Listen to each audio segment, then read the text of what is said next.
Martial Peak. Chapter 5442, The Hunter and the Prey. Even with Xueqi's current ability, he had paid quite a high price to kill those 3 innate territory lords back at Azure Void Pass, which clearly showed how strong innate territory lords were. Now, the human squads were facing 3 innate territory lords without a single 8th Order Master backing them up. In such a situation, annihilation was all but certain. The 7th Order Master that gave out the order to retreat earlier clearly knew this, so after understanding that there was no chance of survival, he immediately yelled, "Kill!" There were only 3 breaths of the time difference between 2 totally opposite orders, but they were orders that perfectly suited the situation. None of the humans hesitated, and the dozen or so warships that were about to flee all stopped momentarily before charging straight at the Black Ink clan army. When facing certain death, killing one enemy would allow them to break even, while killing 2 would gain them a profit. There were even 2 squads that charged straight at the territory lord who was trapped by the arranged array. They were going to give it their all to kill this territory lord because only that way would their deaths be truly valuable. Naive. The 3rd territory lord who had appeared sneered disdainfully before putting power into his legs, but just as he was about to shoot forward, a sense of crisis suddenly overwhelmed him, making him feel like he had fallen into an ice pit. The last time he had such a feeling was back at the primordial heaven's source Grand Restriction. At that time, he had just emerged from the darkness and was fighting a bloody battle with a human division commander.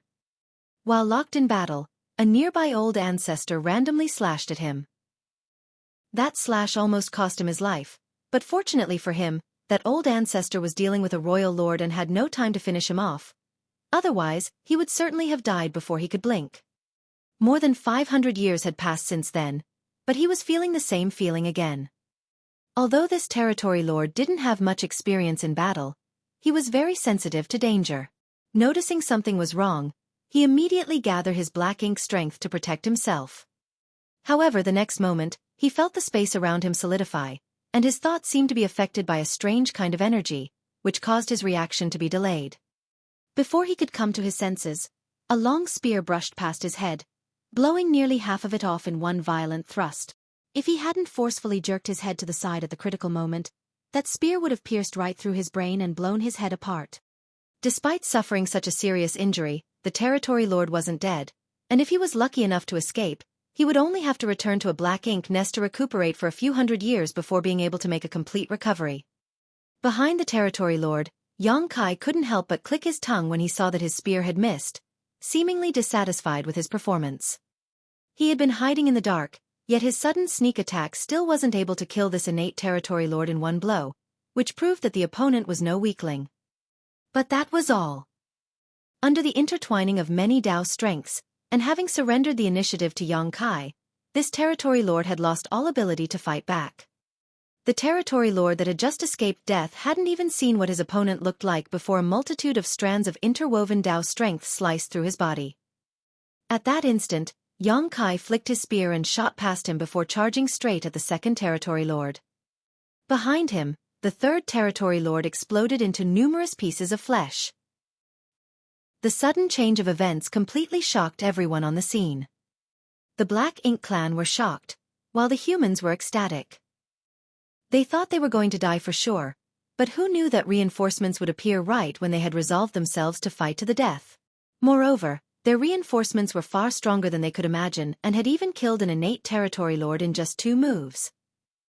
Following that, the cries of the golden crow sounded, and a great sun rose as Xueqi guided it with his spear towards the sturdy-looking territory lord. The might of the attack was glorious and unstoppable. The territory lord roared madly as black ink strength surged from his figure. Then, he raised his hand and cast a powerful secret technique. But the next moment, he felt an immense pain in his mind, as though something had pierced directly into his soul and was shredding it to pieces. Under the intense pain, he howled in agony and even the black ink strength he had gathered began to disperse. Meanwhile, Xueqi's expression twisted into a ferocious one. He knew his strength best, and though it wouldn't be a problem for him to kill this territory lord with conventional means, it would take him some time. However, the situation on the battlefield was ever-changing, and he wasn't sure if any other Black Ink clan masters were hiding nearby, so he had to end things here quickly. In this situation, the soul-rending thorns were his best option. Having used this combination soul-type artifact technique many times, Yang Kai had grown somewhat accustomed to its activation. Moreover, he only needed to sacrifice a piece of his soul to power the soul-rending thorn, and with the soul-warming lotus, that damage would heal on its own in time. It was a different situation for the enemy. After being seriously injured by the soul-rending thorn, the Territory Lord instantly lost half his combat strength. Right when the Territory Lord's black ink strength began to scatter, the spear with the great sun at its tip arrived and viciously blasted at his chest. The might of Yang Kai's golden crow casts the sun exploded and enveloped the Territory Lord before turning into an even brighter great sun, illuminating the void in all directions. A moment later, the light faded and Yang Kai had disappeared, while the sturdy-looking Territory Lord had a giant see-through hole in his chest. His vitality dispersed quickly while his eyes were filled with pain and disbelief. He seemed to be unable to believe that there was actually an 8th Order Open Heaven Realm Master who could kill him so easily. After his previous encounters with a few human masters, his impression was that they were not much. Besides the top 8th Order Open Heaven Realm Masters, the other strength was basically on par with his, while some were even weaker. In addition, he had the confidence to face those top few 8th Order Masters. Even if he couldn't beat them, he wouldn't die at their hands. But today, he met an 8th Order human who almost instantly killed his companion before slaughtering him in the next breath. As for his last comrade, he would probably meet with a disastrous end soon. Before his vitality dispersed, he struggled to turn around and look at his final companion, and just as he had expected, he saw the strange human master had already reached him and was thrusting his spear at his fellow Territory Lord's head. The light in his eyes faded before he could see the ending of his last companion. The Azure Dragon Spear thrust out with unparalleled momentum as Yang Kai condensed his many Dao strengths to their extreme. If given a few breaths of time, the Territory Lord trapped inside the array net would be able to escape, but now he had no chance of doing that. Looking at the approaching spear, he wanted to resist, but couldn't. After barely managing to put up a defense by condensing all his black ink strength in front of his face, the Territory Lord's head was pierced through and blown apart by the spear, leaving behind nothing but a headless corpse that spurted out black blood. The situation had completely turned around. It had been less than 10 breaths since Yang Kai's appearance, but all 3 innate Territory Lords had fallen while the only damage Yang Kai suffered was the self-inflicted wound from using a single soul-rending thorn. With the soul-warming lotus, such damage was completely ignorable. This victory boosted the humans' morale to untold heights. They originally thought they were going to die here today, but this sudden change gave them a huge pleasant surprise. Though they didn't know who the 8th Order Division commander that came to their rescue was, they all swore they had never seen such a powerful 8th Order master before. However, the battle wasn't over yet. The 3 innate Territory Lords were dead, but many Black Ink clansmen were still alive. After these remnants saw how their Territory Lords died such tragic deaths though, they didn't dare to remain and began escaping in all directions. Aboard the warships the dozen or so squad leaders were eager to kill, but their surroundings suddenly began to tremble, and in the next instant, an inexplicable power seemed to have flashed through the void. Following that, a scene that shocked everyone appeared. The entire region around them seemed to have transformed into a mirror. To be more precise, it was a broken mirror with cracks running everywhere through it, extending out far enough to encompass every surviving Black Ink clansman's body, silently slicing them to pieces. Those cracks seemed to have spirituality because they moved around the warships. Even if there were warships that were moving too fast to dodge around where these cracks appeared, the crack itself would suddenly disappear and cause no harm to them. Within a few silent breaths of time, all the remaining Black Ink clansmen were dead. The warships stopped moving, and the humans aboard them had their jaws dropped in shock. But more than shock, they felt joy as they turned their gazes towards Yang Kai, their eyes filled with admiration. Space principles. One of the 7th Order Open Heaven Realm Masters muttered.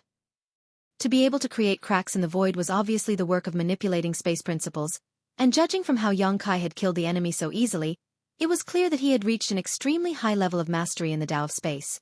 Otherwise, it would be impossible for him to be able to avoid his allies in such proximity while killing the enemy. The 7th Order Masters had vaguely guessed Yang Kai's identity by this point. In the entire Black Ink battlefield, only one person had cultivated the Tao of space to this extent. Everyone gathered over, and the 7th Order Open Heaven Realm Master that gave the commands cupped his fist and bowed. Primordial Army's Lin Chi, greet senior brother. Are you perhaps senior brother Yang Kai? When Lin Qi announced that he was from the Primordial Army, he wasn't saying that he was from Primordial Cave Heaven, but rather a soldier from Primordial Pass, similar to how Yang Kai introduced himself as Great Evolution Army's Yang Kai. He wasn't from Great Evolution Paradise because Great Evolution Paradise was long gone. They were able to guess Yang Kai's identity because Yang Kai had made quite a name for himself on the Black Ink battlefield. Besides the old ancestors overseeing every great pass, even the 8th Order Open Heaven Realm Masters weren't as well known as him. The mere appearance of purifying light was enough for the ordinary soldiers to know Yang Kai's name. Sweeping his gaze across everyone, Yang Kai nodded lightly. It is this Yang. This place is not safe. Come with me. After gathering everyone, Yang Kai led them to the place where the purifying Black Ink battleship was hiding. No one spoke on the way, and they soon arrived at a large universe fragment before finding the purifying Black Ink battleship's hiding spot and meeting up with Huang Xiong. Noticing the group of humans following Yang Kai, Huang Xiong was so happy that his eyes lit up as he asked, Division Commander Yang, I sensed movement from a battle just now. Did you encounter enemies? When Yang Kai left in a hurry, Huang Xiong was cultivating inside the purifying Black Ink battleship's cabin. He had previously sacrificed part of his small universe, so he needed time to cultivate if he wanted to restore his original strength. Of course, this was easier than the first time since he was just retracing a path he had already walked before. He could sense the movement from the battlefield from here and wanted to head over to help, but he didn't dare to leave this ship easily because he was the only other 8th Order Master present. If he left as well, Sun Mao and the others would have no way to defend themselves if a truly powerful opponent appeared. Meanwhile, Yang Kai endured the sharp pain in his soul and explained to Huang Xiong what had just happened. After understanding the current situation, Huang Xiong turned to Lin Qi and the others before asking bitterly, How is Primordial Pass? Lin Qi's eyes turned red as he quickly reported, Primordial Pass has been defeated. The old ancestor died in battle, and countless of our fellow brothers and sisters fell or were injured in the battle. Marshall Peak. Chapter 5443. Bad News. Besides you all, is there anyone else? Huang Xiong asked next. He had guessed that Primordial Pass might be gone when he saw Lin Qi and the others in such condition, because if that wasn't the case, a dozen squads couldn't be moving about in the void randomly instead of protecting the Great Pass. But when he heard Lin Qi's confirmation, he still felt forlorn. None of them knew how many of the 106 human Great Passes had been destroyed. Lin Qi solemnly shook his head. He didn't know if there were any other survivors in the neighboring regions, as the situation at Primordial Pass was similar to that of Azure Void Pass. Both were chased after by the Black Ink clan while retreating to the No Return Pass, and in the end, Primordial Pass had no other choice but to split off and act as a diversion, resulting in its tragic fall. Everyone knew that those who stayed behind would not have pleasant ends, but with the Black Ink clan hot on their tails, sacrificing a few to save the many was the only viable option. On the day Primordial Pass fell, the old ancestor and several 8th Order Division commanders died in battle, while Lin Qi and some others were ordered to scatter and try to escape. Since that day they had been running and hiding. At first, there were quite a lot of them, a couple thousand in fact, but after enduring repeated attacks from the Black Ink clan just a dozen or so squads remained, less than 200 soldiers in total. They might have been wiped out today if they hadn't coincidentally met Yang Kai. With 3 innate territory lords working together and being supported by nearly 1,000 Black Ink clan soldiers, just 200 humans wouldn't stand a chance. Do you know anything about the situation at the No Return Pass? Yang Kai asked while having a sinking feeling in his heart. Lin Qi's expression darkened. The No Return Pass was breached. What? Huang Xiong yelled in shock. The No Return Pass fell as well? The Dragon and Phoenix clans were standing guard there, blocking the only passageway from the Black Ink battlefield to the 3,000 worlds. If the No Return Pass has been breached, what is the current situation in the 3,000 worlds? Huang Xiong couldn't bear to think further. Meanwhile, Yang Kai sighed as he had vaguely guessed this was the case. To be honest, he had already assumed such a result when he saw Lin Qi and the others here. If the No Return Pass was still standing, how could Lin Qi and the others be wandering the void aimlessly? Even if Primordial Pass had fallen, they could have retreated to the No Return Pass to battle against the Black Ink clan alongside the other Great Passes. The only reason they had to not do so was that the no-return pass had already been occupied. With 2 black ink giant spirit gods working together, as well some 100 royal lords and a massive black ink clan army. Even if the no-return pass had the dragon and phoenix clan standing guard and all the surviving humans from the great passes had joined them, the situation would still be bleak. Along the way here, Huang Xiong still held out hope that the no-return pass could block the black ink clan's advance. But now that he heard that the no-return pass had also been defeated, he fell into a daze. It wasn't because he lacked mental fortitude, but when he thought about the black ink clan invading the 3,000 worlds, the scenes he imagined in his mind were simply too terrifying. At that instant, Huang Xiong didn't know where he and the other soldiers in their group should go. Though they didn't fear death, they could not just die for no reason by idiotically charging an enemy they had no hope of defeating. If they did, it would simply be a pointless sacrifice. Yang Kai, who had already assumed such an outcome, composed himself more quickly before looking at Lin Qi and asking, "Did you see for yourself that the no-return pass has been breached?" Shaking his head, Lin Qi explained, "Although I didn't see it for myself, we sometimes send scouts to observe the no-return pass from afar. Currently, that place is engulfed in black ink strength, and many dead universe worlds and universe fragments have been brought over by the black ink clan on which they have planted an enormous number of black ink nests. There were originally some signs of battle occurring there, but that was many years ago and now, there is only silence. If the no-return pass was still standing, it could not possibly be so quiet." Yang Kai nodded lightly. If there were still humans at the no-return pass, they would no doubt be engaging in constant battle with the black ink clan. Since there weren't any disturbances coming from there, it meant that the situation at the no-return pass had settled. The black ink clan had conquered the no-return pass. This was the worst news they could have received. Now that the black ink clan had conquered the no-return pass, they would definitely invade the 3,000 worlds as that had been their goal for millions of years. Every great territory in the 3,000 worlds was flourishing and had rich world force with abundant resources. The black ink clan only had to conquer those great territories to be able to have a near unlimited supply of materials that they could use at will. Also, there were countless human cultivators there that could be turned into black ink disciples. If that were to happen, the black ink clan could eventually gain enough strength to return to the primordial heaven's source grand restriction to free MO. After a brief pause, Yang Kai suggested, "The most important thing now is to investigate the situation at the no-return pass. Even though it has been occupied by the black ink clan, we still need to know what kind of garrison is stationed there." Their original plan had centered around the idea that the no-return pass was still in the hands of the dragon and phoenix clans. In that plan, Yang Kai would lead Huang Xiong and the others to find a chance to pass the black ink clan army before rejoining the human race army. But now that the no-return pass was occupied by enemy forces, they could only try to return to the 3,000 worlds. If they wanted to return to the 3,000 worlds, the no-return pass was a place they couldn't avoid.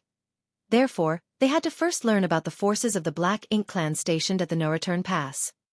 Without needing to say anything, everyone understood that if the no-return pass had more than 3 royal lords, it would be impossible for them to return to the 3,000 worlds. If there were only 2, perhaps they could still find a way. Since Yang Kai had retrieved the corpse of Azure Void Pass Old Ancestor, he could use it in this situation. Although the old ancestor had passed, his corpse could still be used to fight with the Black Ink clan in some limited capacity, which was also his dying wish. Other than that, there might be more remnant soldiers like Brother Lin, so we have to think of a way to gather them together. They would only get a single chance to pass through the no-return pass and return to the 3,000 worlds, so any survivors that they left behind on the Black Ink battlefield would undoubtedly die at the hands of the Black Ink clan sooner or later.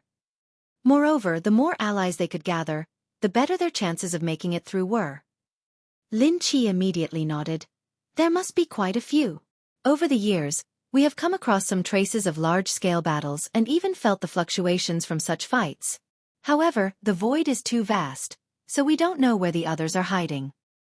At that moment, Huang Xiong finally came back to his senses and spoke up. No matter where they are hiding, they must now be thinking about returning to the 3,000 worlds, so there is a high possibility that they are monitoring the no-return pass, looking for an opportunity.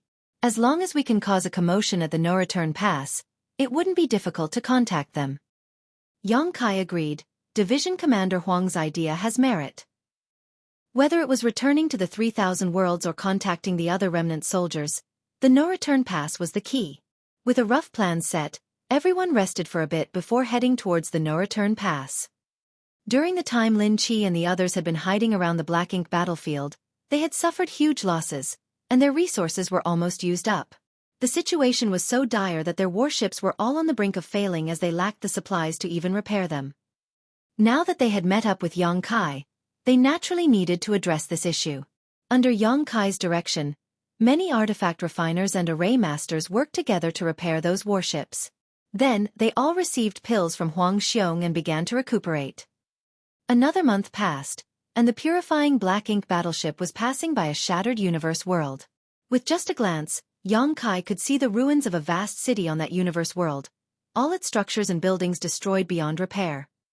Although hundreds of years had passed, there were still signs of the intense battle which was fought here. It was one of the royal cities, at the center of which were the remains of a destroyed high-rank Black Ink nest. Yang Kai retrieved his universe chart and compared it to their surroundings and determined that this was the theater where 9-Star Pass stood guard. This royal city had already been destroyed before the human army departed on their second crusade. Now, there was no vitality left in the royal city. Since they had reached this place, it meant they weren't much further from the no-return pass. At first, they were hoping to encounter other groups of remnant soldiers like Lin Qi and the others, but along the way, not only hadn't they met a single human, they didn't even encounter any Black Ink clansmen. However, it made sense because now that the Black Ink clan had successfully conquered the no-return pass, all their efforts would be focused on invading the 3,000 worlds. How could they spare any significant manpower to deal with the remnant forces of the human armies on the Black Ink battlefield? Even if there were Black Ink clansmen staying here, there wouldn't be many of them. After giving it a thought, Yang Kai vaguely felt that the Black Ink clan might not have left too many troops at the no-return pass. The human army had retreated to the 3,000 worlds, so it was meaningless for the Black Ink clan to garrison a large force at the no-return pass. If that were true, their chances of passing through the no-return pass would go up significantly. A few months later, the purifying Black Ink battleship arrived at the place where 9-Star Pass once stood. Of course, the Great Pass was no longer here, so all that was left was an empty void. However, now that they had reached this place, they had to be even more cautious. Despite the fact that the Black Ink clan wouldn't leave too many soldiers at the no-return pass, that was only relative to the forces they sent to attack the 3,000 worlds. It would not be surprising if there was still a sizable army tasked with hunting down the remaining human soldiers on the Black Ink battlefield as well as guarding the no-return pass. Just like they had anticipated, as they moved forward, they gradually encountered a few groups of Black Ink clansmen ranging in size from just a few dozen to several thousand. These groups seemed to be searching the void for something. Yang Kai had arranged many arrays on the purifying Black Ink battleship, which enabled it to move about unnoticed. As long as the Black Ink clan didn't pay much attention while searching, they wouldn't be able to detect them. The Black Ink clan's actions undoubtedly signaled that other human soldiers were hiding around here. If not, there would be no need for the Black Ink clan to be searching this region. At this moment, the most troublesome issue was how to contact these other human groups. They continued for a few more months and were now getting close to the no-return pass. A small asteroid drifted through the void, moving not too fast nor too slow as it gradually moved in the direction of the no-return pass. Then, at some point, the asteroid stopped moving as if it were blocked by something. The purifying Black Ink battleship was naturally nestled inside the asteroid, using it as an extra layer of cover to fool the enemy. As for how this asteroid could be steered, that was thanks to Yang Kai arranging some hidden arrays on it which could be powered by the purifying Black Ink battleship. At this moment, Yang Kai was prepared to move out when Huang Xiong earnestly reminded him, "Be extra careful. There must be royal lords guarding the no-return pass." Yang Kai nodded. "You may rest assured, Division Commander Huang, I may have to trouble you to look after this place for some time. I'll return as soon as I can." Finishing his words, he then dashed out of the purifying Black Ink battleship. After scanning his surroundings, Yang Kai shot straight towards the no-return pass. This place was about a month away from the no-return pass by warship, so if they continued ahead, the purifying Black Ink battleship might not be able to remain undetected. In a situation where they didn't know anything about their enemy, Yang Kai didn't dare to let the purifying Black Ink battleship get too close to the no-return pass, lest they accidentally expose themselves. Therefore, he and Huang Xiong had a quick discussion and decided that Yang Kai would head to the no-return pass alone. That way, he wouldn't have anything holding him back and could fight or run according to the situation while probing for information. Marshall Peak. Chapter 5444, Provoking the Enemy. This situation reminded Yang Kai of when he first arrived at the Black Ink battlefield. Back then, he appeared right in the heart of the Black Ink clan's territory and had no choice but to pose as a Black Ink disciple while following behind a high-rank Black Ink clansman. He could vaguely remember the high-rank Black Ink clansman was called Nu Yen, a character who was too lazy to memorize his human name, so he was just called E5. Besides him, there were also A1, B2, C3, and D4. As he thought back on those days, Yang Kai felt like they were truly distant memories. Adding on the time he had spent inside the various temporal rivers, those events happened some 5,000 years ago. While he was disguising himself as a Black Ink disciple beside Nu Yen, Yang Kai was unable to find a way to escape. Luckily for him, the old ancestor from Blue Sky Pass led an attack on the Black Ink clan's territory. Soon after the chaotic battle, Nu Yen was killed by Feng Ying, and Yang Kai gained his freedom. Later on, he and Feng Ying gathered a large number of Black Ink disciples, restored them to their senses, and killed their way out of the Black Ink clan's hinterlands as they headed towards Blue Sky Pass. It was during those days that Yang Kai met Ning Qizhi, Qi Tai Chu, Shen Ao, and many others whom he went on to serve with. Among those three, Qi Tai Chu and Ning Qizhi died in battle one after another, while Yang Kai wasn't sure if Shen Ao was still alive.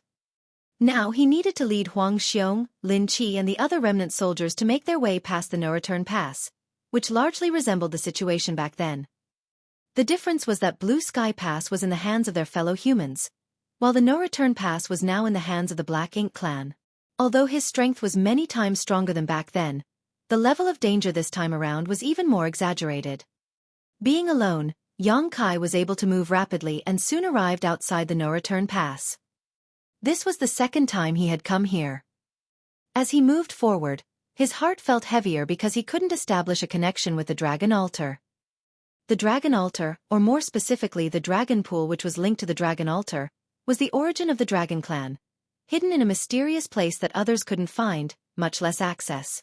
Only when the Dragon Clan hosted the ceremony could the entrance to the Dragon Pool be opened for the Dragon Clan's descendants to head inside and cultivate. Since he couldn't connect with the Dragon Pool, it meant that the Dragon Clan was no longer inside the no-return pass. There were Black Ink clouds all over the void, so Yang Kai used them to conceal his figure and aura as he closed in on his target. It would be difficult for the Black Ink clan troops coming to and fro outside to detect his existence. Looking in the direction of the no-return pass, Yang Kai couldn't see clearly because of the vast distance and numerous Black Ink clouds impeding his vision. However, the situation was just as Lin Qi had said. The outside of the no-return pass was surrounded by Black Ink strength, and there were numerous dead universe worlds moved here by the Black Ink clan. Above those universe worlds were dozens to hundreds of Black Ink nests, all densely packed in. There were new Black Ink clans constantly emerging from these Black Ink nests and heading towards the no-return pass. Outside the Black Ink nests were many Black Ink clansmen transporting resources to them. The Black Ink clan was spawning new soldiers in massive quantities, and Yang Kai had discovered many universe worlds along their way here that were completely mined out. Previously, there were still many unmined universe worlds floating in the stretch of the void, but they were now scarce because everywhere the Black Ink clan army passed, they would exploit every resource they came across. After a moment of silence, Yang Kai raised his finger and gently wiped his left eye. Open! A golden cross appeared, and Yang Kai's gaze passed through the dense Black Ink strength and saw beyond them. The next moment, he narrowed his eyes. Right behind the blockade of the Black Ink strength, he saw many great passes, at least 70 to 80 of them. The humans had 106 great passes, corresponding to the 106 cave heavens and paradises other than the Dragon Altar and Phoenix Nest, which were special and unique. During the Crusade, all of these great passes gathered outside the primordial heaven source grand restriction in the most powerful human army to have been assembled since the late ancient era. However, even this army couldn't defeat their enemy in the war outside the primordial heaven's source grand restriction. While retreating, a few great passes sacrificed themselves to divert the enemy's attention, allowing the others to escape. Without exception, those great passes were destroyed far from here. In the end, less than 80 great passes had reached the no-return pass. Now though, every great pass was destroyed beyond recognition, while some were so broken that the only fragmented ruins remained. Although Xueqi hadn't participated in that war, he could imagine what kind of earth-shattering battle the no-return pass had experienced just by looking at these broken great passes. In such a battle, numerous old ancestors and royal lords had certainly died. Now those destroyed great passes were placed outside of the no-return pass and had become platforms where the Black Ink clan placed their black ink nests. Every one of the great passes had towering black ink nests planted atop it. Looking further inside, Xueqi noticed that the no-return pass looked far different from before. There were traces of battle everywhere, and the immortal parasol tree was gone. It was impossible to tell whether the immortal parasol tree was destroyed, or the Phoenix clan had simply moved it. However, the latter was more likely as it was the very foundation of the Phoenix clan. If the immortal parasol tree was destroyed, the Phoenix clan would be facing extinction, so no matter what, the Phoenix clan would not allow such a thing to pass. Behind the no-return pass was a massive territory gate which led to the 3,000 worlds. When Xueqi visited this place the last time, he didn't pay much attention to this territory gate, but even a brief glance was enough to know there were numerous powerful restrictions placed around it, making it difficult to open. But now, this territory gate looked like it had been torn open by an incredible force and transformed into what looked like a giant black hole in the void. Moreover, Xueqi could feel space principles pulsing from this black hole. This was the portal through which the Black Ink clan could invade the 3,000 worlds. Xueqi felt his heart tighten, but he couldn't see through the hole and investigate the situation at the 3,000 worlds. They would need to kill their way past this place in order to do that. It had only been a bit more than 500 years since the war outside the primordial heaven's source Grand Restriction, where the humans were defeated and forced to retreat to the no-return pass. Following that, another huge battle between the humans and the Black Ink clans must have occurred at the no-return pass before the humans were defeated and retreated again. Strictly speaking, it hadn't been long since the Black Ink clan began their attack on the 3,000 worlds. Perhaps their attacks might have started about 200 years ago or even less. In such a short time, the Black Ink clan might not have advanced too much, so the humans might still be able to fight back. However, there was no use in thinking about such meaningless matters because the most important thing now was to lead Huang Xiong and the others to break through the Black Ink clan's blockade. Also, Xueqi wanted to gather all the remaining survivors from the Black Ink battlefield. After hesitating for a moment, Xueqi's eyes brightened. Originally, he was stealthily observing the no-return pass while carefully hiding from the Black Ink clan, but now his gaze suddenly turned aggressive. The next moment, a strong divine sense suddenly came probing from the no-return pass. It was a royal lord's divine sense. There were bound to be royal lords guarding the no-return pass, but no one knew exactly how many there were. Xueqi's goal right now was to figure that out, even exposing his position to do so. Using his eye secret technique to aggressively probe the situation at the no-return pass was also a type of provocation. If it was any other 8th Order master who dared to do such a reckless thing, they would simply be courting death. However, Xueqi was not worried. Back when he was a 7th Order Open Heaven Realm Master, he had successfully escaped from the sheep-headed Royal Lord. Now that he had reached the 8th Order, he had the capital to even fight a Royal Lord, so it wasn't a big deal to him if a Royal Lord really came to find him. Since he had attracted the Royal Lord's attention, Xueqi no longer bothered hiding himself and charged out of the Black Ink cloud before heading in the direction of the no-return pass. The Royal Lord seemed to have noticed this and the aura surged from his divine sense, clearly showing that he was enraged. If the distance between them hadn't been so great, the Royal Lord would have used his divine sense to directly teach Xueqi a lesson. But across such a vast distance, while the Royal Lord could sense Xueqi's rough position, he couldn't do anything about it. Therefore, the Royal Lord directly withdrew his divine sense. On the other hand, Xueqi was vigorously moving forward and continuously increasing his aura, soon reaching a peak. Then, everywhere he passed, space shook, creating a massive disturbance that could be felt from extremely far away. If he wanted to gather the other remnant soldiers, he would have to cause a commotion. Other than doing this, he didn't have any means to contact the others. Following the flaring of his aura, Xueqi almost entirely turned into a bright shooting star that was openly charging towards the no-return pass. From afar, a large Black Ink cloud around the no-return pass churned as a troop of Black Ink clansmen appeared with 2 innate territory lords leading them. An 8th Order human wasn't an easy foe to deal with, which was why the Black Ink clan decided to deploy 2 territory lords. In addition, there were thousands of Black Ink clansmen, including quite a few feudal lords. Such a lineup was enough to deal with any known 8th Order Open Heaven Realm Master. Yang Kai's actions angered the 2 territory lords, but also confused them. They naturally knew that there were humans still lurking on the Black Ink battlefield, but after being hunted down by the Black Ink clan for so many years, all of them acted stealthily, afraid of being discovered. None of the Black Ink clansmen here had expected that there would be such a crazy human. The strange situation caused the 2 territory lords to act cautiously, carefully checking their surroundings in case other humans were hiding nearby. These 2 continued to observe while instructing the thousands of Black Ink clan soldiers under them to attack the enemy. A moment later, sounds of battle echoed through the void. Sweeping out with his spear, Yang Kai killed a large number of Black Ink clan soldiers. Even the feudal lords were slaughtered like helpless chickens by him.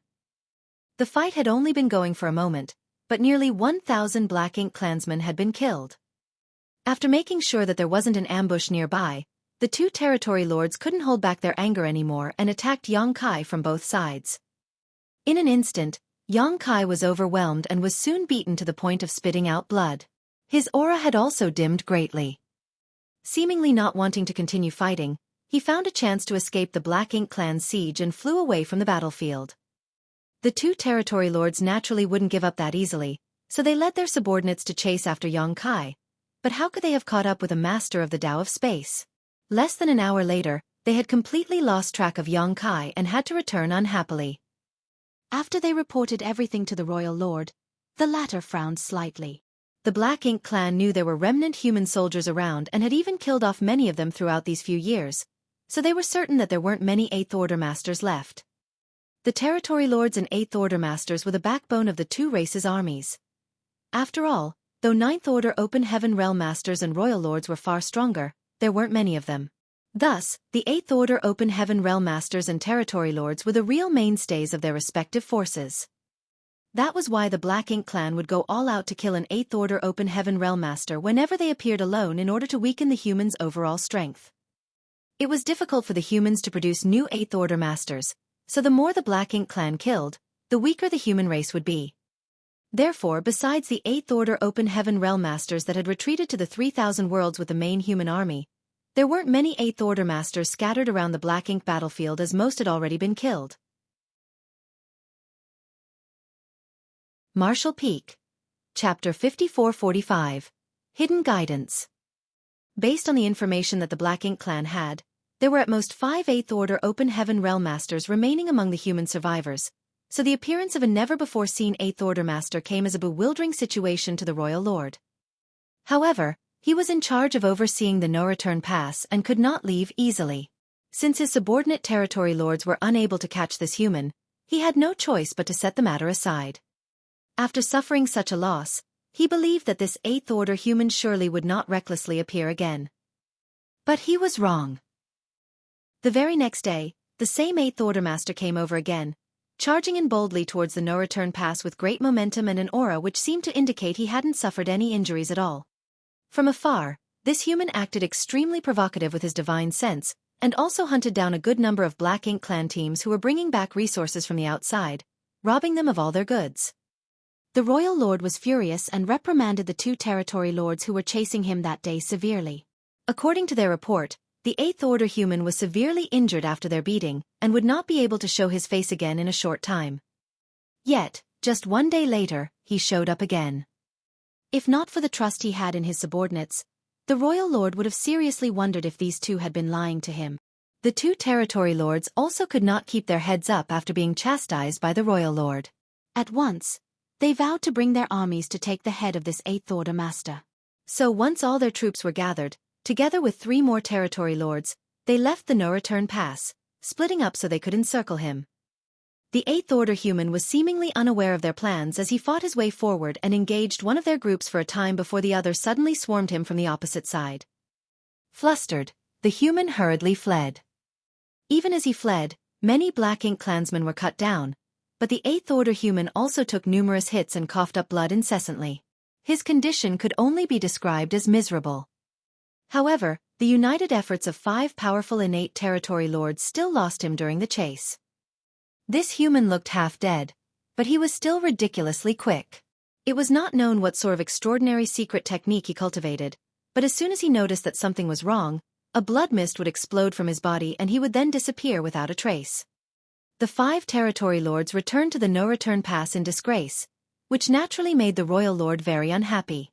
Still, the matter was already in the past, so what could they do now? Everyone thought that the injuries of that 8th Order Open Heaven Realm Master were so severe that he must not be far from death. He surely had to find a place to recuperate and would not stir up any trouble again. And yet, that was exactly what he did. Just one day later, this human showed up again, mighty as a dragon and fierce as a tiger, picking fights outside of the no-return pass and continuing to hunt down the Black Ink clansmen bringing back recently mined resources. All the territory lords were flabbergasted and even the royal lord himself had a vague feeling that something was not right. After sustaining such heavy injuries, an 8th Order Master couldn't recover back to peak condition in such a short amount of time. This could mean that his injuries were feigned, or the 8th Order human who came to pick a fight the other day was not the same person at all. There was no way for his injuries to be faked though. No matter how strong an 8th Order human was, they would not be able to emerge from an ambush of 5 territory lords unscathed. That meant that there was a high possibility that it was a different person.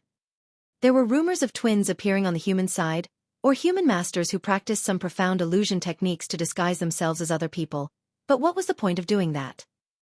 The Black Ink clan couldn't understand. However, the provocation of this 8th Order Open Heaven Realm Master was hard to ignore, so each time, troops were deployed to surround him. But each time, they returned empty-handed. The Black Ink clan started by mobilizing 2 territory lords, but that number continued to increase until a full 10 were sent out, even setting up a hidden ambush outside of the no-return pass. Despite taking such drastic measures, they were still unable to take down this annoying human. On one occasion, the royal lord was even prepared to set out himself, but as if the 8th Order Master could sense this, he quickly escaped, leaving the Black Ink clan feeling frustrated as if they had thrown out a heavy punch only to hit the clouds. In just one short month, the 8th Order Master with the same appearance made several dozen raids on the no-return pass, wiping out hundreds of Black Ink clan mining teams. If they included the casualties incurred when they tried to encircle him, then as many as 50,000 Black Ink clansmen had died at his hands in just 1 month, among which there was no lack of feudal lords. The territory lords, on the other hand, were unscathed. However, the loss that they incurred from just one human did no favors to their pride. All of them hated this 8th Order human to the marrow of their bones, and any time he dared to show his face, he was chased down by numerous territory lords and given a good beating. The results of his plan thus far were just as expected. Xueqi had no idea whether or not this would be effective, but the decisive factor to gain results was effort. There were surely some remnant human soldiers observing the situation here, perhaps even hiding nearby, waiting for their chance to move. However, with such a strong force in their way, it was simply impossible for these scattered human soldiers to break through the blockade of the Black Ink clan and return to the 3,000 worlds. With nobody to rally and lead them, they would die here sooner or later. Xueqi left some subtle hints each time he clashed with the Black Ink clan, but he had no idea whether the humans in hiding would pick up on them. All he could do was hope they were smart enough. Xueqi could not be too obvious under the eyes of the Black Ink clan. It would be truly foolish of him if he were to treat them as idiots. So from the start, he didn't dare to reveal his true strength, only using the power of an ordinary 8th Order Master to deal with the Black Ink clan's encirclements before escaping at the last moment using space principles. As for the Black Ink clan's suspicions that he had cultivated some sort of miraculous escape technique that made him burst into a cloud of blood mist, that was merely a show to cloud their eyes. Xueqi also didn't dare to kill any of the territory lords because, if he were to expose such strength, the royal lord would not be able to sit still and would have to personally come out to eliminate him. He worked hard to keep the situation manageable. It was hard for Xueqi to maintain this cycle as the injuries he sustained were not fake. It was true, after all, that he was being encircled by many innate territory lords at once. However, his restorative powers were so great that as long as his injuries were not critical, he would be able to recover rapidly, giving rise to the suspicion the Black Ink clan had of him having a twin.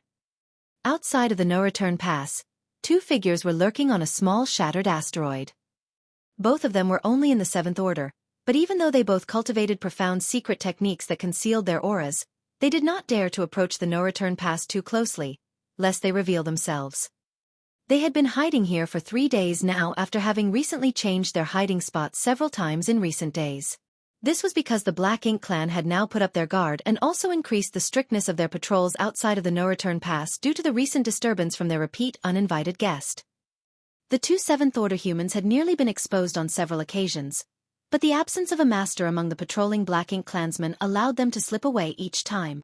At this moment, they were watching the 8th Order Division commander being chased by the Black Ink clan towards the depths of the void, soon disappearing from sight. It was a scene that they had seen many times before, as it was a performance that was put on almost every day. After the no-return pass regained its peace, the two would quietly communicate with each other through their divine senses. "Did you get a good look at which division commander that was?" The slightly older one of the 7th Order Open Heaven Realm Masters asked. The younger one shook his head.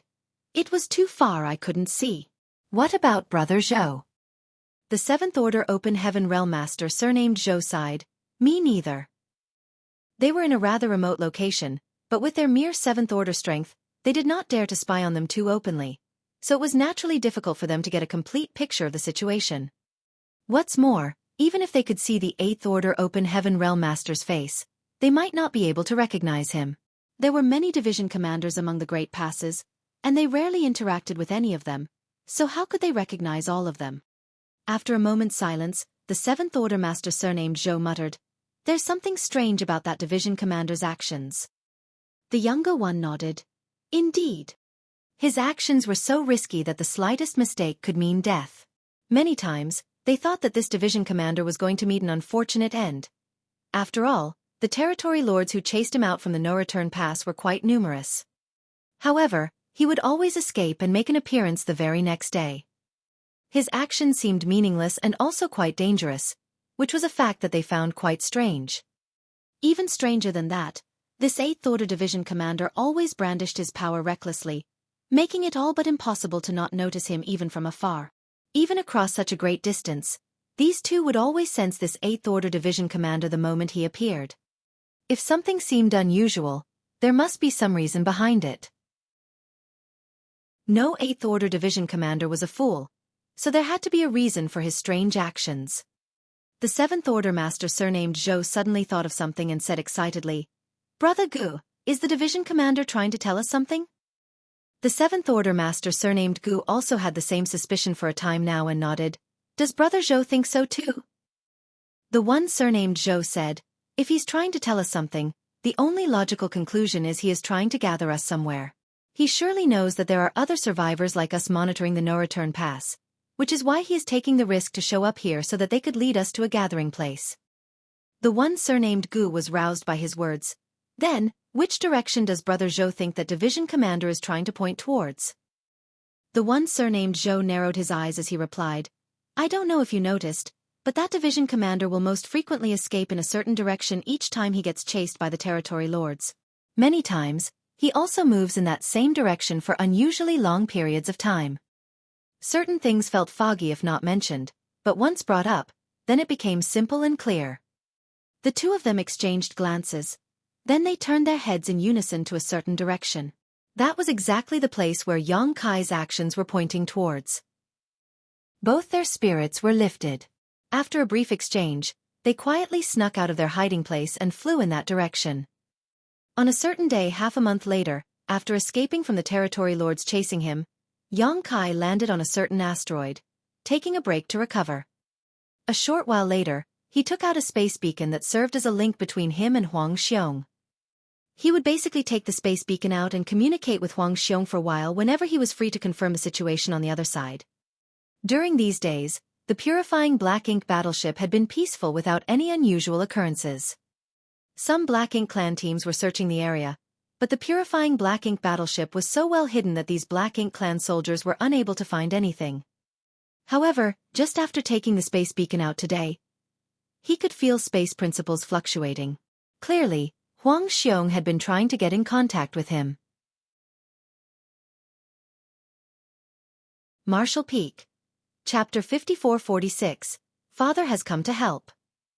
Yang Kai raised his brow as the next moment, a jade slip appeared before him from the void. He reached out to grab it and immersed his divine sense into it. Then he breathed a long sigh of relief. His efforts during this period were finally showing results. The remnant soldiers lurking outside of the no-return pass were fortunately perceptive enough. On this very day, the first of the remnant soldiers found Huang Xiong and safely converged at the meeting point. Considering how much time had passed, it was clear that there were some smart ones among the human survivors. They had likely noticed the hidden signs he was giving them after appearing only a few times outside of the no-return pass. Otherwise, it would be impossible for them to find Huang Xiong and the others so quickly. These remnant soldiers were few in number, only several dozen or so. Enough only to form a few squads. However, this was a good start. If there was one group of them, then there had to be a second and a third. However, Yang Kai felt that he was running out of time. He had been doing this every day for more than a month, so if he continued to do so, his true intentions would probably be exposed. The Black Ink clan were not complete fools after all. If they were able to see through his goal and where he was pointing towards, then things would not end well.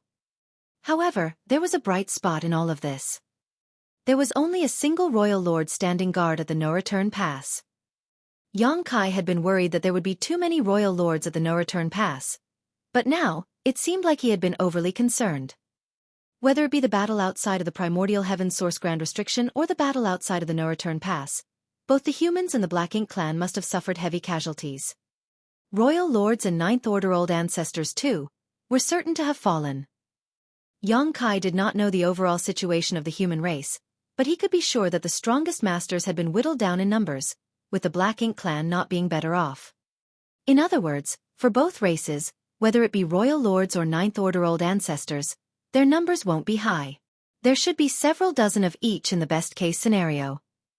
The Black Ink clan had already breached the no-return pass and invaded the 3,000 worlds, so the humans were bound to put their lives on the line to stop them.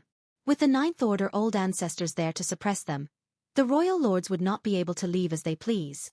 Under such circumstances, how could there be several royal lords standing guard at the no-return pass? The fact that they left a single royal lord here was probably only because they knew the importance of the no-return pass. This was the only known entrance to the 3,000 worlds from the Black Ink battlefield. As far as the Black Ink clan were concerned, they couldn't afford to lose this place now that they had taken it. After all, they had to pass through here sooner or later to return to the Primordial Heaven Source Grand Restriction to help Imo break free from its prison. This was good news for Yang Kai. If there was only one royal lord, then he would not have too many constraints. Not to mention that he had previously collected the body of Azure Void Pass old ancestor, which he could use to face such an enemy. Even without it, he still had the capital to compete with a royal lord for a time on his own. In the days that followed, Yang Kai would charge the no-return pass and provoke the enemy every now and then, pointing the way subtly each time. Even though he had no idea how many of the human race soldiers left behind would understand the message, he had to keep trying. The Black Ink clan at the no-return pass grew more and more irritable. The repeated raids made them hate this 8th Open Master greatly. Worse yet, every time they thought that they had cornered him, the 8th Open human would suddenly use his strange escape technique and disappear without a trace, which would unfailingly result in them, the territory lords, being chastised by the royal lord who berated them for their incompetence. The more they were scolded, the more their hatred for Yang Kai grew. On a certain day, Yang Kai was again picking fights outside of the no-return pass, drawing a dozen territory lords over with their troops to attack him. He swept back and forth, weaving in and out of the Black Ink clan army but avoiding the territory lords, only picking on the soft persimmons, felling countless Black Ink clansmen with his azure dragon spear. All of a sudden, he felt a shocking murderous intent explode from within a certain Black Ink cloud. Immediately afterwards, Yang Kai saw a familiar imposing figure emerge from it, his fiery red hair billowing behind him as he held up a huge saber with both hands. Peak 8th Order Open Heaven Realm might burst out as that saber slashed down at a nearby territory lord. Die! At the same time, the 8th Order Open Heaven Realm Master howled. The large blade in his hand burst into flames, causing space itself to warp from the intense heat. The territory lord who was caught by the saber light was shocked. Never in his wildest dreams would he have expected to be ambushed here. However, it wasn't that the Black Ink clan hadn't been careful. just that Yang Kai had been fighting alone for such a long time without any help, so how could they anticipate being ambushed here today? They were not the only ones who did not expect this situation though, as even Yang Kai did not anticipate this happening. The sudden slash was the crystallization of the lifelong cultivation of a peak 8th Order Open Heaven Realm Master. What's more, this attack had clearly been channeled and prepared for a long time, so when it struck, even a powerful innate territory lord was cut in half. Black blood spilled out and evaporated in the blazing heat left from the saber strike. This blow had exceeded the 8th Order in terms of pure force, but it clearly caused an overdraft of the master who used it, so after cutting down that territory lord, he froze in place, unable to move. After the other territory lords recovered from their shock, how could they hold back? They all attacked this unmoving target with their secret techniques. Seeing that his situation was about to become dangerous, Yang Kai swiftly retreated and put one hand on this unexpected ally's shoulder, pulling him behind him as numerous Dao strengths condensed onto his spear before he thrust it out. The violent energy shook the void and blood trickled out from the corner of Yang Kai's mouth and his body got struck. Behind him the 8th Order Open Heaven Realm Master shouted, "Young boy, I came to help you. Let's kill these bastards. Kill one to break even, kill two to gain a profit." Yang Kai choked down the fresh blood in his mouth and said through ground teeth, "In that case I really should thank you." Making use of the force of the territory lord's combined blow, Yang Kai retreated quickly while suffering from a great deal of discomfort. Fortunately, the sudden loss of one territory lord had frightened the other territory lords, so they did not dare to chase after them right away for fear that there might be other ambushers nearby, just waiting for an opening to strike. While the enemy was distracted, Yang Kai hurriedly left. Before he got far, another figure came out of hiding and shouted at Yang Kai from a distance, "Brother Yang, take me with you. I don't want to be left behind here." Yang Kai turned back his head, feeling so aggrieved that he was about to cough up blood again. However, he had no choice but to dart over to that side and bring along the figure that suddenly appeared. However, this delay allowed the territory lords to compose themselves and chase after them. Yang Kai desperately pushed his world force as he fled. If he was alone, then he could easily shake off his pursuers under this situation, but now, he had to bring along an 8th Order Master who was practically a lamp running out of oil and could do nothing but cackle with a smug look on his face, as if killing a single innate territory lord made him invincible, and another 7th Order Master too. How could Yang Kai escape quickly under such circumstances? The territory lords behind them were gaining on them, constantly blasting secret techniques out in their direction, causing Yang Kai to stagger. He threw his hand back and pulled the 8th Order Open Heaven Realm Master onto his back. The 8th Order Master was shocked and gasped, "Young boy, I'll die like this." With him on Yang Kai's back, the first one to get hit by the attacks coming from behind would be him. Yang Kai naturally acted as if he didn't hear him. Behind them, as another round of the territory lords' attacks were about to reach them, space principles undulated and the trio disappeared. After several uses of instantaneous movement, Yang Kai finally escaped his pursuers, but he did not dare to stop. He continued moving forward and it wasn't until half a day passed that he found a place to hide. After putting the two deadweights down, Yang Kai fell to the floor and sighed. It had been quite the thrilling trip. The 8th Order Master also wanted to relax on the floor, but as soon as he touched the ground, he jumped up again. Touching his back, he found it covered in blood and hurting like hell. He suspected that Yang Kai put him on his back on purpose so he could use him as a shield. On the other hand, the 7th Order Master bowed to Yang Kai. "Many thanks, Brother Yang, for this life-saving grace." Yang Kai looked at him, then at the 8th Order Master, getting furious at once and scolding, "Brother Gong, your master doesn't have a brain, but are you also lacking one? Why did you jump out like that? Were you trying to save me or harm me?" The 7th Order Masters was none other than Gong Lien, whom Yang Kai knew well as he was the legacy disciple of the Great Evolution Army's Southern Army commander, Yang Lai. Gong Lien was a man of great aptitude and intelligence. His only fault was his lazy nature. When Yang Kai was in the Great Evolution Army, he had the chance to interact with Gong Lien on several occasions, but every time he saw him, this guy always had a sleepy look on his face. Even in the main conference hall, during important meetings that would decide the fate of the war, Gong Liang could still sleep while leaning against a pillar. This time was different, however, as Gong Liang was wide awake, seemingly still in shock from his life being put on the line. After being reprimanded by Yang Kai, Gong Lian only smiled awkwardly, too embarrassed to say anything. Next to him, Yang Lai naturally wasn't happy and glared at Yang Kai. "Smelly brat, how can you talk like that? What do you mean this old master doesn't have a brain?" He patted his own head. "Can't you see this old master's big head?" Yang Kai looked at him and could not help but think of Xiang Shan and Mi Jing Luan. The two big heads had heads filled with strategies, whereas Yang Lai's hand was probably filled with water. Yang Kai sighed a long sigh. One should not compare people lest they anger themselves to death. Yang Lai was indignant for a while, but then he was suddenly smiling again. "Brat, when did you advance to the 8th order? Your cultivation speed is really a sight to behold."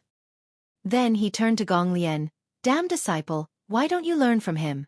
Yang Kai didn't even advance to the 7th order as early as you, but now he's already in the 8th order. What about you?" Gong Lian pursed his lips and kept silent, acting like he heard nothing. Yang Lai tossed the matter to the back of his mind after scolding him. He then turned back to Yang Kai. If this old master hadn't seen it with his own eyes, then it's simply hard to believe what happened. Back then, this old master even worried about you when you were chased out of the battlefield by that royal lord. I wondered whether or not you'd be able to survive, and there had been no news all this while. Old ancestor Xiao Xiao was worried sick about you. Many people had seen Yang Kai being chased by the royal lord outside of the primordial heaven source grand restriction. However, the old ancestors were completely powerless to help. A few 8th order masters tried to offer assistance, but Yang Kai and the sheep-headed royal lord were both too fast, so they were only able to chase them for a while before losing track of them, forcing them to return to the battlefield and continue their fight against the Black Ink clan. Everyone who saw that scene thought that Yang Kai's fate was surely going to be bad. After all, he was a 7th order open heaven realm master being chased by a royal lord. So what if he was proficient in the Tao of space? The gap in strength was so great that it was simply impossible for Yang Kai to escape. However, when Yang Lai saw Yang Kai again today, not only was the latter alive and well, but he even advanced to the 8th order open heaven realm. Yang Lai was stunned to say the least.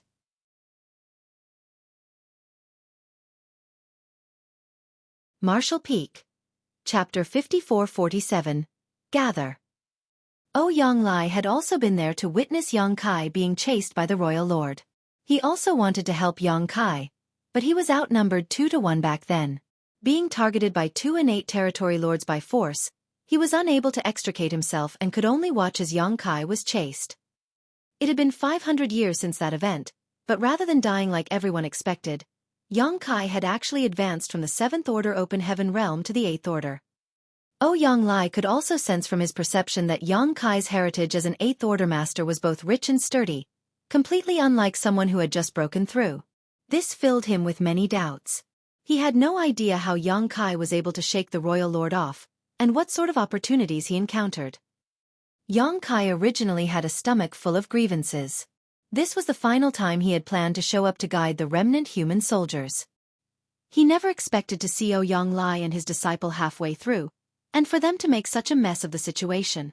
If his current strength had not grown far beyond what it was the last time they had met, they might all have fallen into a disastrous state now. However, after hearing Yang Lai's words, Yang Kai really couldn't find it in him to be annoyed at him. Yang Lai had used all of his strength to kill that innate territory lord with one strike. In other words, that one blow had completely drained him, leaving him completely defenseless. Even a feudal lord could have killed him at that point. It was a sneak attack to begin with, and Yang Lai had brought out all his strength in a single secret technique. Only then was he able to cut down that innate territory lord on the spot. Otherwise, how could an innate territory lord die so easily?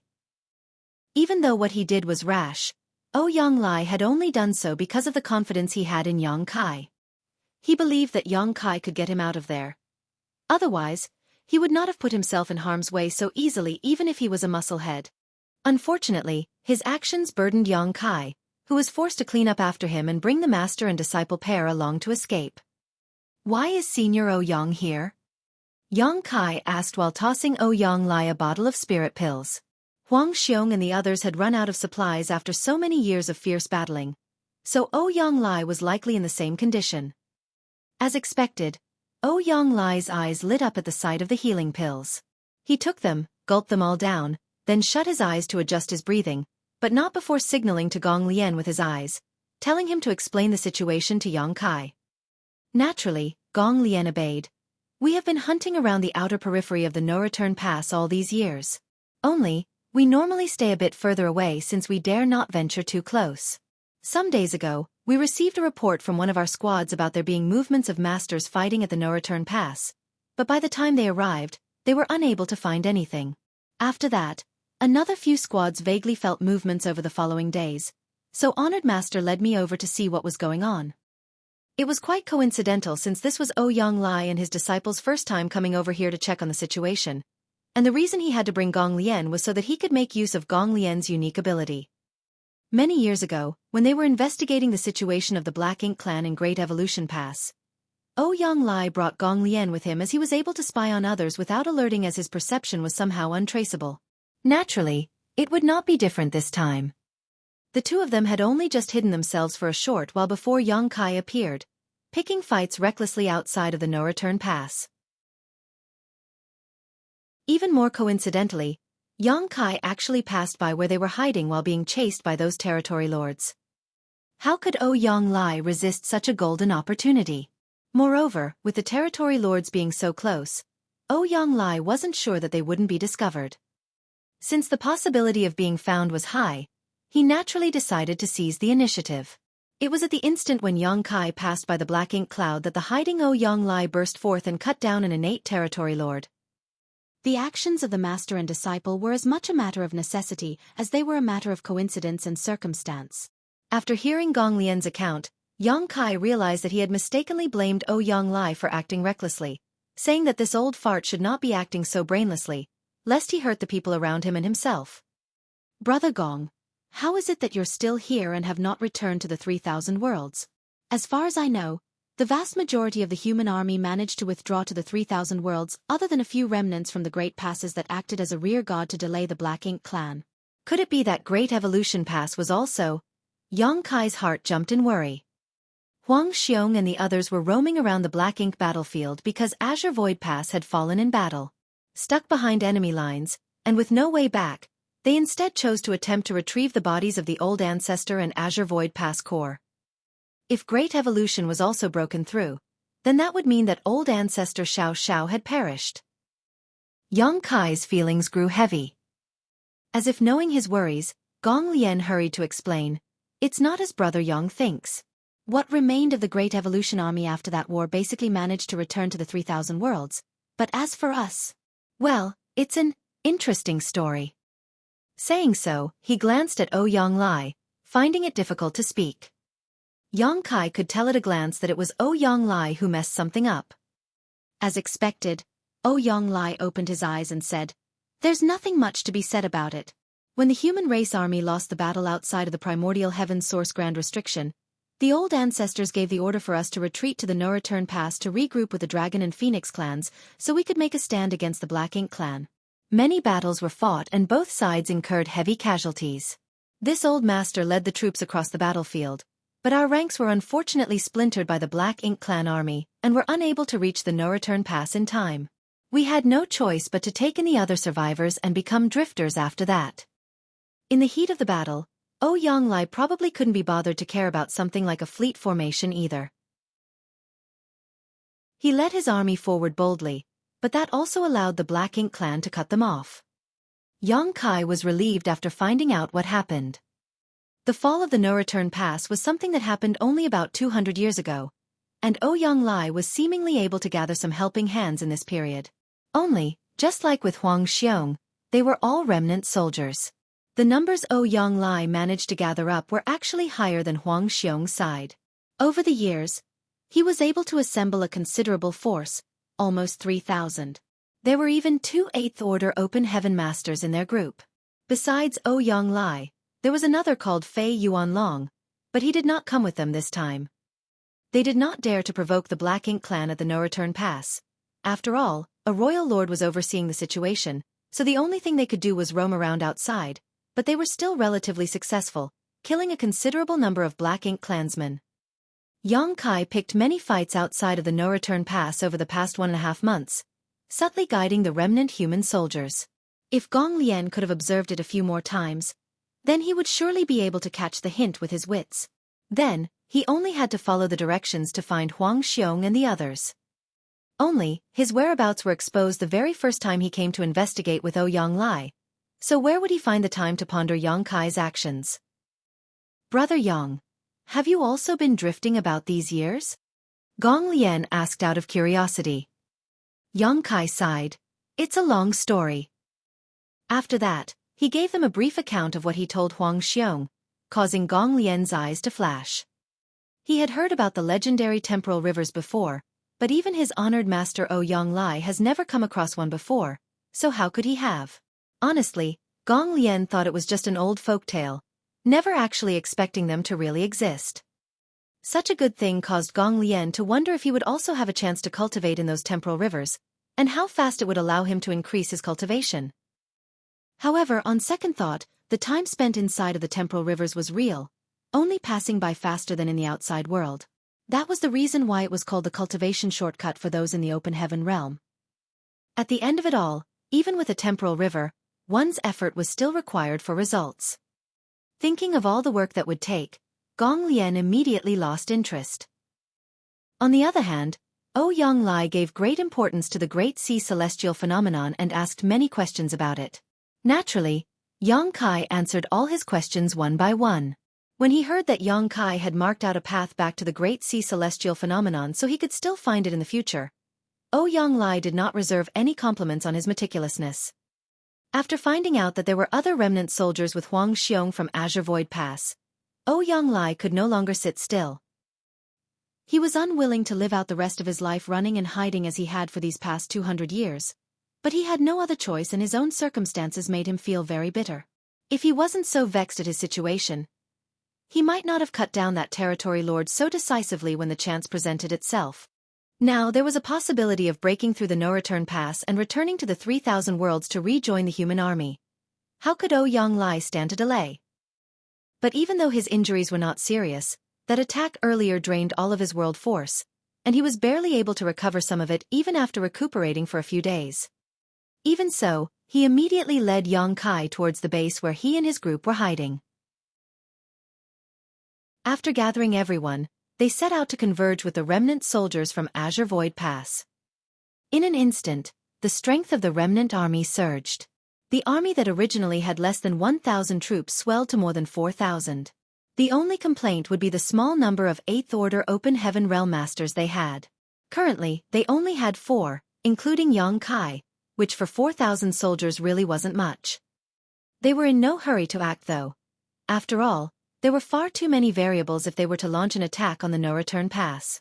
They could not act with confidence unless they did some proper planning beforehand.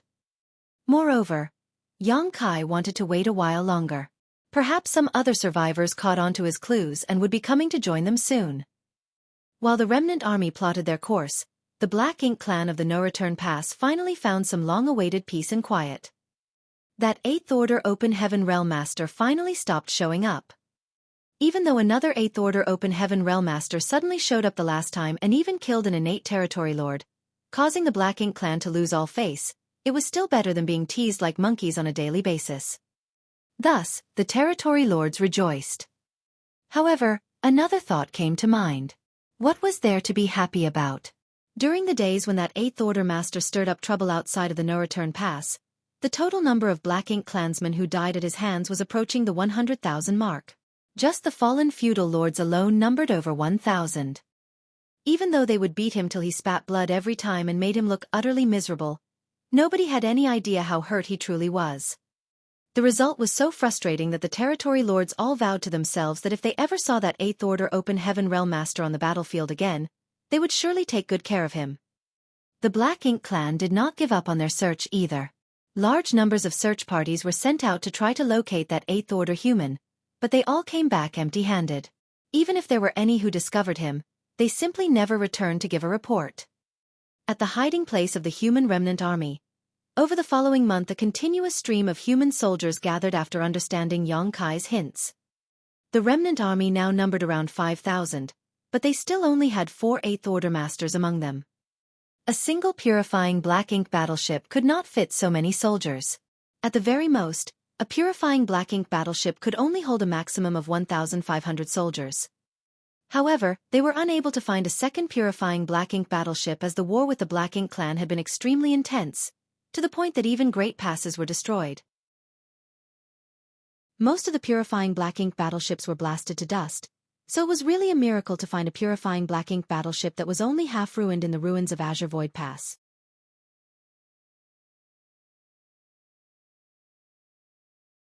The first month was uneventful.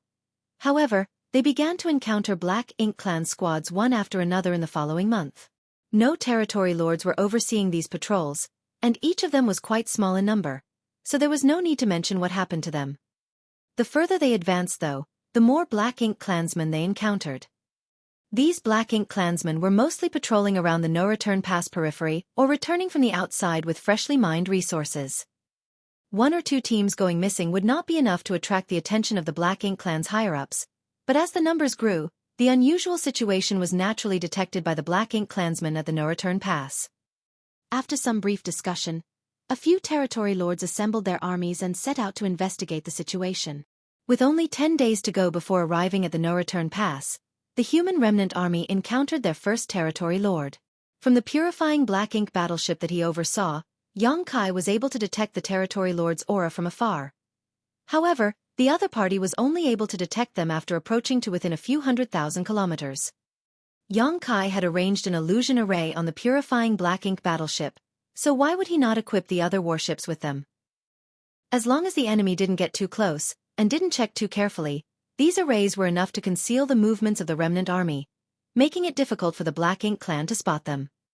When he saw such a large force of humans coming towards him, the territory lord was shocked and ordered his subordinates to block them. At the same time he turned around, preparing to head back to the no-return pass to report this troubling development. However, as soon as he turned around, he saw a young human standing silently behind him, giving him an icy glare.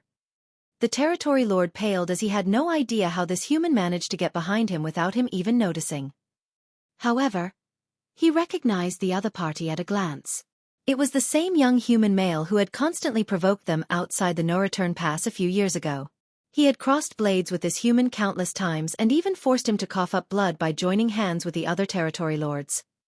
For 2 years, this human had disappeared, so the territory lord never thought he would see him again on this day, leading such a large human army no less.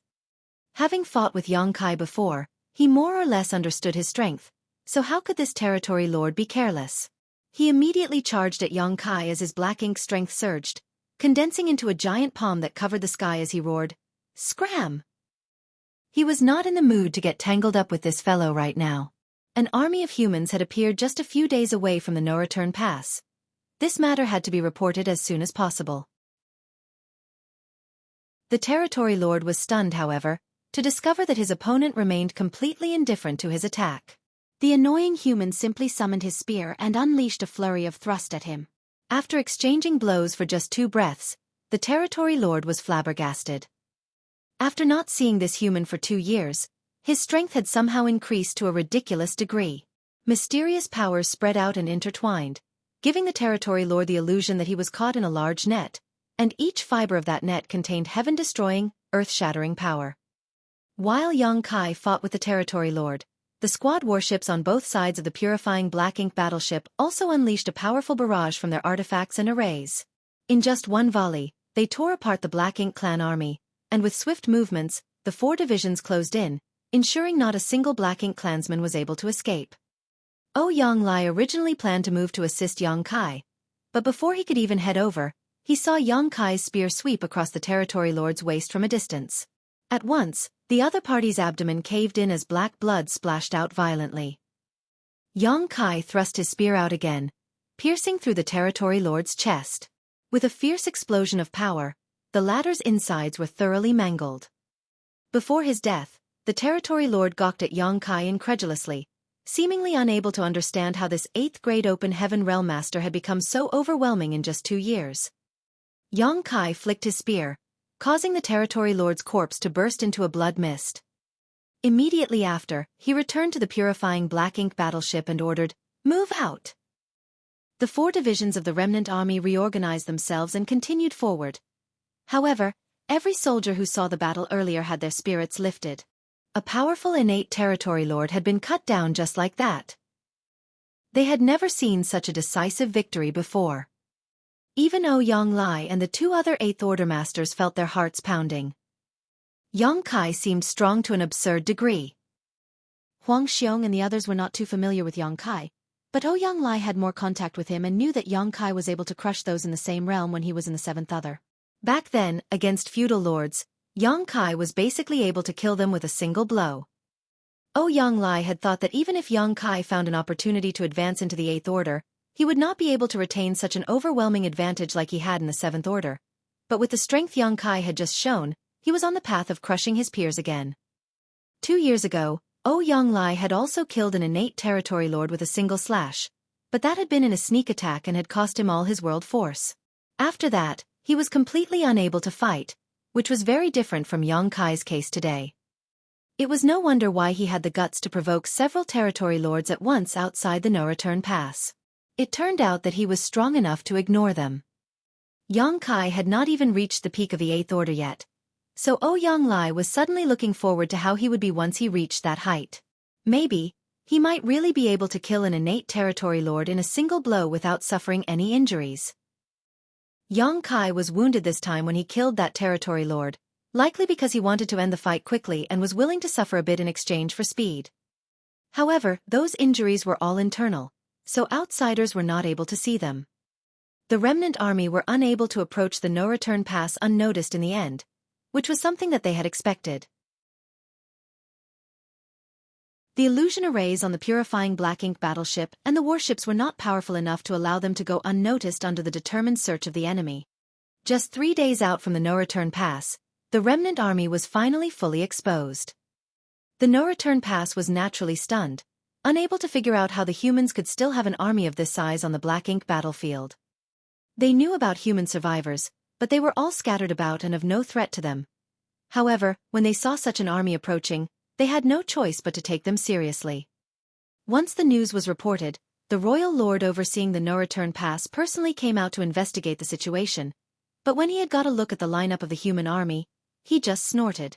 They dared to come and pick a fight with just 4 8th Open Heaven Realm Masters? It was no different from suicide in his opinion. The forces guarding the no-return pass were not large, but they still had a royal lord and some 20 innate territory lords. The Black Ink clan garrison here also numbered at least 1 million, with many more constantly being spawned and sent to the 3,000 worlds. This was not something a mere remnant army of a few thousand humans could challenge. Seeing the remnant army led by a huge warship, constantly approaching the no-return pass, the royal lord became furious and ordered his territory lords to assemble their armies and meet them in battle. Under the royal lord's order, the territory lords did not dare to delay for a moment. At once, 10 territory lords mobilized along with a 300,000-strong army, showing the importance they attached to this battle. They themselves knew that the Black Ink battlefield would be completely under their control after this battle. They would no longer have to worry about being harassed by these human remnants. The supply convoys would also no longer be intercepted, and they could focus all their attention on invading the 3,000 worlds. 10 territory lords stormed out of the no-return pass with great momentum, a massive Black Ink clan army at their back exuding unconquerable might. Under their command, the 300,000-strong Black Ink clan army quickly formed a semicircle that surrounded the human army. It seemed from this arrogant gesture that they meant to take down the 5,000 humans in one fell swoop. Instead of being frightened by such a disparity in numbers though, the humans all lifted their weapons and prepared to meet the enemy. This was only natural. After all, they had already experienced far too many battles like this. To fight as 1,000 against 10,000, which human soldier had not experienced that before? Only, the humans were indeed meager in strength, and the number of 8th Order Masters were less than usual for an army this size with only 4 in total. However, what did they have to fear about the trivial Black Ink clan? They would still fight to the death.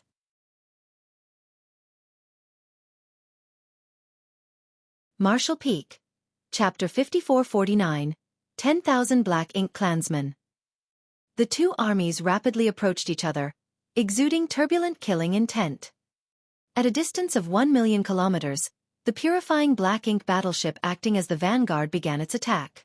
The many arrays arranged around the purifying black ink battleship hummed and the artifacts at their core lit up, turning into streams of colorful light that cut through the void, illuminating the outside of the no-return pass into a glorious light display. Each burst of light carried terrifying killing power with it and soon exploded amidst the Black Ink clan army, clearing out large regions of space. The remnant army's only purifying black ink battleship was brought out from Azure Void Pass, and it could be said to contain the remaining essence gathered from the entire Great Pass, so its might was several times stronger than an ordinary purifying black ink battleship. The 1,000 or so human soldiers stationed aboard the purifying black ink battleship were essentially all there to power the excessive number of arrays installed on its hull. Before the purifying black ink battleship was breached, they did not need to head out to fight the enemy hand-to-hand. They only needed to activate the various arrays and rely on the might of the artifacts. Not once had a purifying black ink battleship appeared with such a luxurious loadout before. The first round of attacks came as a shock to the Black Ink clan, and the 10 territory lords instantly realized that this purifying black ink battleship was different from the others. They had also seen the humans' purifying black ink battleships before, but what they saw in the past could hardly compare to the might of the warship before them now. So, after a brief discussion, 5 of the territory lords charged straight at the purifying black ink battleship under the cover of their subordinates. Regardless of where this remnant army came from, they seemed to be heavily reliant on this purifying black ink battleship, so as long as they could finish it off, the human strength would be greatly reduced, leaving the enemy at their mercy. With a combined strength of 5 innate territory lords against only 1 8th Order master standing guard aboard the battleship, it was practically impossible for them to fail. Soon, with the sacrifice of their subordinate Black Ink clansmen, the 5 territory lords were able to close to a distance of 100,000 kilometers from the purifying black ink battleship. From this distance, the innate territory lords could fully exert their strength against this purifying black ink battleship. However, before they could make their moves, a stream of light suddenly emerged from the purifying black ink battleship. The 8th Order Open Heaven Realmmaster overseeing the battleship actually charged out to meet them. The territory lords all had sharp vision and excellent memory, so they could naturally tell at a glance that this was that 8th Order human master who had constantly picked a fight with them outside of the no-return pass 2 years ago. Similar to the territory lord who was cut down by Yang Kai previously, these 5 greatly underestimated Yang Kai's strength, thinking that he was only uniquely gifted at escaping and not really that strong. So, none of the 5 territory lords put this man's charge to heart. Instead, they each gathered their strength, intending to blast apart this arrogant human together with the purifying black ink battleship. However, the 8th Order human's figure suddenly blurred and disappeared from their sight. The next moment, 3 territory lords howled in pain as if they had been subjected to some unbearable torture, their faces twisting in agony. In an instant, 3 powerful innate territory lords were rendered helpless.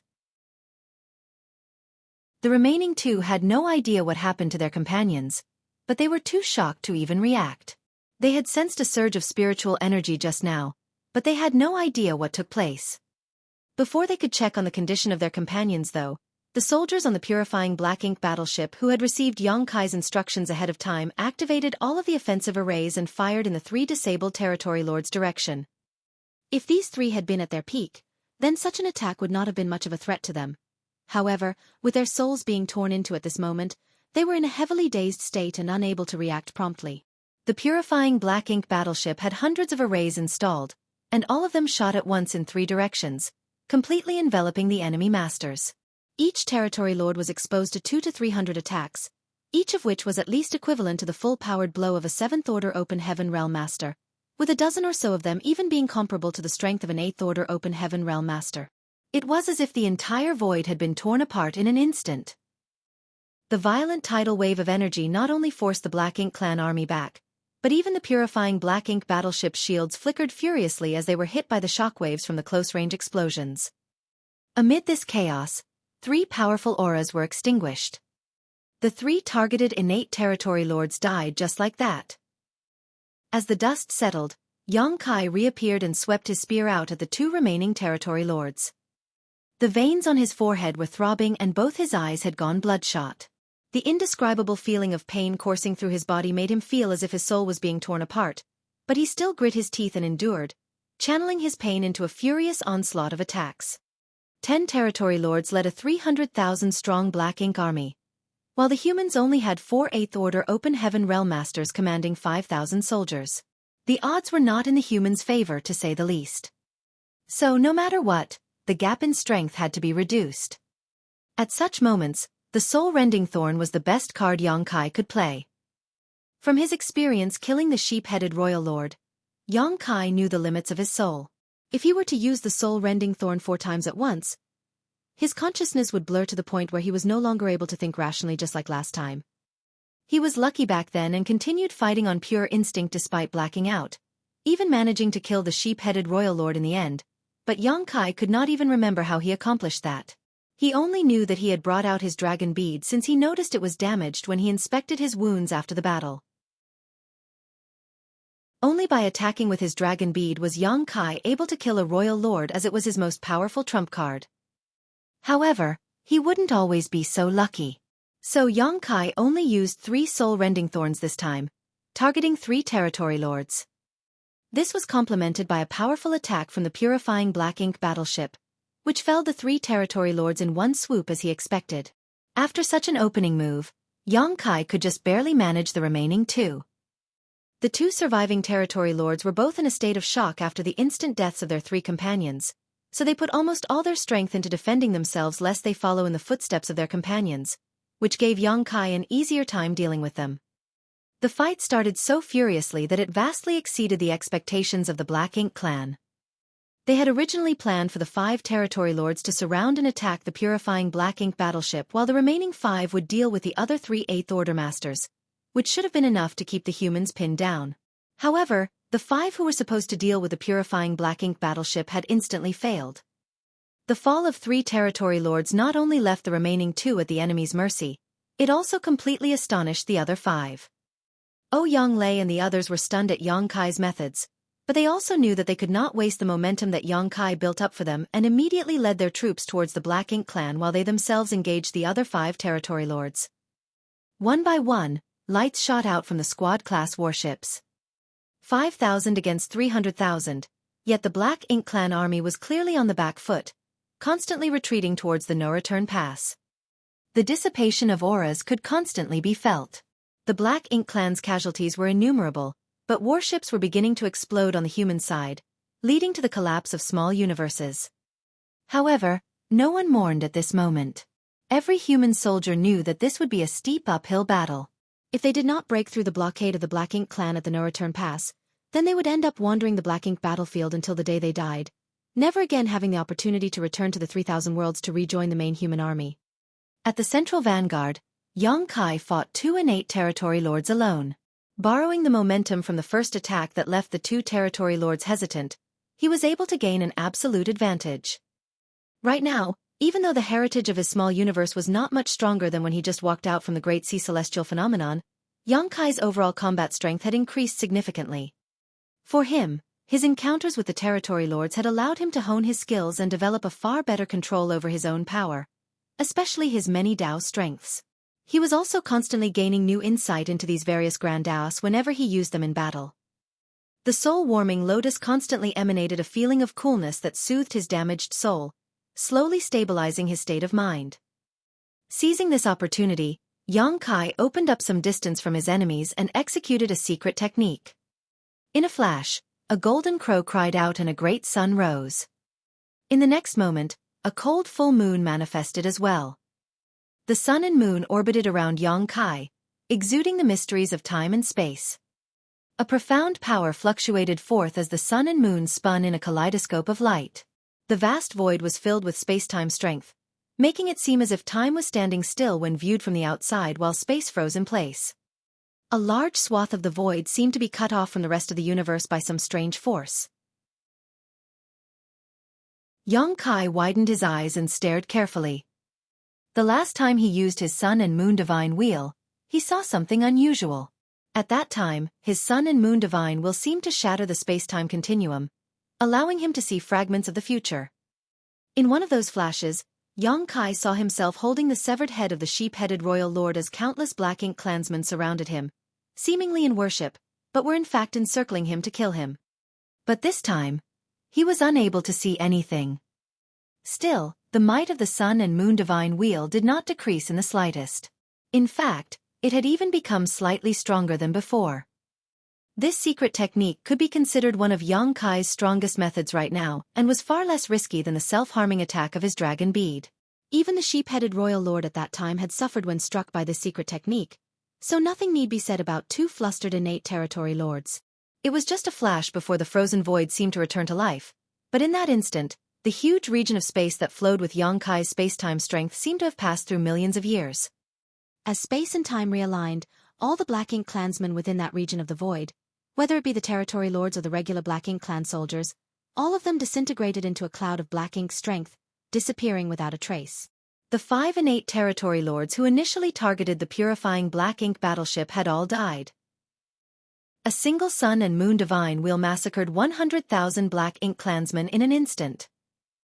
The morale of the humans soared while the Black Ink clan was horrified.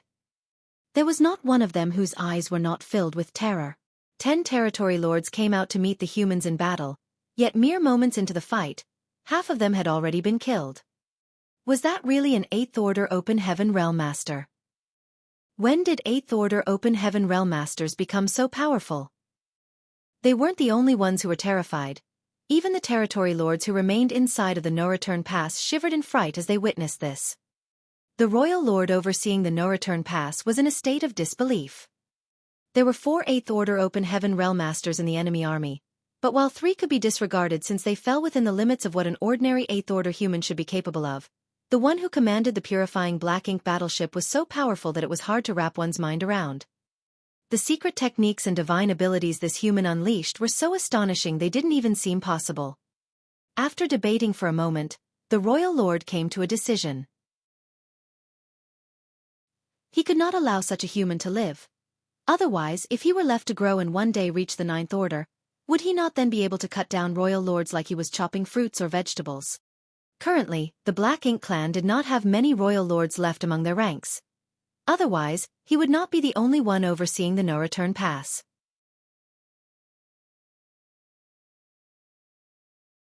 Marshall Peak. Chapter 5450. Who dares block my way? With his mind made up, the royal lord made his move, turning into a cloud of Black Ink strength that rapidly approached the battlefield. Yang Kai had been weakened at this moment. Releasing 3 soul-rending thorns had severely damaged his soul, and then using his sun and moon divine wheel had drained a significant amount of his world force. If Yang Kai did not have a world tree clone to stabilize his small universe, it would have already been heavily shaken.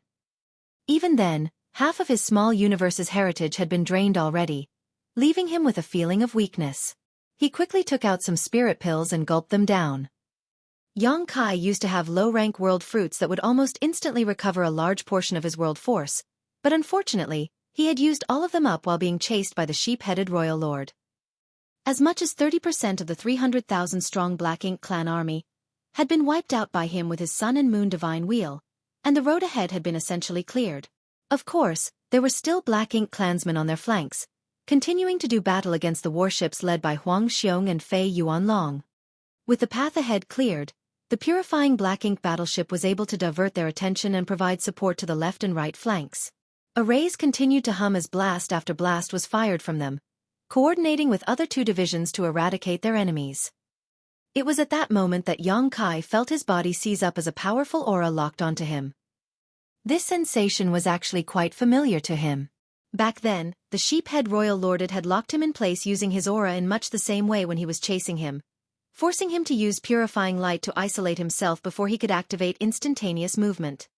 Yang Kai immediately looked up and sure enough, in the no-return pass's direction was a giant Black Ink cloud rapidly approaching his location. There seemed to be 2 eyes inside of the Black Ink cloud that were sharp as swords determined to pierce through him. The royal lord. In the opening moments of the battle, 5 innate territory lords had fallen. The royal lord who oversaw the no-return pass realized the threat that Yang Kai posed and could no longer sit still. He had to kill this 8th open human personally to weed out future troubles here. From afar, the royal lord began exerting his power as if to demonstrate his strength and also to shake the morale of the humans. The void shook as even the protective barrier of the purifying Black Ink battleship lit up, as if there were an invisible weight pressing on it. Such pressure was formless, but it was real and tangible. A top master's pressure was strong enough to cull the weak all on its own. The royal lord naturally made the wrong decision when he tried to intimidate the humans with his pressure though. The purifying black ink battleship at the center of the army did not slow down and instead continued sailing towards the no-return pass. To its left and right, warships exploded as humans fell in large numbers. The horrific death toll left Huang Xiong and Fei Yuanlong red-eyed in grief, but they were unable to do anything about it. They could only block off the attacks of the territory lords in order to minimize the casualties on their side.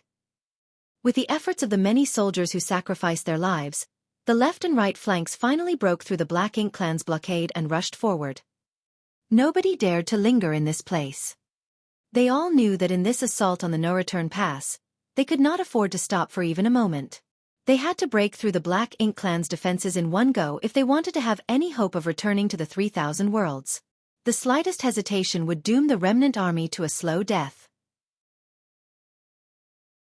The rear where Ouyang Lai was in charge was originally the calmest and least pressured, but now, he was the one facing the heaviest burden.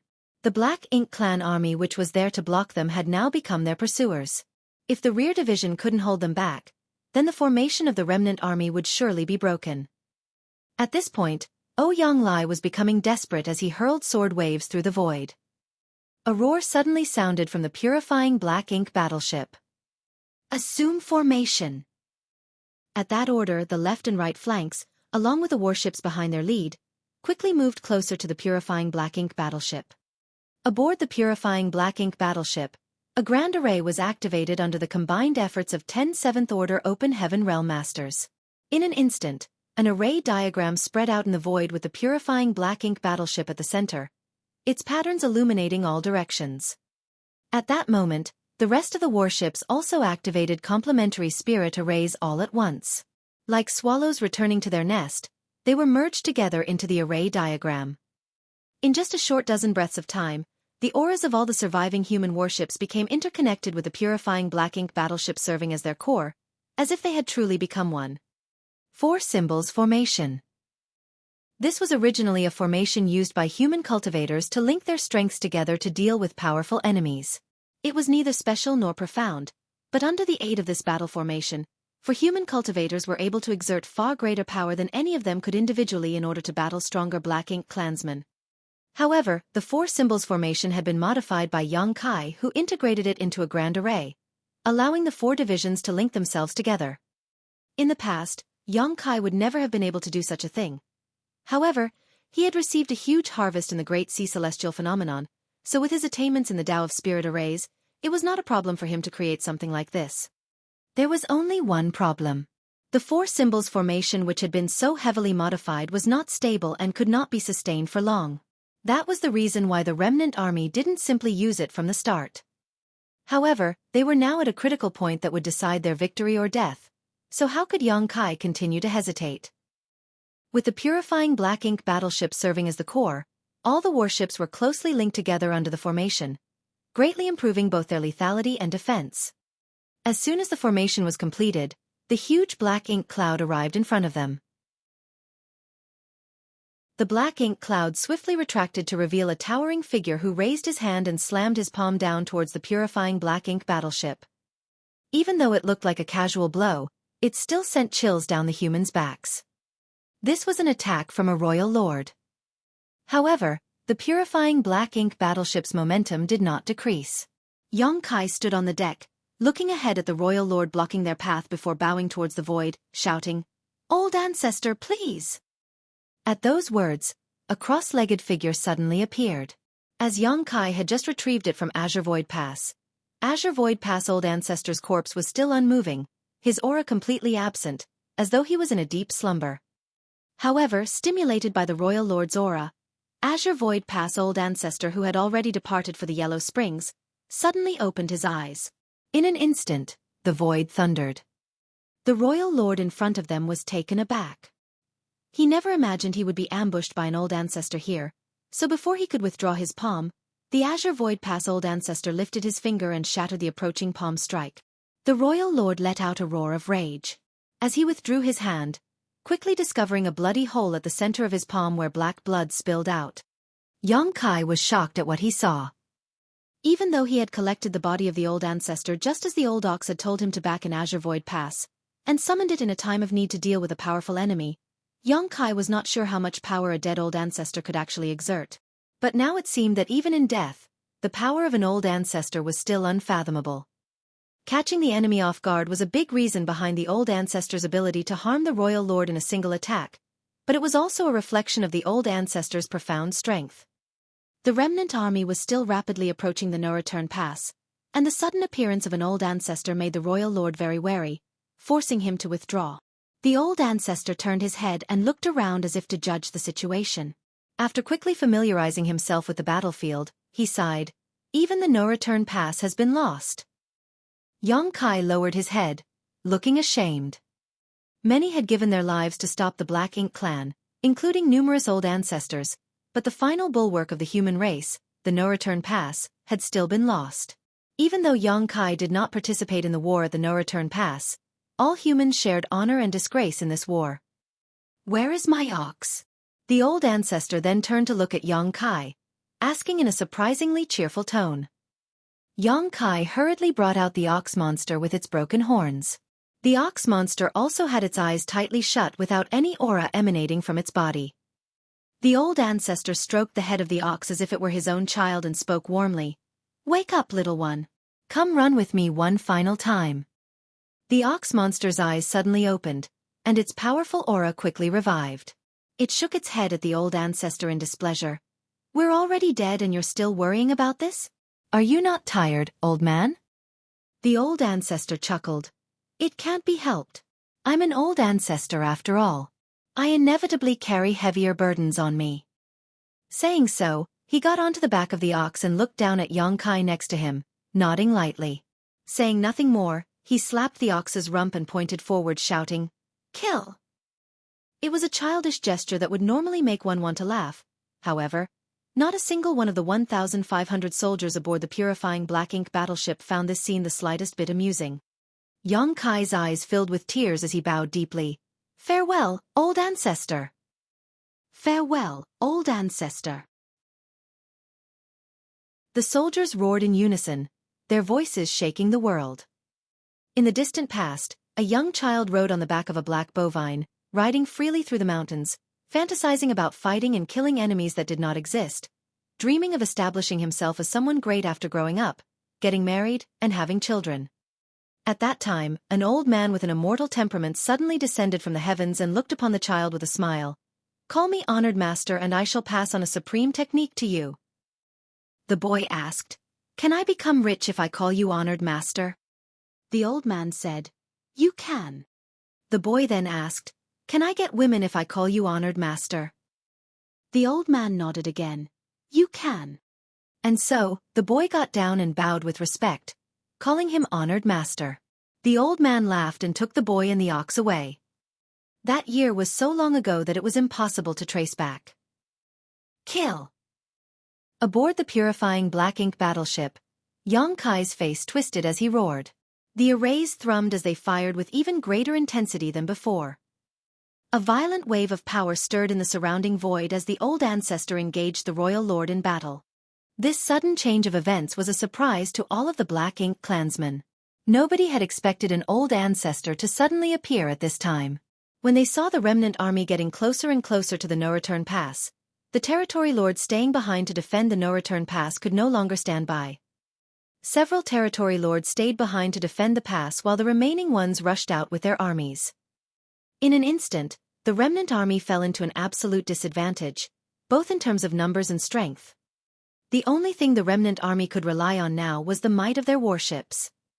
However, with the territory lords here to obstruct and harass them, it was difficult for the remnant army to advance. If they could not break through this siege, they would be trapped here and eventually annihilated. There were warships constantly being stripped from the formation by powerful attacks. Those warships without exception exploded, resulting in all the soldiers aboard dying. Seeing that they were reaching a critical situation, Xueqi ground his teeth and soared out of the purifying Black Ink battleship. His fierce aura all but materialized as he enveloped all of the territory lords in it. A soul-rending thorn was silently released, striking one of the territory lords. In the moment of disorientation that followed, Yong-kai blasted the territory lord with his golden crow casts the sun, vaporizing him. Who dares block my way? Yong-kai's face grimaced fiercely, and when he raised his spear and pointed it at them, the territory lords who appeared to stop them were all struck with terror.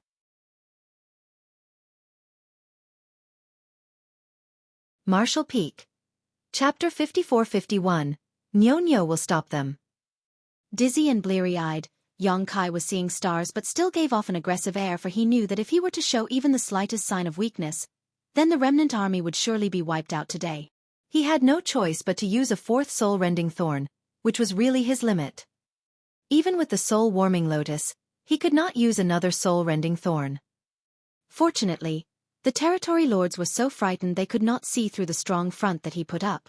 The might of this Eighth Order Open Heaven Realm Master had seeped deep into their hearts. In the opening moments of the battle, he was able to cut down 3 territory lords alone, then 2 more with an astonishingly powerful attack, and just now he had slaughtered another with 1 blow.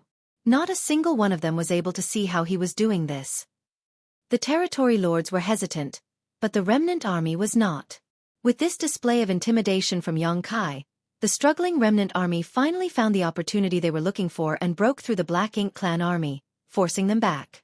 The lights shooting out from the purifying Black Ink battleship and the surviving warships never ceased as they charged ahead.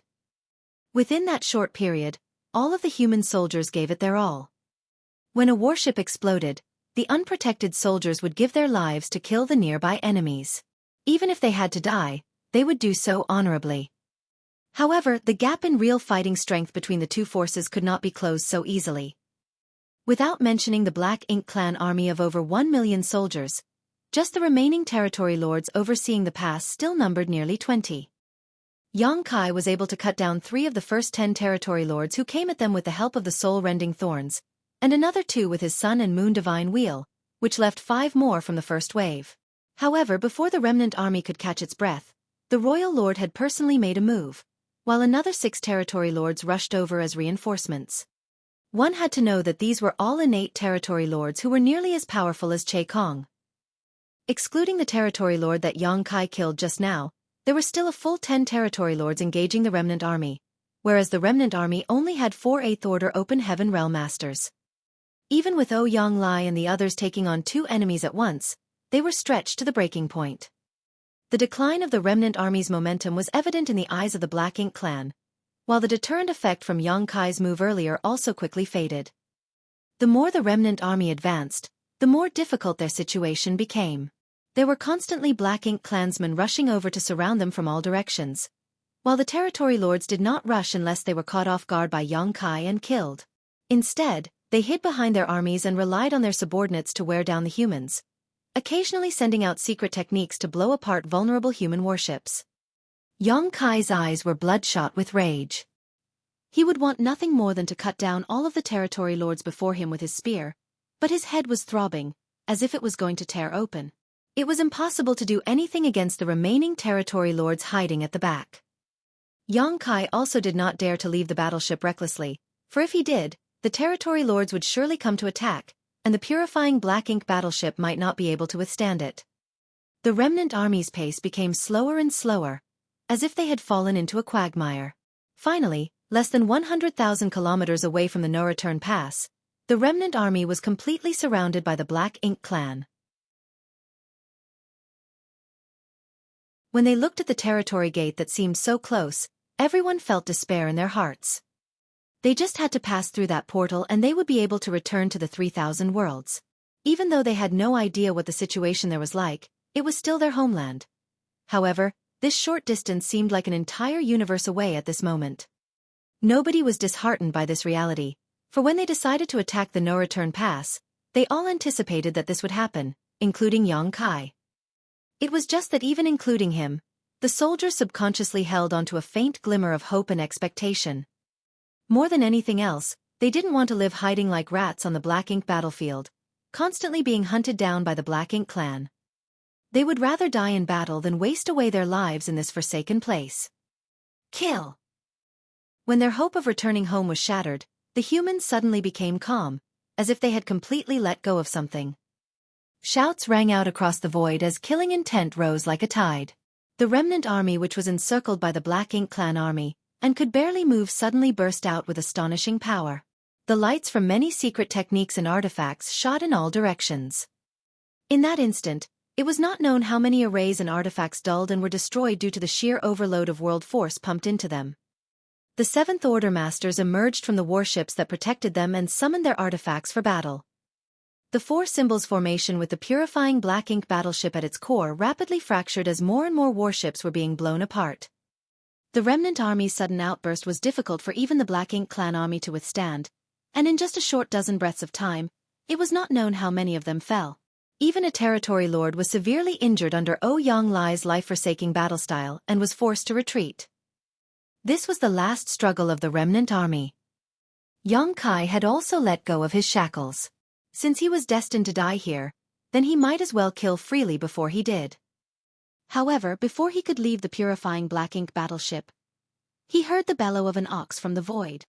There was a disturbance among the Black Ink Clan army surrounding the remnant army. Countless auras vanished all at once, and Yang Kai turned his head only to see an enormous black bovine charging through the Black Ink Clan's lines, monster chi turbulently erupting from his figure.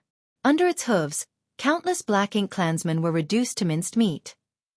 As it lowered its head and charged over, nothing could obstruct its path. Even a territory lord was sent flying after being rammed, blood spraying out as he tumbled through the void. "Boys, keep up." The ox monster spoke as it dashed past the remnant army, breaking open the path ahead. Everyone felt their spirits soar, and the soldiers in charge of piloting the warships quickly spurred them off to follow the ox monster's lead. On orders from the territory lords, the Black Ink Clan soldiers all came forth to stop the ox monster when they saw it approaching, releasing one secret technique after another, flaying open its skin and flesh. However, no blood spilled out. It had died long ago, and only through the profound methods of the Azure Void Old Ancestor was it able to fight on even after death, so why would it have to fear being injured now? When a territory lord saw this, he tried to block it but was sent flying by the ox monster's broken horns. When the other territory lords saw this, they no longer dared to act rashly. Yang Kai had also just realized how strong this ox monster actually was. Even though he had seen it twice in the past, it was just grazing leisurely in the green hills and blue rivers like an ordinary bull. But now, it seemed that this ox monster was as strong as a peak 8th Order Open Heaven Realm Master, perhaps even stronger. 100,000 kilometers was crossed in the blink of an eye, and very soon, the remnant army was right in front of the territory gate. Right behind them was the pursuing Black Ink Clan army. In a flash, the ox monster arrived behind the remnant army and shook its head. "Go! Myeonyo will stop them." Its huge body became a shield, protecting the remnant army like a great mountain. Countless attacks landed on its body in that instant, causing it to shake from the impact. Yang Kai's eyes reddened as he somehow maintained the Four Symbols formation and led the remnant army towards the portal. The territory gate at the no-return pass originally wasn't very large. Last time Yang Kai saw it, it was even smaller than a normal territory gate. The Black Ink Clan had torn apart the portal by some unknown means since occupying this place so it could facilitate the invasion of their army. The purifying Black Ink battleship was not small, but it was still tiny compared to the current territory gate. However, just as the purifying Black Ink battleship was about to pass through, the exalted roar of a dragon suddenly rang out from within the no-return pass. Startled, Yang Kai looked down and his pupils shrank. Above the square where the dragon pool was opened back then was a dense black ink cloud, and within it, the form of an ancient dragon could faintly be seen. Ji Lao-san. Yang Kai was extremely shocked, for he never expected to see Ji Lao-san here. And from the looks of things, Ji Lao-san had been captured by the Black Ink Clan, but they did not kill him. Instead, they confined him here and enveloped him in a black ink cloud. Yang Kai had no idea what sort of wicked plans the Black Ink Clan had for him, but from what he saw, it seemed like they were trying to corrupt Ji Lao-san. However, they didn't seem to be having much luck. Divine spirits had some level of immunity towards black ink strength thanks to their powerful bloodlines. According to the information that Yang Kai received from Tsong, supplemented by his own speculations, the burning light and serene glimmer were inextricably linked to the primordial light, and the primordial light was capable of completely nullifying the existence of Mo. Purifying light, which was created by fusing the powers bestowed by the burning light and serene glimmer, could completely purify and dispel black ink strength. These two were the original ancestors of the divine spirits, and so the divine spirits had naturally inherited some of that power. As the leaders of the divine spirits, the immunity possessed by the dragon clan from their dragon veins was particularly evident towards black ink strength. This was something that Xueqi could feel even without the World Tree Clone, but with the World Tree Clone to protect his small universe, Xueqi had never felt bothered by black ink strength. Ji Lao San was not particularly strong among the dragon clan.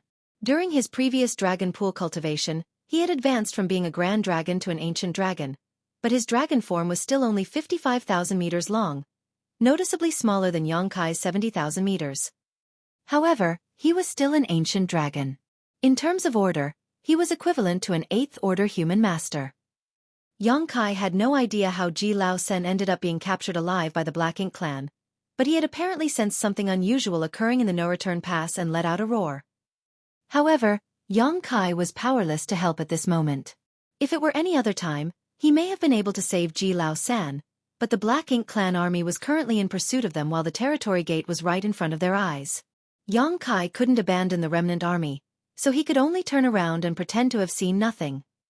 In the next instant, the remnant army rushed through the portal. With a twist of its rump, the black bovine put itself directly in front of the portal with its body, its loud moo shaking the heavens. No matter how the Black Ink clan lay their attacks on it, it refused to budge. On the other side, the void spun as the remnant army suddenly appeared in an empty great territory. After being disoriented for a moment, everyone was on alert again. Though they had made it past the no-return pass, nobody dared to relax. That was because they knew that the crisis was far from over. Breaking through the no-return pass was just the beginning. Over the past few days, Xueqi and the others had been guessing what the situation beyond the no-return pass would be, and trying to figure out how they should deal with whatever they were going to encounter. Now that the Black Ink clan had taken over the no-return pass, it was inevitable that they would assemble their troops and try to establish a forward position beyond the territory gate. So if they really managed to rush through, then the worst-case scenario they could encounter would be plunging headlong into an endless horde of Black Ink clansmen. If that were to happen, then there would be no possible way for the remnant army to survive. Right now, everyone could only carry the idea of killing one to break even and killing two to gain a profit, intent on fighting the Black Ink clan to death. Xueqi may be able to escape, but there was no hope for the rest. However, according to Xueqi, that situation was unlikely. It wasn't that their predecessors from the Cave Heaven and Paradises never contemplated what would happen if the no-return pass was to be breached by the Black Ink clan, so countermeasures had naturally been put in place long ago.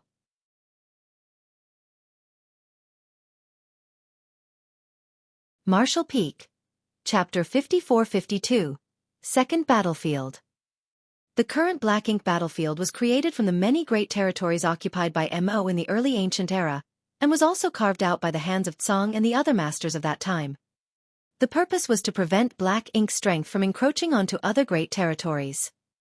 The Black Ink battlefield and the 3,000 worlds were now connected by only a single territory gate, so as long as that gate was well guarded, the human race would be able to seal off Black Ink strength in the Black Ink battlefield. However, this was not a foolproof solution. Mo was such a bizarre and powerful existence that the ancestors of the human race, after the era of Tsang and the other martial ancestors, wondered on more than one occasion what would happen if the territory gate connecting the 3,000 worlds and the Black Ink battlefield were to be broken through by the Black Ink clan. If they were unprepared, then the Black Ink clan would be able to charge straight into the 3,000 worlds and quickly build up their strength by ravaging one thriving great territory after another. When that time came, the mighty force of the Black Ink clan would surely snowball in strength until the human race could no longer stop them. So, in order to deal with this possibility, their ancient ancestors completely cleared out the great territory that the Black Ink battlefield was connected to. Thus, the great territory was named the Barren Territory. If the Black Ink battlefield was the first battlefield between the human race and the Black Ink clan, then the Barren Territory would be the second battlefield as imagined by the ancient ancestors. In other words, there was, in actual fact, more than one strategic point between the 3,000 worlds and the Black Ink battlefield.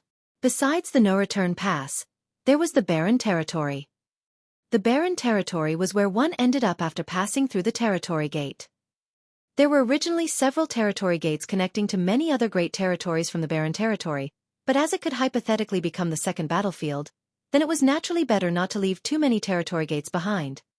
The ancient ancestors destroyed or sealed most of the territory gates while leaving only a single one intact, and the great territory that gate connected to was the Shattered Heaven. Yongkai only learned about this from Ouyang-Lai and the others when they were planning their attack on the no-return pass. After all, he didn't enter the Black Ink battlefield through the usual route. Yongkai had followed a void corridor from Black Territory to the Blue Sky Theater back then. Any cultivator entering the Black Ink battlefield would have to first transit through the Shattered Heaven and the Barren Territory before arriving at the no-return pass, so it was natural that one would learn of these secrets then. Now that the no-return pass had been breached, the humans had to defend the Barren Territory no matter the cost, so they naturally made many arrangements in this place to set up an ambush for the Black Ink clan. This great territory was very different from all others because every great territory had, more or less, their own universe worlds, which gave the void vitality and life. However, there was nothing in the Barren Territory. It was as empty as its name implied. That was because they had to prevent the Black Ink clan from harvesting resources and creating even more clansmen, which led the ancient ancestors to destroy or remove all of the universe worlds in this great territory when they were setting up the Barren Territory. The only things that existed here were fortifications that the human race had built up over countless years. There existed in this place a defense line even more extensive than that of any great pass on the Black Ink battlefield. That was why Ouyang-Lai guessed that while the no-return pass breach may have come as a result of the Black Ink clan's power, it was also possible that the humans had given up the pass voluntarily.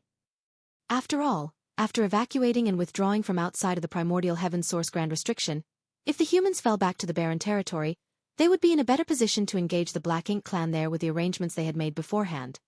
It was because of such speculation that Ouyang-Lai believed that it was unlikely that the remnant army would end up surrounded by the Black Ink clan army if they were to pass through the no-return pass.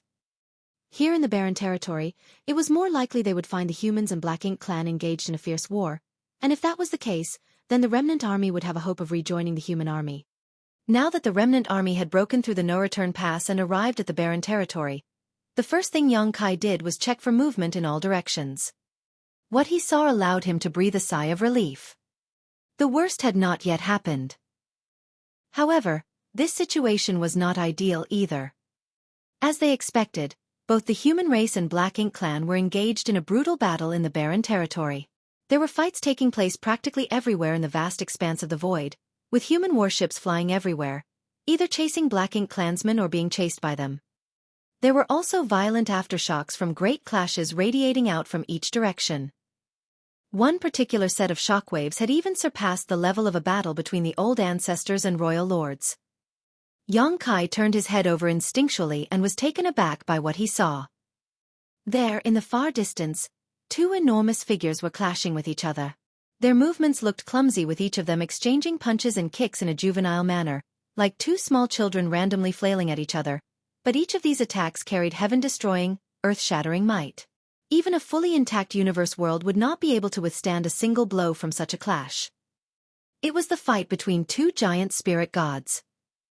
One of them was the one that Yongkai saw at the late ancient era battlefield. Currently, his body was enveloped in Black Ink strength, covering his figure in a dark color. The other giant spirit god was different, however. He had a tuft of black hair atop his head which looked rather comical. Hair. It was the same air that carried Yongkai into the chaotic dead territory. Yongkai had a deep impression of the tuft of black hair on his head. Ada's head was completely bald with nothing on it, but Air had a very conspicuous characteristic that allowed Yongkai to recognize him at a glance. Air was here, fighting against the Black Ink giant spirit god. Giant spirit gods were an ancient and extremely rare race, while the Black Ink giant spirit god was a creation of Mo, designed based on the giant spirit gods and not truly one of their kind. These two were, in fact, very different beings. However, even if it was not a real giant spirit god, the Black Ink giant spirit god's power was not lacking in comparison to Air. It was not known how long these two behemoths had been fighting for, but they kept on exchanging blows without rest, leaving each other bruised and battered. Neither the humans nor the Black Ink clan dared to even approach their battlefield. Since Air is here, what about Ada? Yongkai looked around, but there was no sign of Ada, so he could not ascertain whether he was here or not. However, he did see the remains of another Black Ink giant spirit god. This black ink giant spirit god had come out from the primordial heaven's source grand restriction, but with the hidden hand left behind by Mu, Tsong had forcibly closed the primordial heaven's source grand restriction, cutting off its body before it could fully emerge, so it was easily identifiable. At this moment, it was not known how the black ink giant spirit god had been cut apart, but only half of its body, which was originally already lacking parts, remained. Yang Kai calmed down. The strongest forces on the Black Ink clan side were undoubtedly the two Black Ink giant spirit gods, and the no-return pass collapse definitely had something to do with them. Now that one of them had been cut down, and the other was being dealt with by our heir, the pressure on the human race was greatly reduced. Apart from the battlefield of the two giant spirit gods, Yang Kai also saw dragons and phoenixes soaring through the void. There were also other divine spirits of all shapes and sizes in their true forms, fighting bloody battles in every direction. Yang Kai did not have time to keep observing the situation, though as there were already gazes locked onto him from all directions. The sudden emergence of the remnant army from the no-return pass naturally attracted attention, especially from the Black Ink clansmen nearby who rushed over in droves. They were surprised, but they had no time to think about what had happened at the no-return pass. There was one source of headache for the remnant army, however, and that was the presence of a royal lord. The royal lord overseeing the no-return pass had the fallen Azure Void Pass old ancestor to stop him, but nobody was here to block this one. When he saw the royal lord approaching, Yang Kai made a quick decision to lead the remnant army off in a different direction. However, their attack on the no-return pass had not been easy, resulting in many warships, arrays, and artifacts being heavily damaged. So, with their speed greatly reduced, how were they supposed to outrun a royal lord? From a distance, the royal lord used his black ink strength to create a black ink cloud that enveloped the remnant army. He did not kill them yet, though. He wanted to capture a few of them alive to ask about the situation at the no-return pass. However, even though he was only making a casual blow, with the state of the current remnant army, many would surely be injured or killed. Almost half of the 5,000-strong remnant army were lost during the attack on the no-return pass, so they now number slightly less than 3,000. If they were to fight a royal lord here, they would surely lose several hundreds more. At the critical moment, a young man in white robes suddenly appeared above the remnant army. Nobody knew how he arrived there, as it was almost like he had been standing there the whole time. Faced with the approaching black ink cloud, the young man's body flickered before he suddenly transformed into a 100,000-meter-long dragon. Intense dragon pressure filled the void. The dragon had a flawless snow-white body, which made for a bright and dazzling sight on this chaotic battlefield. Yang Kai raised his brows as he recognized who this dragon was. Fu Guang. It was the ancient dragon that he saw at the bottom of the dragon pool. Before Yang Kai entered the dragon pool, Fu Guang had been in retreat inside the dragon pool for 5,000 years in order to break through to become a divine dragon. The strength division of the dragon clan was simple. Once one reached 10,000 meters, they were Grand Dragon, 50,000 meters, an Ancient Dragon, and 100,000 meters, a Divine Dragon. And, the most powerful among Divine Dragons was the Dragon Emperor. Not all Divine Dragons were Dragon Emperors, but every Dragon Emperor was an extremely powerful Divine Dragon of their generation. In the Dragon Pool, Yang Kai helped Fu Guang with his great sun and moon marks, which resulted in immense gains for both of them. Now, it seems like the latter had successfully advanced to become a divine dragon. Yang Kai never thought that Fu Guang would suddenly come to their rescue at such a crucial moment. In fact, Fu Guang had been hiding on the battlefield, waiting for an opportunity to kill one or two royal lords. After becoming a divine dragon, Fu Guang had become significantly stronger than an ordinary royal lord, so if he was able to catch one by surprise, he might actually succeed in killing them. Only the sudden appearance of the remnant army disrupted Fu Guang's plans, so he had no choice but to reveal himself. After assuming his dragon form, Fu Guang charged straight towards the royal lord, which shocked the latter. He had suffered a loss at Fu Guang's claws before, and knew just how powerful this white divine dragon was. Simply put, in a one-on-one fight, he was not Fu Guang's opponent. So, how would he still be in any mood to pick a fight with the remnant army? He immediately turned around and fled. Fu Guang naturally gave chase, and using a number of Dragon Clan secret techniques, he was able to beat the royal lord into a miserable mess. The fight lasted only a few moments before another royal lord charged over and joined hands with his companion to resist Fu Guang. Still, The white divine dragon was undaunted. Opening his mouth, a river suddenly burst forth. Caught off guard, the two royal lords were swept into this river, their bodies instantly freezing. Fu Guang also dove in and fought the two royal lords inside the river, gaining the upper hand even against two enemies. One could tell from this display alone that the power of a divine dragon was far greater than an ordinary Ninth Order Open Heaven Realm Master. An ordinary old ancestor would not be able to gain the advantage against two royal lords. If it were a one-on-one fight, then Fu Guang might have the opportunity to cut down a royal lord, but that was basically impossible if he had to deal with two of them. He knew that, in this fight, he would only be able to deal damage to the enemy, so his attacks grew less calculated and more ruthless. Even if he could not kill a royal lord, he intended to beat these two half to death.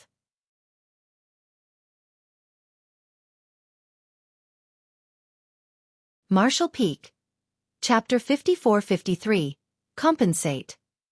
With Fu Guang's help, the remnant army led by Yang Kai escaped its immediate crisis. A large human army in the distance also noticed the commotion and was quickly making their way over to support them. With a thought, Yang Kai sent a transmission to Ouyang Lai and the others, "I'll leave the rest to you." Ouyang Lai, who was bringing up the rear, was startled and quickly asked, "What are you going to do?" However, Yang Kai was no longer aboard the purifying black ink battleship when he looked over. Apparently, he had disappeared as soon as he left those words. Ouyang Lai frowned slightly. He could vaguely guess what it was Yang Kai planned to do. He was a little worried about it, but there was no point in fretting now. Yang Kai had already run off and he could not stop him either. Helpless, he had no choice but to hurry over to assume command of the purifying black ink battleship in Yang Kai's place, continuing to lead the remnant army towards the approaching human army. After killing several black ink clansmen who were blocking the way, the two human armies met and the Eighth Order masters in charge communicated with each other through their divine senses. The Eighth Order Open Heaven Realm Master was both surprised and delighted to hear of Ouyang Lai's retelling of the remnant army's origins. Everyone knew that there were survivors still trapped on the black ink battlefield, but they couldn't rescue those remnant soldiers. They never thought that these ragtag soldiers they believed were destined to perish under siege by the Black Ink clan would actually be able to break through the no-return pass. Only now could the remnant army be considered safe, unlike the precarious situation they were facing before. Looking back, Ouyang Lai did not see any sign of Yang Kai, but he knew he must have headed back towards the territory gate. At the same time, on another battlefield far away in the barren territory, several women were positioned in a battle formation, their graceful bodies shuttling back and forth like a spinning whirlwind, a seemingly uncountable number of Black Ink clansmen perishing at their hands as they continued charging forward. Their strength wasn't particularly impressive, all of them only being in the Seventh Order Open Heaven realm. However, after spending countless years together, they had created a tacit bond with each other and were also imparted a profound formation from a senior expert, allowing them to even resist territory lords if they combined strength. One white-robed woman among them wielded a crystal sword, her own temperament cool like ice itself. Suddenly she raised her hand, holding her chest as she looked in a certain direction. "Elder sister, what happened?" asked a woman in green robes anxiously, thinking that the white-robed woman was injured. "Husband," the white-robed woman muttered softly. In that instant, she got a feeling she had not felt in a very long time. It had been more than 1,000 years since she felt it, but it pulled at her heart just as before. Though her voice was soft, the contents of her muttering cracked like the sound of thunder in their ears. All the women looked shocked, and the beautiful eyes of one whose enchanting body was covered in demon chi lit up at the sound of it. "Which direction?" The white-robed woman immediately pointed to the depths of the void. "Let's go." As the demonic woman's voice sounded, she led the others off. She served as the formation core of their battle formation, so as soon as she moved, everyone followed along with her. All of their hearts were burning with anticipation and anxiety. The unnatural movement on their side immediately caught the attention of a certain person. That person moved over to block the women's path, frowning. "What are you doing? It's dangerous over there." Each group had its own region to defend, so if they left and were unable to obtain reinforcements, then there was a high possibility of them falling into the danger of being encircled by the Black Ink clan army. The demonic woman in the lead gave this person who was blocking their way a deep look before not sparing her any semblance of respect as she gritted her teeth and shouted, "He has returned!" Who? The person blocking the way asked with a frown. Then, as if realizing something, her spirits were roused. Yongkai has returned? Yes. The demonic woman responded. The person blocking their path was both shocked and delighted. How did you find out? Even she had no idea of the full situation on this chaotic battlefield. So how did these women obtain such shocking news? What was more, she and the other old ancestors had already speculated that Yongkai had fallen. After all, there was no word from him for over 500 years after he was pursued by the powerful royal lord, so how could he have survived? It was only after returning to the barren territory and obtaining some information from the members of Voidland that they concluded that Yongkai was actually still alive. Only, nobody knew where he was. The demonic woman had no patience to explain. However, she knew that she had no choice but to do so at this moment. He and Su Yen have cultivated a profound dual cultivation art for many years, so they have formed a connection between their souls. It allows them to sense each other as long as they are not too far away. The person blocking the way immediately turned towards the white-robed woman and asked, "You felt his presence?" Su Yen nodded and pointed in a certain direction, but just as she was about to speak, she suddenly frowned. "He's gone again." The demonic woman was furious and ground her teeth at the person who was blocking their way. "If it turns out you made us lose our man again, you must compensate us." Old ancestor Xiao didn't know whether to laugh or cry. She had heard similar words many times over the past few centuries. Despite her being a powerful Ninth Order old ancestor, she had spent countless years overseeing the Black Ink battlefield, rendering meritorious service. All of her juniors and subordinates always treated her with the utmost respect, but this woman from the demon race showed no such inclination. When she learned that Yongkai had been serving under her all this while for so many years but ended up missing, she made a huge uproar about making her compensate for this. But, what kind of compensation could she possibly offer? She did not even have the slightest idea where Yongkai was. The battle on the barren territory was currently raging. The human soldiers from the Great Passes had suffered heavy casualties. So, after retreating to the barren territory, they had a discussion with the cave heavens and paradises and decided to recruit soldiers from the second-class forces to form a new army to bolster their ranks. There were countless second-class forces in the 3,000 worlds, and there were many masters among these great forces who were in the 5th and 6th Order Open Heaven realm. All of them were qualified to join the battle against the Black Ink clan. In the past, these second-class forces were kept from this war because the cave heavens and paradises were there to oversee the Black Ink battlefield. Now that the Black Ink battlefield had been lost to the enemy, the barren territory had become their last line of defense. If they failed to defend even here, then the 3,000 worlds were doomed. Facing such a crisis, the cave heavens and paradises had to abandon their old conventions. Voidland was also considered a second-class great force, so naturally, it was unavoidable that some of them would be conscripted. With her connection to Yongkai, old ancestor Xiao took command of Voidland's open heaven realm masters, intending to shelter them as best she could. Yet, she never expected that this wife of Yongkai's would be so bold. Even more difficult for old ancestor Xiao to understand was how much of a womanizer that little bastard actually was. To have attracted so many women to his side, yet all of them were so attached to him, old ancestor Xiao was stupefied, but more so impressed. To be honest, when old ancestor Xiao found out that Yongkai's wives, plural, were coming to the barren territory to join the fight, she was quite surprised. Without thinking much of it, she immediately took the reinforcements sent from Void Land under her wing. However, when these alluring women came to report to her, old ancestor Xiao was flabbergasted. 1, 2, 3, 4, 5. There were a total of 9 women. Human, demon, monster, divine spirits. A variety of races were included among them. That brat! He is truly uninhibited. How was he able to bear such a load? But what made old ancestor Xiao even more speechless was the fact that apart from the 9 wives who had already married him officially, there seemed to be a good many women still back in Void Land who shared an ambiguous relationship with him. At first, old ancestor thought that there must have been a mistake, but upon closer questioning, she realized that there was no mistake at all. She suddenly felt as if her understanding of Yongkai was lacking. That brat gave the impression of an upstanding and earnest man all those years on the Black Ink battlefield. She had never seen any semblance of such philandering from him.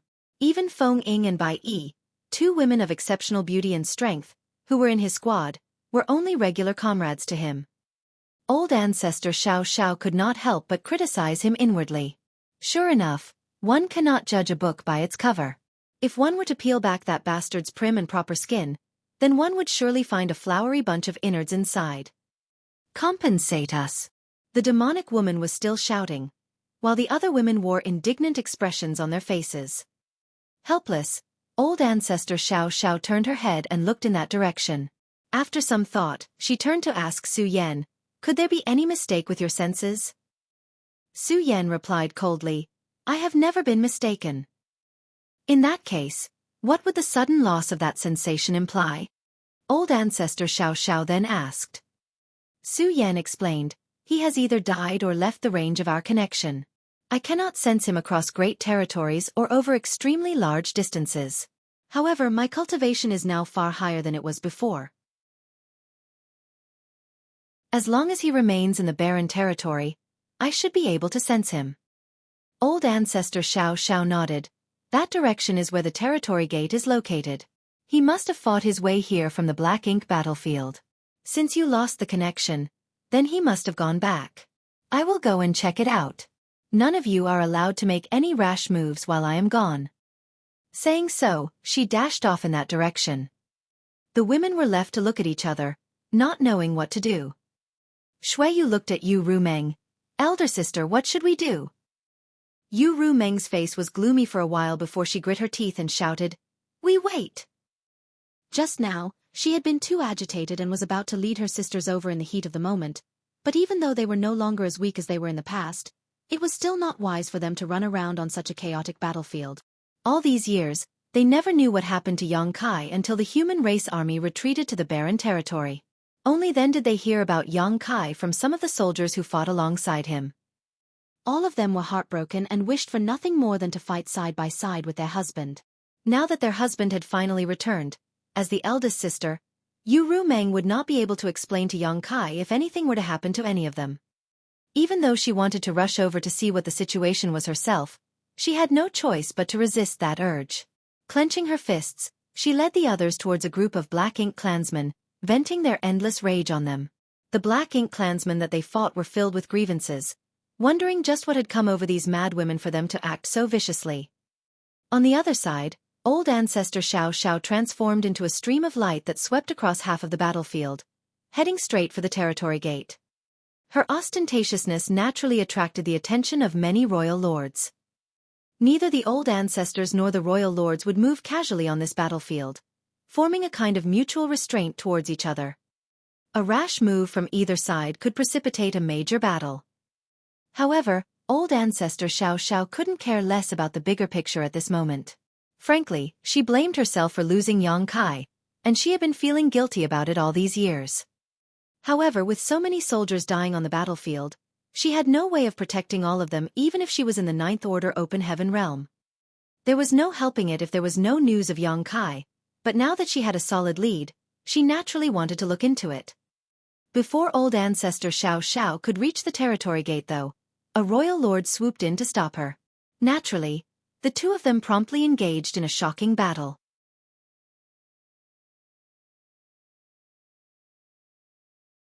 Martial Peak. Chapter 54-54, Sealing the Gate. At that moment, Yang Kai had already passed through the territory gate. He did not encounter any obstacles along the way, both because he had used his space principles to merge with the void to hide his aura, making it difficult for the Black Ink clan to notice him, and because the portal was being guarded very closely. The Black Ink clan had already begun their attack on the barren territory. This was their battlefield against the human race, and as long as the human defense lines here were completely destroyed, they would be able to conquer the entire 3,000 worlds. When that time came, with the insidious nature of Black Ink's strength, the Black Ink clan's strength would snowball and grow to the point where the human race couldn't fight back. Therefore, it did not matter to them whether they guarded the territory gate or not. The humans would not think about capturing the portal since their goal was the same as the Black Ink clan. Only by fighting here could they be rid of them once and for all. As for capturing the territory gate, nobody had even thought about it since it was a senseless endeavor. As such, Yang Kai had no difficulty crossing the portal. When Su Yan sensed him, He had also sensed her and raised his head in a hurry, but he could not catch Su Yan in his sight.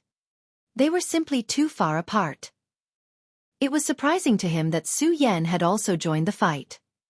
When he entered the black ink battlefield, Su Yan, Shan Qing Luo, and Zhu Qing were still in the divine spirit ancestral land to cultivate. More than 1,000 years had passed since then. Since Su Yan was participating in the war, then the divine spirits of the divine spirit ancestral land must be participating as well. Yang Kai understood the crux of the matter instantly. It was no wonder he saw so many divine spirits on the battlefield just now. It was impossible to say that he was not worried. Even though it had been more than 1,000 years, he was still not sure to what extent Su Yan could grow in that period. What's more, on this chaotic battlefield, even 8th Order and 9th Order Open Heaven Realm Masters could fall. However, as things had already come to this point, worrying was pointless. The battle for the barren territory was one that concerned the entire 3,000 worlds. If the fight here was lost, then the 3,000 worlds would be doomed. After tossing aside the miscellaneous thoughts weighing his mind, Yang Kai tried to forcibly suppress the head-splitting pain from using 4 soul-rending thorns. If he wanted to recover from this, then he would likely have to wait for the soul-warming lotus to slowly mend his soul. When he stepped into the portal, Yang Kai's space principles flared and the seemingly short distance between the endpoints of the territory gate seemed to stretch infinitely rather than send him back to the black ink battlefield immediately. Instead of fully going through, Yang Kai actually remained inside the portal. An ordinary person couldn't do this, as anyone who passed through a territory gate would definitely re-emerge in the black ink battlefield or the barren territory. However, Yang Kai was a master of the Tao of space and had already reached the level of summiting the peak. So, with a clever use of space principles, it was easy for him to stretch the space inside the portal. He was in no hurry to return to the no-return pass. Instead, he wanted to seal the territory gate completely. Just like he did back then when he went from the black territory to the black ink battlefield. The barren territory was the second battlefield imagined by the ancient ancestors, and they had long emptied up that territory. In other words, it was simply impossible for the Black Ink clan to obtain any resources from the barren territory. Without resources, the Black Ink clan would not be able to breed new clansmen. The Black Ink clan was now completely dependent on the no-return pass for reinforcements and supplies. Tens of thousands of Black Ink clan teams were sent to harvest resources across the Black Ink battlefield and deliver them to the Black Ink nests, where new clansmen were bred. At this moment, all of the high-rank Black Ink nests were located in or around the no-return pass, even using the destroyed Great Passes as platforms. As such, as long as the territory gate connecting the Black Ink battlefield to the barren territory was closed, the flow of supplies and reinforcements to the Black Ink clan would be cut off. Without reinforcements, one more death on the battlefield would mean one less Black Ink clansman to deal with. Sooner or later, they would be wiped out by the human race. Even if all the Black Ink clansmen in the barren territory were wiped out, it would be difficult to say that the scourge of the Black Ink clan was completely dealt with, but at the very least, the 3,000 worlds could be kept safe, and the situation would basically return how it was to before the no-return pass was lost. With that logic in mind, Yang Kai knew he had to seal the territory gate connecting the no-return pass and the barren territory. No one else had the means to achieve this. Currently, the clan leader of the Phoenix clan may have the necessary skills to achieve this as well, but she was far too big of a target. As a master on par with the current Dragon clan leader, she was under constant watch by at least 2 royal lords, making it impossible for her to move as she pleased. As early on as when he decided to attack the no-return pass, Yang Kai had this idea in mind. Only, he never mentioned it to anyone. If the remnant army managed to break through the no-return pass, then it would be just as Yang Kai hoped, while if all seemed lost, he could still take the opportunity to rush towards the territory gate alone while the remnant army held off the Black Ink clan. Originally, Yang Kai planned to seal the territory gate as they passed through it. However, what he saw in the no-return pass made him change his mind slightly. Right now, the remnant army had already arrived at the barren territory, and a large human army had rendezvoused with them, temporarily putting them out of danger. Only now did Yang Kai turn back to the portal. As space principles fluctuated, the territory gate began to shrink and flicker. Yang Kai had done something similar more than 1,000 years ago, so he naturally had no difficulty now. As soon as the sealing process began, its visual manifestation in the barren territory began showing signs of distortion. The portal, which was originally a giant churning tear in the void, now seemed as if an invisible force had smoothed out its chaotic lines. The speed of rotation gradually decreased, and the torn traces were rapidly healing over. At first, the Black Ink clan did not notice anything, but soon enough, they detected the abnormality of the territory gate. Even though they had no idea what this occurrence meant, they relied on the territory gate to provide support and reinforcements to their army, so they dared not be careless. At once, a royal lord went forward to investigate. What the Black Ink clan could notice, the humans naturally noticed as well. In particular, the Phoenix clan, who were proficient in the Tao of Space, could tell what the source of the portal's change was, and a loud phoenix cry was soon sent out in all directions. When the human masters learned that someone was sealing the territory gate, all of their spirits were lifted and they all rushed towards the location of the portal to stop the Black Ink clan from disturbing the process. The two armies immediately engaged in a brutal fight to the death around the territory gate, with masters from both sides falling frequently. Even the powerful divine spirits were not spared from the carnage. Inside of the territory gate, Xueqi pushed his space principles to the limit. He knew that as soon as he made his move, the Black Ink clan would definitely notice, so he had to act quickly to avoid being stopped by them. Shuttling through the void from the barren territory to the Black Ink battlefield, Xueqi not only sealed the corridor, he also filled the void around him with violent turbulence wherever he passed, adding to the blockage. This blockage was not permanent or foolproof by any means. If there existed a master as skillful as him in the Tao of Space, then the blocked territory gate could be reopened and the turbulence cleared out in short order. Only, there were no individuals among the Black Ink clan who were proficient in the Tao of Space. It did not matter even if they forced their way through, as they would just be swept up by the chaos and forced to aimlessly wander the void forever. In just a dozen breaths of time, the portal in the barren territory had become as smooth as a mirror, its manifestation disappearing completely. All the humans were shocked to see this. How could they not know that their side had succeeded? Some of the Black Ink clansmen were unconvinced and rushed towards where the portal was originally located, yet there was no sign of them being transported at all. It was as if they were just traversing past ordinary space. This made all in the Black Ink clan's hearts sink. Being cut off from their rear support by the humans was going to be disastrous for them. They needed to act quickly. Otherwise, their troops would be eradicated, and they would have no chance of turning the tides anymore. Once Xueqi blocked up the entire corridor and returned to the no-return pass, he immediately saw Xueqi fighting against several territory lords. It had been less than a half cup of tea's time since Xueqi stopped their pursuers, allowing Xueqi to lead the remnant army to the barren territory, and his subsequent return alone. In just a short half a cup of tea's time, Xueqi had already been beaten beyond recognition. Countless pieces of his body were torn to shreds, and he was now practically a broken skeleton that barely managed to maintain its original shape. The ox monster was certainly very strong, but it was still no match for a dozen innate territory lords combined. In a few more moments, it would surely be torn completely to shreds. Xueqi could not bear to watch the scene any longer, but he had no intention of helping either. Xueqi was already dead and was now shining his final light. If he tried to help, he would only be throwing himself into a trap. The old ancestor of Azure Void Pass was the same. On another battlefield, the old ancestor stood alone, fighting against the royal lord there as well as several territory lords. It was clear that his energy was already close to being exhausted. After returning to the no-return pass again, Xueqi raised his hand and summoned his Azure Dragon Spear before rushing straight to the central square. Xueqi was about to give up resisting, but when he noticed Xueqi's aura, he immediately became energized and moved to the sky, desperately distracting his opponents lest they cause trouble for Xueqi instead. The old ancestor acted similarly. Even though they noticed that Xueqi had come back, the territory lords were unable to extricate themselves from their current battles. They could only scream and shout for their subordinates to stop him. But how could such dregs stop Xueqi, whose current strength was sufficient to easily kill an innate territory lord with just one soul-rending thorn? Even without a soul-rending thorn, he could similarly kill innate territory lords quickly while only paying a small price. The feudal lords were simply unable to block his way, and any who tried simply turned into broken corpses.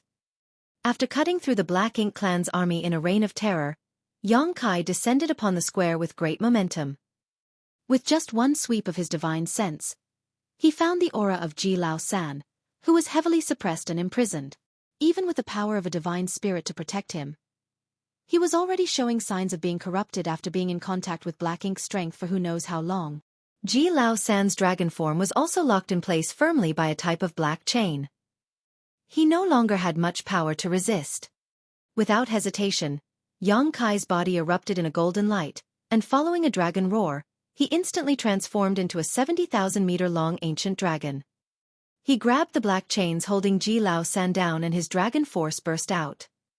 Ji Lao San knew what Yang Kai was trying to do, and under their combined efforts, the chains were swiftly snapped.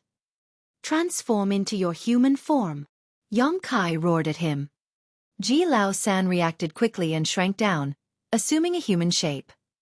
Yang Kai grabbed him with his claws and with a swing of his giant body, wiped out the black ink clansmen around him. Amid a loud dragon roar, he disappeared towards the depths of the void without looking back. From the distance, a loud dragon roar resounded. "I've blocked the territory gate and cut off the supplies to the Black Ink clan on the other side. Victory will surely be ours." The Azure Void Pass Old Ancestor, who was fighting the Royal Lord silently and without rest, suddenly grinned at his words and shouted, "Good boy!" In the next moment, his old flesh completely transformed into a sword light. Man and sword merged into one and slashed out at the Royal Lord, horrifying the latter.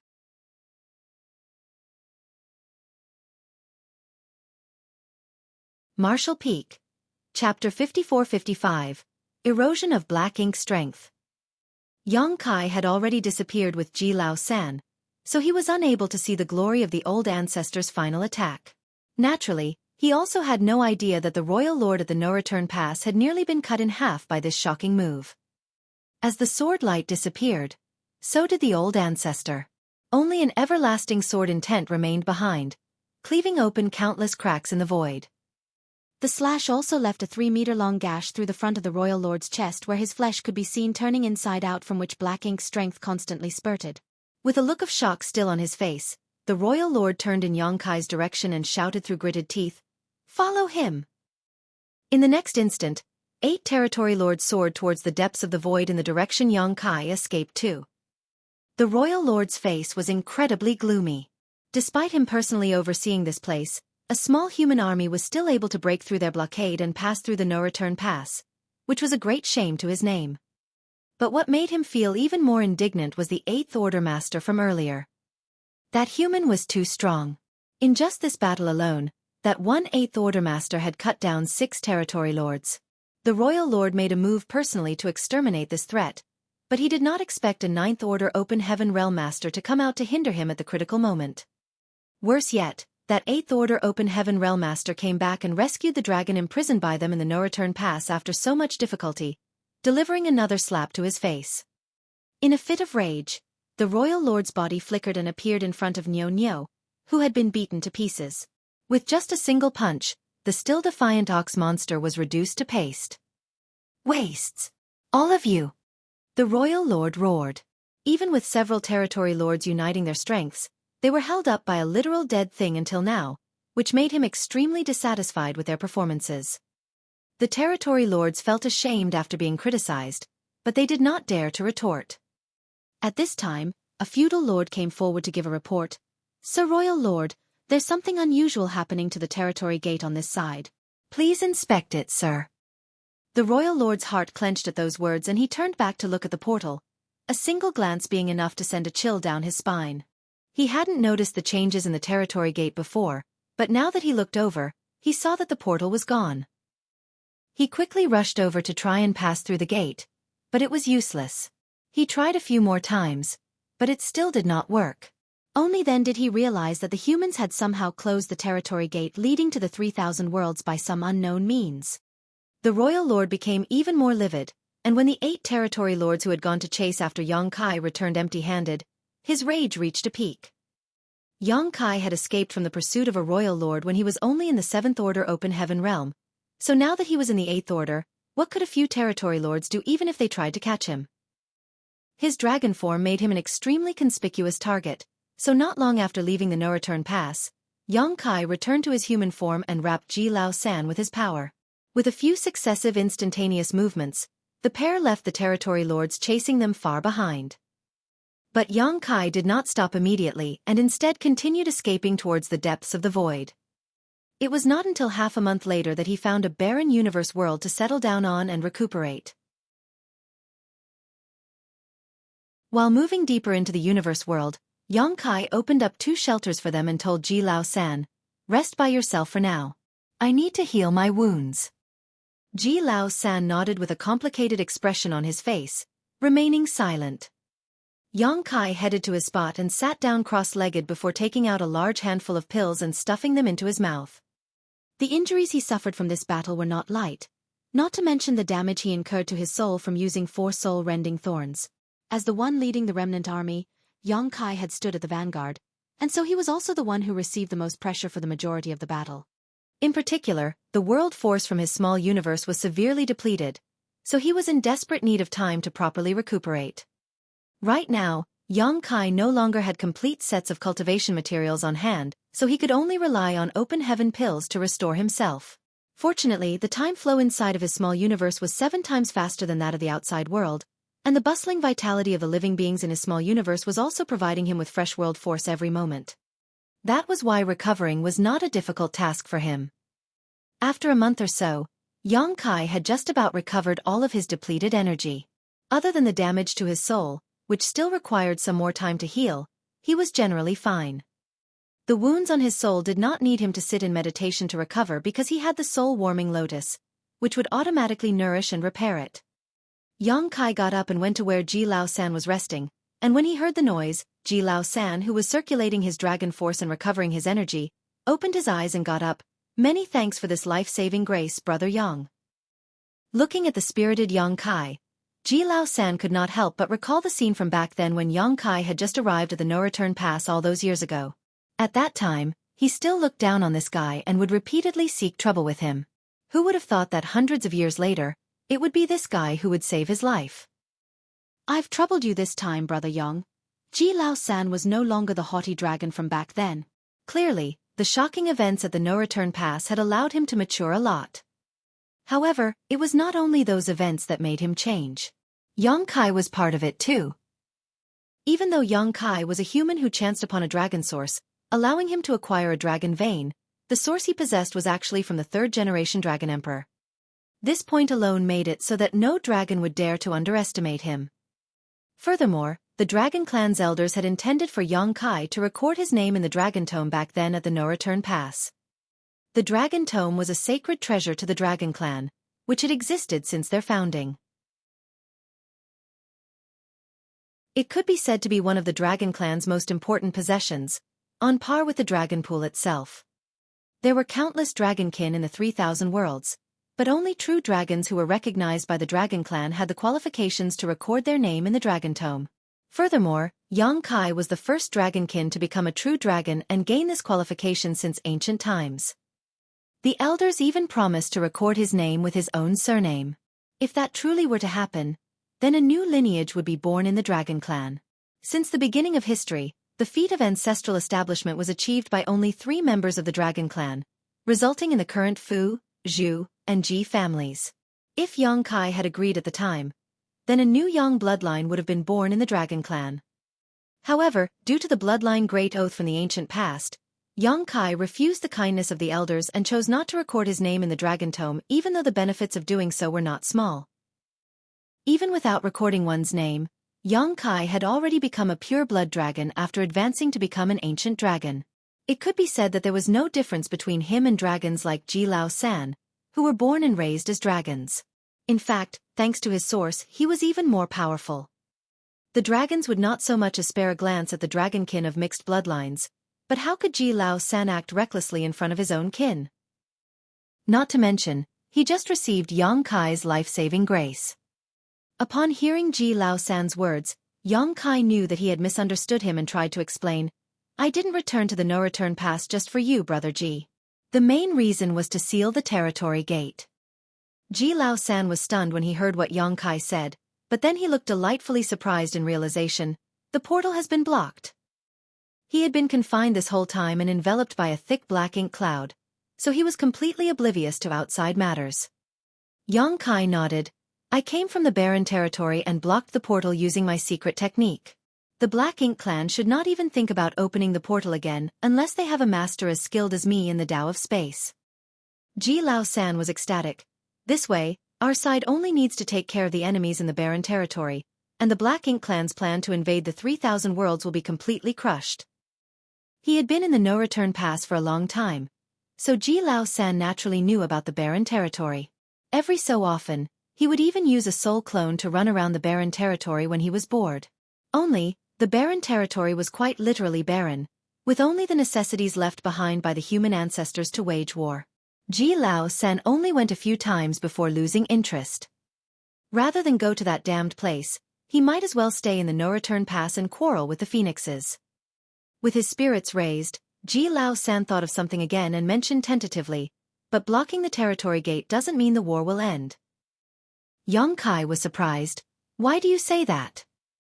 Rather than answer his question, Ji Lao San asked, I heard that the humans encountered an extremely ancient master during a previous crusade called Song. Yang Kai nodded. Ji Lao San said, truthfully, the ancient books of the Dragon Clan do have some records about this, but only in scattered fragments. Perhaps it may have something to do with the Dragon Clan's decline at the time. Yang Kai nodded thoughtfully. Based on what Song told him back then, the divine spirits were active during the primordial era, the era in which they ruled over the vast universe. It was just that their vicious battles against each other caused many divine spirits and their clans to go extinct.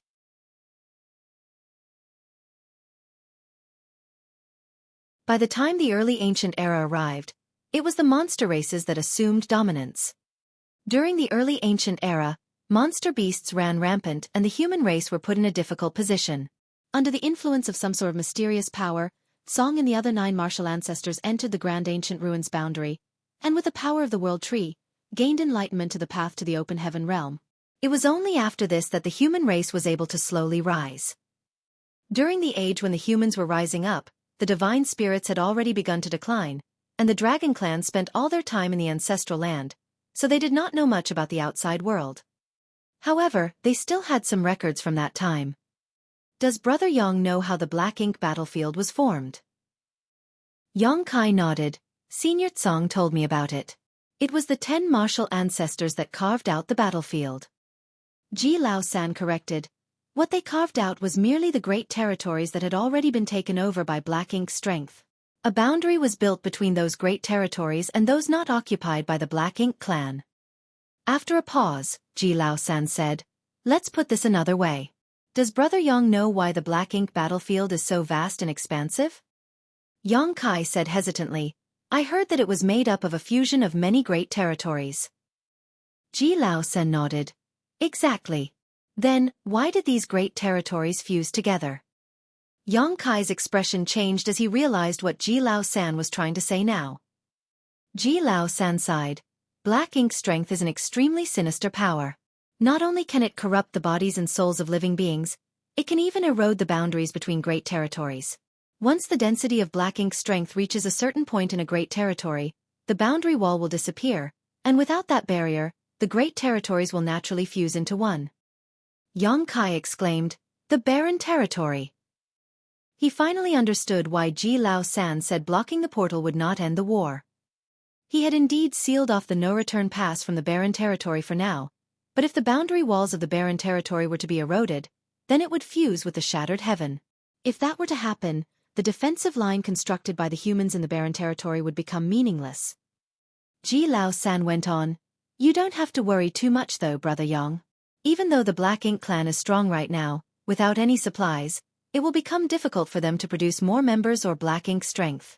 The barren territory is not small by any means, so it would be unfeasible for the Black Ink clan to try and erode the boundary walls using just the Black Ink strength available to them. I'm only telling you this in case you suffer a loss due to something similar happening in the future. Yang Kai nodded. Many thanks for the lesson.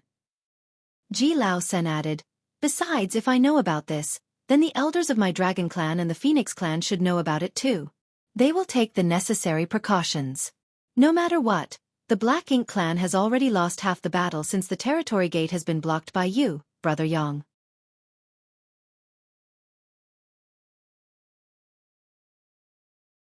Marshall Peak. Chapter 54-56, The Way Back. During the late ancient era, the reason why the boundary walls between the great territories eroded so easily was mainly because of Mo. Mo was the origin of Black Ink's strength, and its power was incredibly pure and powerful. Most of the boundary walls between the great territories occupied by the Black Ink clan were personally eroded by its hands. The boundary walls were a real existence. Only it was difficult for ordinary people to even perceive them. The places where the territory gates were located were essentially gaps in the boundary walls, as well as the portals that connected two great territories. In fact, boundary walls were incredibly sturdy existences.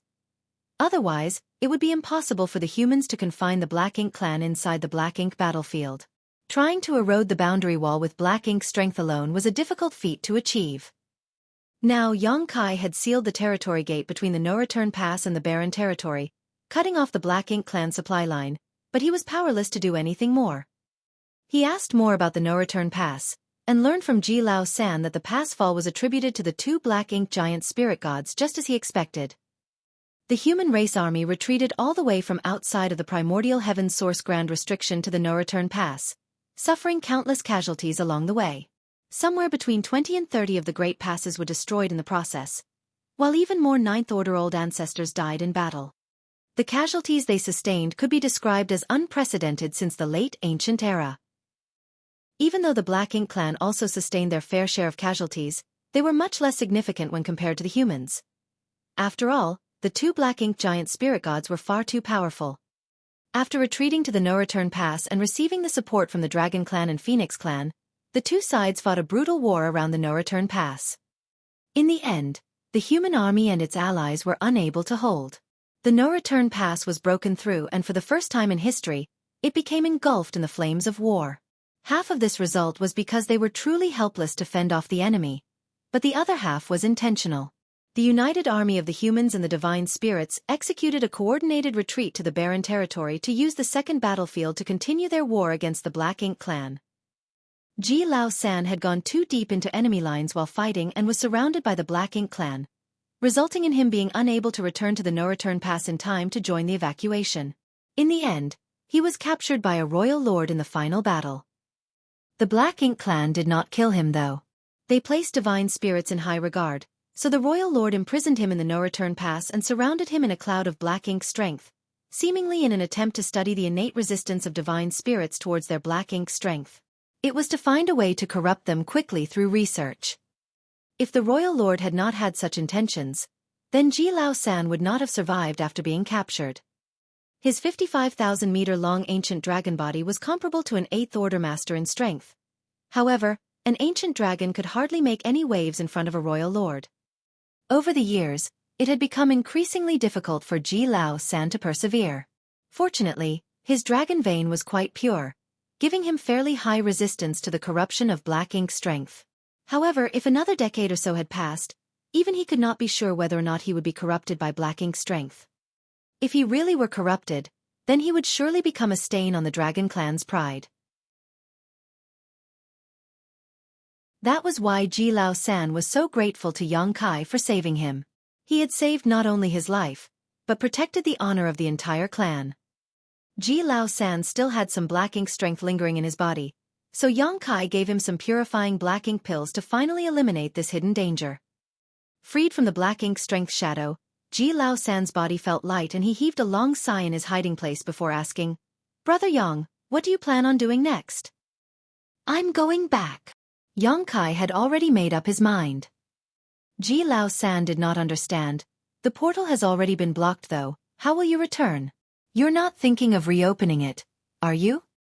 "That would be a bad idea." Xueqi was able to catch the enemy by surprise when he sealed the territory gate the first time, but if he were to try it again, the Black Ink clan would surely respond more quickly and forcefully, making it questionable whether he could succeed or not. If things progressed as expected, the Black Ink clan would have already tightened their guard around where the territory gate used to be while they looked for a way to reopen the portal. "That won't be necessary," Xueqi shook his head.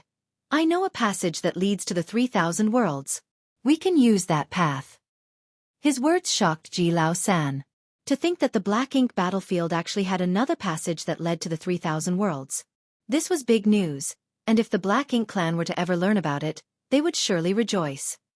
The passage that Yang Kai spoke of was the one he used to get to the Black Ink battlefield from Black Territory back then. Since he could come from Black Territory to the Black Ink battlefield at that time, he would naturally be able to do the opposite.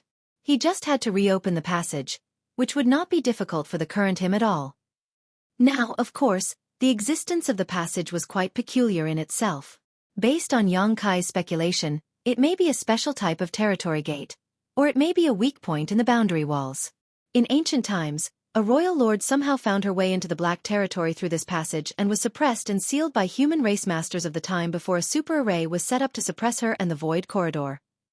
Countless years later, Yang Kai shook the foundation of the Grand Array while mining the resources in Black Territory and almost allowed the royal lord to escape. Fortunately, she had been imprisoned for an incredibly long time, so her strength had declined greatly. Otherwise, with the lineup that the humans had at the time, they would have suffered far heavier losses in order to deal with that royal lord. The Void Corridor was located in the Blue Sky Theater, which was quite far from here.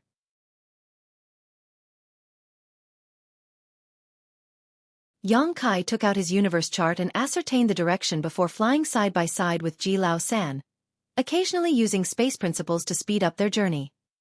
If he was alone, Yang Kai could have just repeatedly used instantaneous movement to dramatically reduce the amount of time the journey required, but it was hard to do so with Ji Lao San tagging along, as the latter was an ancient dragon, meaning he could not be carried by Yang Kai so easily. Along their journey, the scenery in the vast void all looked the same. They passed through several theaters, which used to be defended by the Great Passes, and took nearly 10 years to finally reach the Blue Sky Theater. Blue Sky Pass, which had guarded this stretch of void for eons, was long gone. Yang Kai did not even know whether it had been completely destroyed or not. There were 70 to 80 remnant Great Passes floating outside of the no-return pass, all of them shrouded by black ink clouds, making it hard to identify them. From Yang Kai's perspective, it had been several thousand years since he came here, but he still remembered how he had sealed up the Void Corridor along his way after departing from Black Territory until he suddenly stepped into a sealed world. The Void Corridor in Black Territory was connected to that sealed world. The sealed worlds of the Black Ink battlefield were basically the universe paradises and universe cave heavens left behind after the fall of high-rank open heaven realm masters from ancient times. The universe cave heaven encompassing the passage connecting Black Territory and the Black Ink battlefield should not have appeared there as an accident, but rather been placed there by artificial intervention. The owner of the universe cave heaven clearly knew about the existence of this void corridor, and so they took the initiative to leave their small universe behind, enveloping the passage and hiding it from the eyes and ears of all others. Doing so meant sacrificing one's lifetime of cultivation, as well as their life itself. Their ancestors sacrificed their lives for the sake of peace for the human race. Countless years later, their descendants still upheld this philosophy. That was why Meng Qi, whom Yang Kai encountered in the sealed world, willingly sacrificed himself without a single word of complaint in order to keep the void corridor a secret. The sacrifice of this unnamed ancestor was worth it. Countless years went by, yet the Black Ink clan never learned of the existence of a void corridor that connected straight to the 3,000 worlds. If Yang Kai had not come over from Black Territory, then he would not have triggered the abnormality in the universe cave heaven, and then it would naturally not have been noticed by the Black Ink clan. It was because of his actions that the universe cave heaven's location was exposed, and only then did several feudal lords come over to investigate. Fortunately, the passage had been sealed shortly after it opened, so the feudal lords couldn't have detected anything. There were several feudal lords and their subordinates, as well as other high-rank Black Ink clansmen who came to investigate the sealed world. Regardless of whether or not they could find anything good in the sealed world, the world force that existed there in itself was the favorite food of the Black Ink clan. World force was the foundation that maintained the existence of a sealed world. Even though the sealed world's owner died long ago, as long as the small universe remained intact, the world force would not dissipate. However, after being devoured by the Black Ink clan, the world force was gone, and without that foundation, the sealed world would naturally collapse into nothingness, never to be found again. It took a decade for Yang Kai and Ji Lao San to arrive at the Blue Sky Theater, and another 2 years to locate the original location of the sealed world, not because Yang Kai was incompetent, but because it was difficult to find a single spot in the vastness of the void. Fortunately, he had specifically noted down the location in his mind back then. Otherwise, he might have come up empty on this trip. Standing at a certain point in the void, Yang Kai silently sensed his surroundings for some time before he was certain that this was where the sealed world collapsed, and the void corridor was hidden. If anyone else were to come here, they would naturally be helpless in the face of this situation, but Yang Kai had great attainments in the Tao of space. Even in such a case, he could find the void corridor's entrance, he just needed to spend some time and effort on it. So for the next few months, Yang Kai used space principles to probe for the void corridor over and over again while Ji Lao San sat silently. Until one day he suddenly raised his brow and called out to Ji Lao San, who was a short distance away, "Brother Ji, come quickly." Ji Lao San's spirits were lifted and he came over in a flash. "Did you find it?" Yang Kai nodded. "We must connect our auras together. Remember to follow me closely lest you get lost in the void crack. If that happens, even I may not be able to find you." Ji Lao San laughed. "No need to go through such trouble." While saying so, his body flickered and he took on his dragon form. Only this time, rather than a 55,000-meter-long ancient dragon form, he transformed into a tiny dragon, no longer than an ordinary snake. This was also one of the Dragon Clan's secret techniques, allowing even a dragon that could cover the sky to become as small as a mustard seed. Yang Kai knew this secret technique too. However, he could not shrink himself as small as Ji Lao San could. Currently, his dragon form could range between 70,000 meters and 70 meters long. Seeing this display, Yang Kai decided in his heart that he had to properly cultivate this Dragon Clan secret technique once he returned. After all, sometimes, it was quite inconvenient for him to fight when his body was too large. The snake that Ji Lao San transformed himself into wrapped itself around Yang Kai's arm. Yang Kai could not help but chuckle. Then, while madly surging his space principles, a ripple appeared in the void in front of them. A short while later, the sealed portal slowly revealed hints of itself. Yang Kai was the one who sealed off this void corridor nearly 1,000 years ago, so it was naturally no problem for him to open it again. However, not only did he have to open the void corridor today, but he also had to seal it behind him as he passed through, so he still faced some difficulty.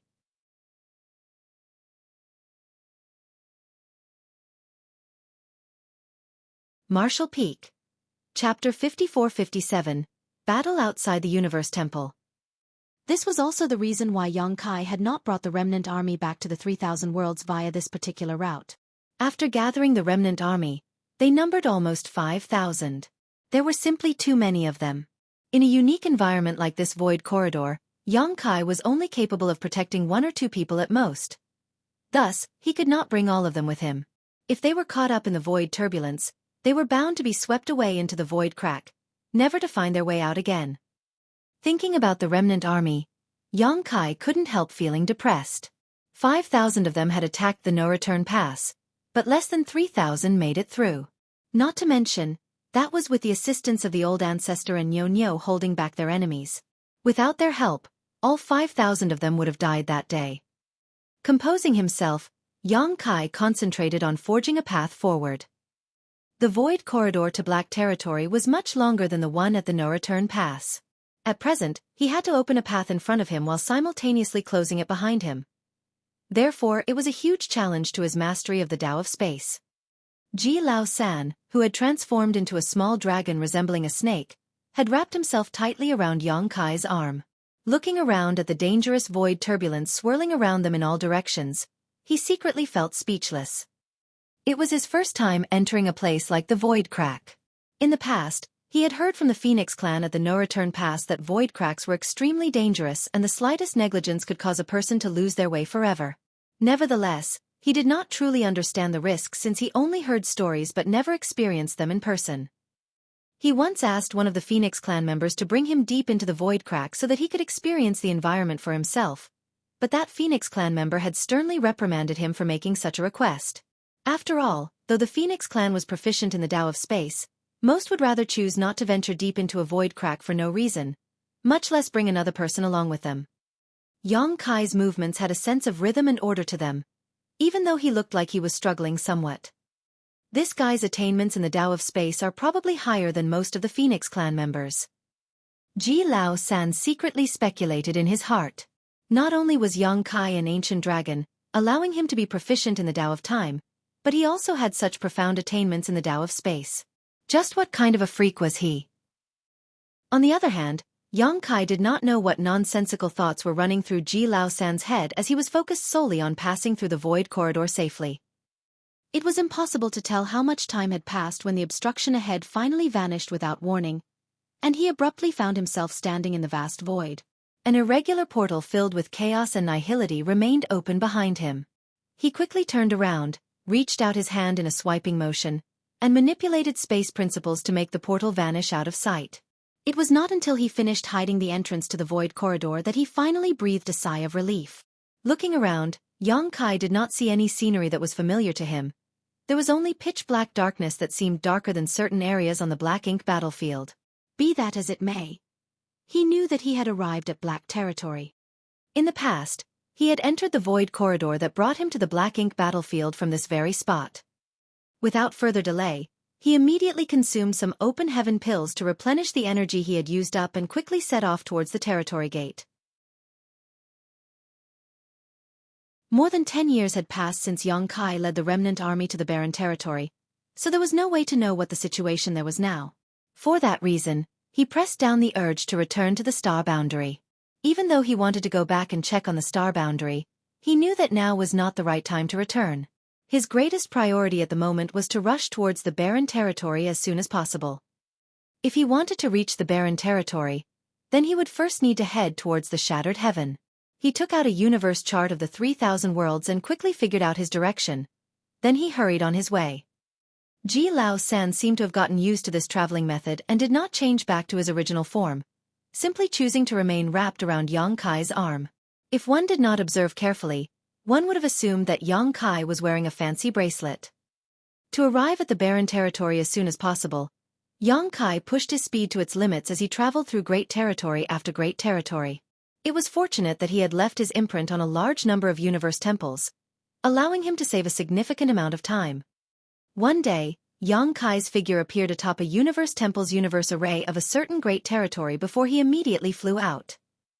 The cultivator guarding the universe temple didn't even have the time to check Yang Kai's identity before the latter disappeared without a trace. Hence, he was stunned by the strange and fleeting incident. The universe temples located in each great territory had been left behind by the human race in ancient times, and were presently under the joint control of the cave heavens and paradises. Most great territories had a universe temple, with the rare exception of several great territories located in extremely remote regions. For example, the great territory in which the star boundary was located had not contained a universe temple originally. That was because the martial Tao in that particular great territory was too backward, and there were no cultivators who could shuttle through the void. Guarding the universe temple could be considered a kind of training for the disciples of the various cave heavens and paradises. However, the task was boring since fighting was forbidden inside the universe temples. That was why very few disciples from the cave heavens and paradises would willingly volunteer to guard these places. Most of those assigned to these posts had relatively low cultivations. Aside from the mandatory 6th Order Open Heaven Realm Master presiding over the Universe Temple, the rest were either in the 5th Order or below. Not to mention, their numbers were not high. Yang Kai was currently in the 8th Order Open Heaven Realm, which would make him a Supreme Elder or Ancestor-level character in any cave heaven or paradise. How could these guards in the 4th and 5th Order possibly trace his whereabouts? In any case, he had no plans to stay here for long because he had to continue on his journey. However, today, he noticed a battle between cultivators right outside the Universe Temple. 2 6th Order Open Heaven Realm Masters and a 7th Order Master were locked in an intense fight for some reason. Although there was a clear gap in their cultivations, the 2 6th Order Masters were holding their own against their opponent in a 2-against-1 battle.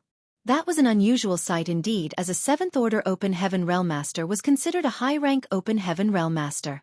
How could 2 6th Order Masters be a worthy opponent for such a foe? Yang Kai observed for a while and soon figured out the reason.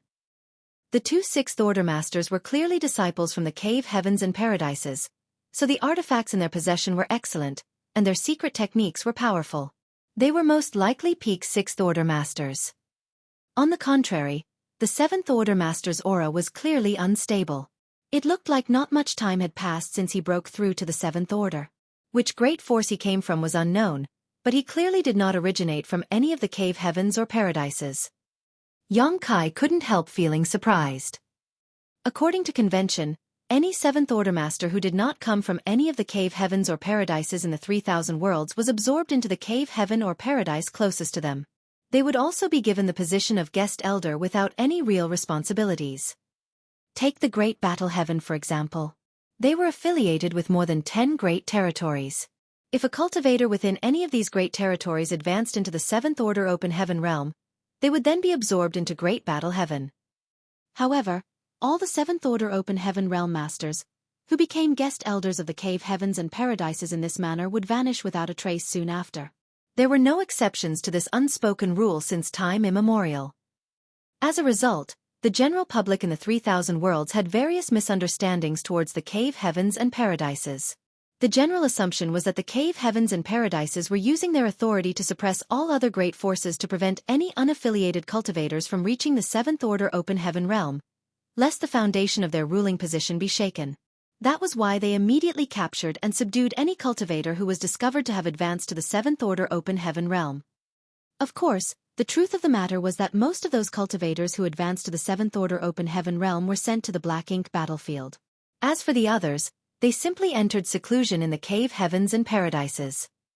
It was not that the cave heavens and paradises were trying to suppress the other great forces. On the contrary, they wanted more 7th Order masters to appear, as such cultivators could not be considered weak. They were qualified to become squad leaders and vice-squad leaders on the Black Ink battlefield. For countless years, the cave heavens and paradises had nurtured countless disciples who were then dispatched to the Black Ink battlefield. As a result, they suffered countless casualties as the same cycle repeated generation after generation. If 7th Order Open Heaven realm masters were born from other great forces, then they should also do their part to maintain the peace of the 3,000 worlds. However, participation was not mandatory.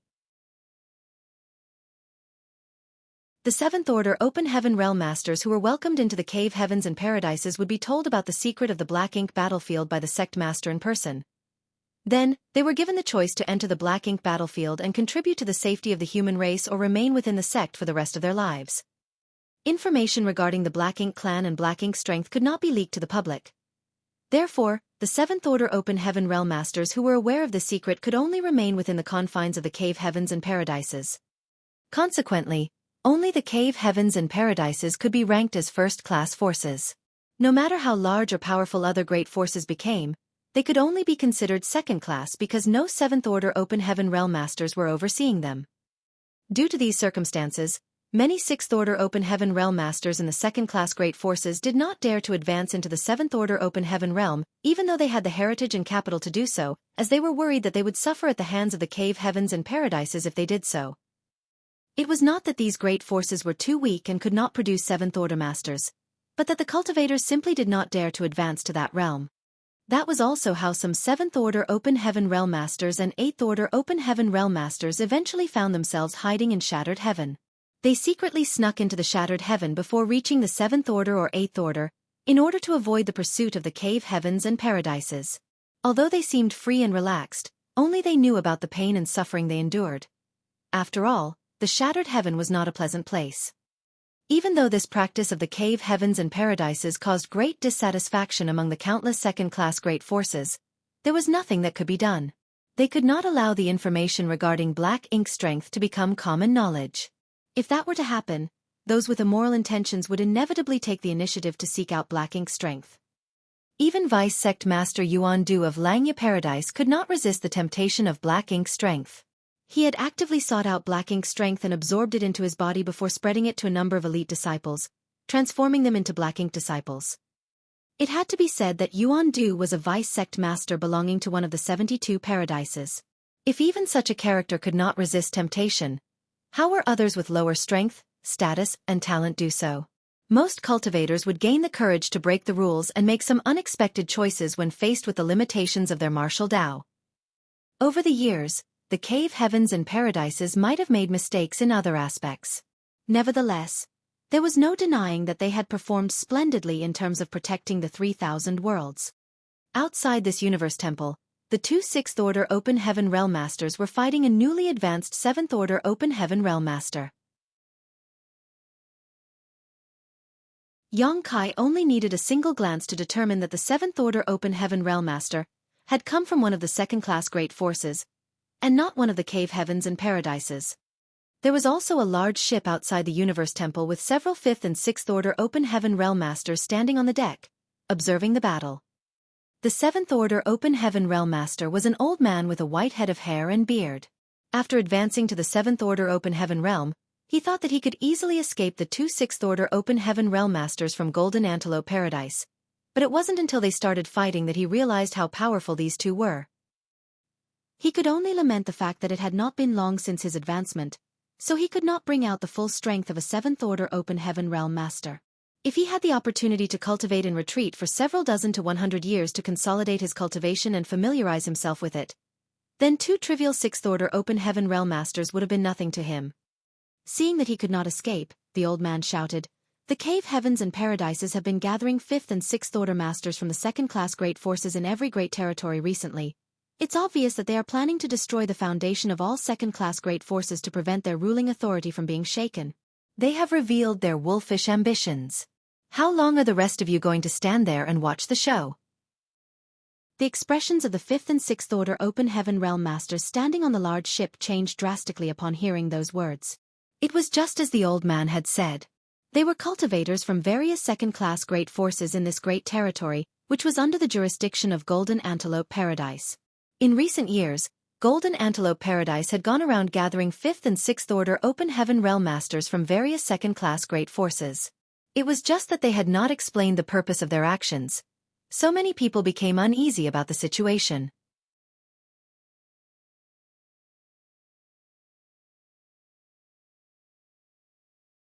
Marshall Peak. Chapter 54-58. Lord of the Star Boundary. It was not strange for the old man to have such thoughts. Too many rumors and misunderstandings about the cave heavens and paradises had propagated over the years. Many had the same thoughts as the old man but did not dare to voice their opinions. The old man continued. Yen-Yi. 1,800 years ago, the former temple master of Golden Light Temple advanced to the 7th Order Open Heaven Realm and was taken away by Golden Antelope Paradise. Have you heard from him since then? A scholarly 6th Order Open Heaven Realm Master stood on the large ship with a gloomy expression. He was none other than Yen-Yi of Golden Light Temple, whom the old man had addressed. The old man then shouted, Bien Yuan Shan. 3,200 years ago, your ancestor showed outstanding talent and advanced directly to the 6th Order Open Heaven Realm. He was expected to advance to the 8th Order one day, but more than 3,000 years have passed since he was recruited by these people. Have you seen or heard from him even once? The Bien family has repeatedly gone to the Golden Antelope Paradise to request a meeting with him, but they were always refused, isn't that right? A middle-aged man standing beside Yen-Yi on the large ship looked bitter. He was Bien Yuan Shan, the person whom the old man had called out in his speech. The Bien family was not particularly outstanding in this great territory. Nevertheless, it was true that an exceedingly talented ancestor who was born to them around 3,000 years ago. In addition to outstanding talent, that ancestor was also blessed with great luck. He had managed to obtain a complete set of 6th Order materials from somewhere, and advanced directly to the 6th Order Open Heaven Realm. With the limited financial resources of the Bien family, it would have been impossible for him to obtain a complete set of 6th Order materials for his advancement otherwise. Unfortunately, he was taken away by the masters of the Golden Antelope Paradise not long after he ascended to the Open Heaven Realm. After that incident, the Bien family had gone to the Golden Antelope Paradise on numerous occasions to meet their ancestor. However, it was just as the old man had mentioned. Their attempts had been fruitless to date. This incident had been a painful thorn in their hearts since then. The descendants of the Bien family had never forgotten that a mighty individual, who had advanced directly into the 6th Order Open Heaven Realm with the expectation to one day become an 8th Order Master, had been born from their humble family. Judging by the talent of their ancestor, he should have advanced to the 7th Order Open Heaven Realm by now since more than 3,000 years had passed. Bien Yuan Shan naturally felt bitter and depressed to be reminded of this incident. If the Bien family had received the protection of a 7th Order Open Heaven Realm Master, they would not have fallen into such desolation. The 7th Order old man had clearly lived for a very long time. Therefore, he was extremely knowledgeable about the secrets of the nearby great forces. He called out to each person and mentioned various incidents that were related to them, causing many 5th Order and 6th Order Open Heaven Realm Masters on the large ship to become furious. He called out to 6 people in quick succession, all of whom were similar to Yen Yi and Bian Yuan Shan. Their ancestors or elders had either shown outstanding talent or advanced to the 7th Order Open Heaven Realm. Consequently, they were taken away by Golden Antelope Paradise and disappeared without a trace. The second-class great forces had always harbored some resentment towards the cave heavens and paradises. It was just that they buried these feelings in their hearts and did not dare to express them out loud. Now that the old man had flamed these resentments though, hostility began to bubble to the surface. When the 2 6th Order Open Heaven Realm Masters fighting the old man saw where the situation was going, one of them shouted, "Zhou Yan, stop talking nonsense. We can still resolve this issue if you stop now. If you insist on being stubborn, then don't blame us for showing no mercy." The old man called Zhou Yan coldly snorted, "This old master is speaking nonsense? You should know well just how many dirty things the cave heavens and paradises have done over the years. This old master is simply revealing the truth. Don't even think about capturing and imprisoning this old master. Now that this old master is in the 7th Order Open Heaven Realm, I can just kill you both here and then escape to the Shattered Heaven to live freely." The other 6th Order Open Heaven Realm Master shook his head. "Zhou Yan, the truth is different from what you believe. Golden Antelope Paradise has indeed acted a bit ambiguously over the years, but we had no other choice. If you wish to know the truth, then please stop resisting. The truth will naturally come to light once my senior brother guides you to a certain place." Zhou Yan sneered coldly. "This old master has lived for so many years. I am not a 3-year-old child. How can I be deceived by such nonsense?" While speaking, his attacks became more and more ruthless as he addressed the people on the ship once more. "Why aren't you doing anything? Are you truly planning to follow in the footsteps of your ancestors?" The people on the large ship had seemingly been bewitched and were eager to take action. The expressions of the Golden Antelope Paradise disciples, who were tasked with the responsibility of guiding these people, changed drastically at those words and raised their vigilance significantly. Needless to say, there were more than just the 2 6th Order Open Heaven Realm Masters among the Golden Antelope Paradise disciples here. There were several other 5th Order Masters on the ship, but their numbers were not high. After all, the battle in the barren territory was currently in an extremely dangerous state. The cave heavens and paradises simply could not afford to spare much manpower. If it really came down to a fight, they might not be a match for the people gathered here. In the worst case, they might even lose their lives. "Kill them all. This old master will bring you to the Shattered Heaven. We will never be controlled by others again," Zhou Yan yelled. At this moment, he spotted an opening and slammed his palm towards one of the 6th Order Open Heaven Realm Masters. World force surged madly from the palm of his hand, enveloping it in an unstoppable force. The 6th Order Open Heaven Realm Master turned pale with fright. He had been distracted for a moment just now, and that momentary distraction had given Zhou Yan an unexpected opportunity. That palm strike was not something he could bear. If he was struck by that blow, then he would either end up dead or heavily injured. At that point, his junior brother would be forced to confront Zhou Yan by himself, which was clearly impossible. When the other 6th Order Open Heaven Realm Master saw that his senior brother was in danger, he tried to help. Unfortunately, there was not enough time. In his desperation, he could only roar at the top of his lungs, "Zhou Yan, stop!" Not only did Zhou Yan refuse to stop, but he channeled even more strength into his attack. His palm was about to land on the 6th Order Open Heaven Realm Master's forehead when all of a sudden, a hand appeared out of nowhere and lightly grabbed Zhou Yan by the wrist. Zhou Yan's aura that was flaring madly suddenly withered like a deflated ball. Zhou Yan was horrified, but when he tried to withdraw his hand, he discovered that he could not move a muscle. His body seemed to be imprisoned in place. Shifting his eyes, he saw a tall and handsome young man had appeared in front of him at some point. Although the young man was simply looking at him indifferently, those eyes seemed to contain a mysterious power that prevented him from shifting his gaze away. It felt as though his entire soul was sinking into the depths of those eyes. In the blink of an eye, Zhou Yan's arrogance and boldness vanished. His entire body trembled in fear under that gaze. Fortunately, the young man did not do anything to him and soon looked away, allowing him to feel a sense of relief, as though he had been granted mercy from the heavens. After a brief pause, the the two Sixth-Order Open Heaven Realm Masters from Golden Antelope Paradise recovered from their shock and realized that the young man in front of them had saved their lives. Nevertheless, they exchanged an astonished glance with each other. Blocking Jiu Yan's attack so easily was definitely not something a Seventh-Order Master could do. Moreover, the faint aura emanating from this young man indicated that he was an Eighth-Order Open Heaven Realm Master. Golden Antelope Paradise's Fan Nan/Shi Yuan greets ancestor. They quickly bowed in unison. Yong Kai nodded lightly before glancing over at the large ship.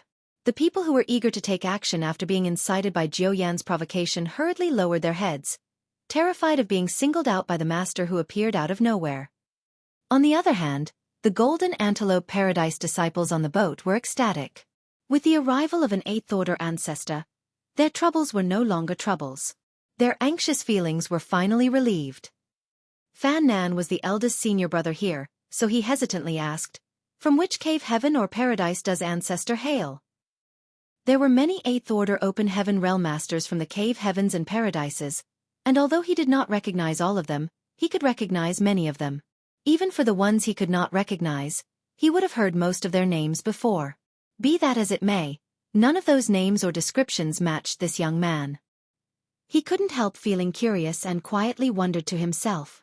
Could it be that the situation in the barren territory is so desperate that even the Eighth-Order Open Heaven Realm Masters, who had not come out for such a long time, are required to take action? Yong Kai waved dismissively. "I am not from any cave heaven or paradise." Both Fan Nan and Shi Yuan were shocked. Is there an Eighth-Order Master who does not come from any of the cave heavens or paradises? For a time, their heads buzzed with various thoughts and they couldn't help forming many misunderstandings about the situation. Fortunately, Yong Kai quickly added an explanation. "Lord of the Star Boundary, Yong Kai." He did not mention Voidland as although Voidland was the great force he established with his own hands, it could not compare with the fame of the Star Boundary thanks to the World Tree clone. Many people in the 3,000 worlds had heard of Voidland, but absolutely everyone who had any form of strength knew about the Star Boundary.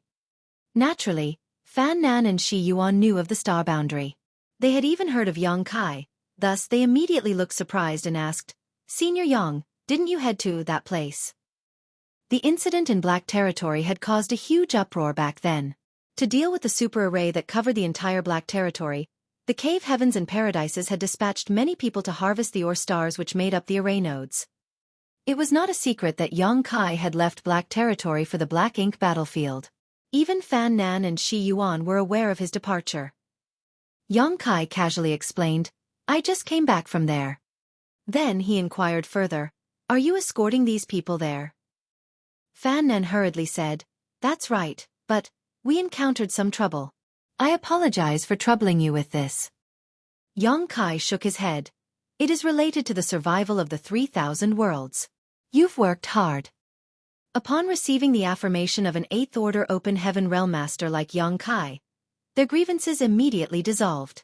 They had not been able to explain anything even though Jiu Yan had been accusing them of many heinous crimes. Combined with the risk of life and death looming over them, the pressure and stress on their shoulders had been as heavy as a mountain.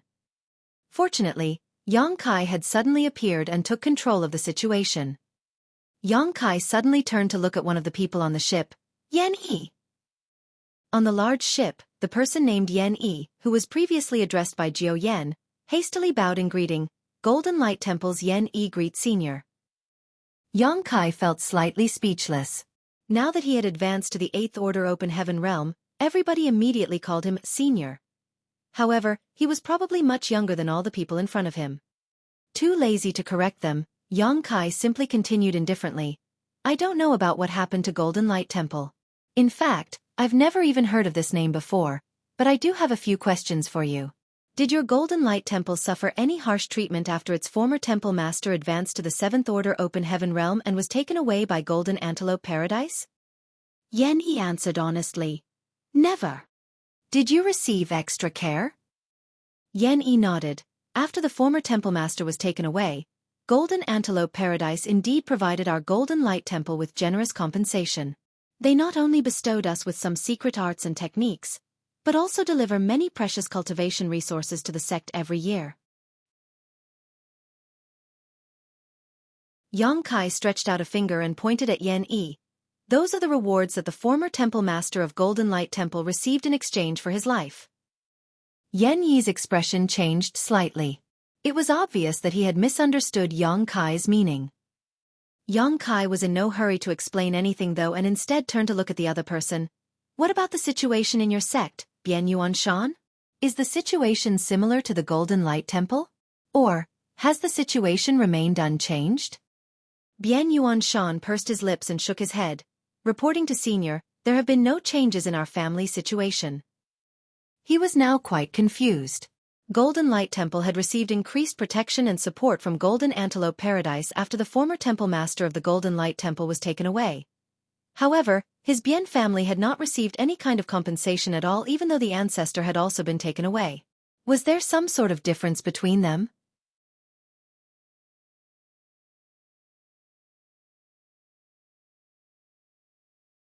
Martial Peak. Chapter 54-59. Earnest Persuasion. Yang Kai glanced at the third person. What about you? That man raised his head and replied, we have a similar experience with Golden Light Temple.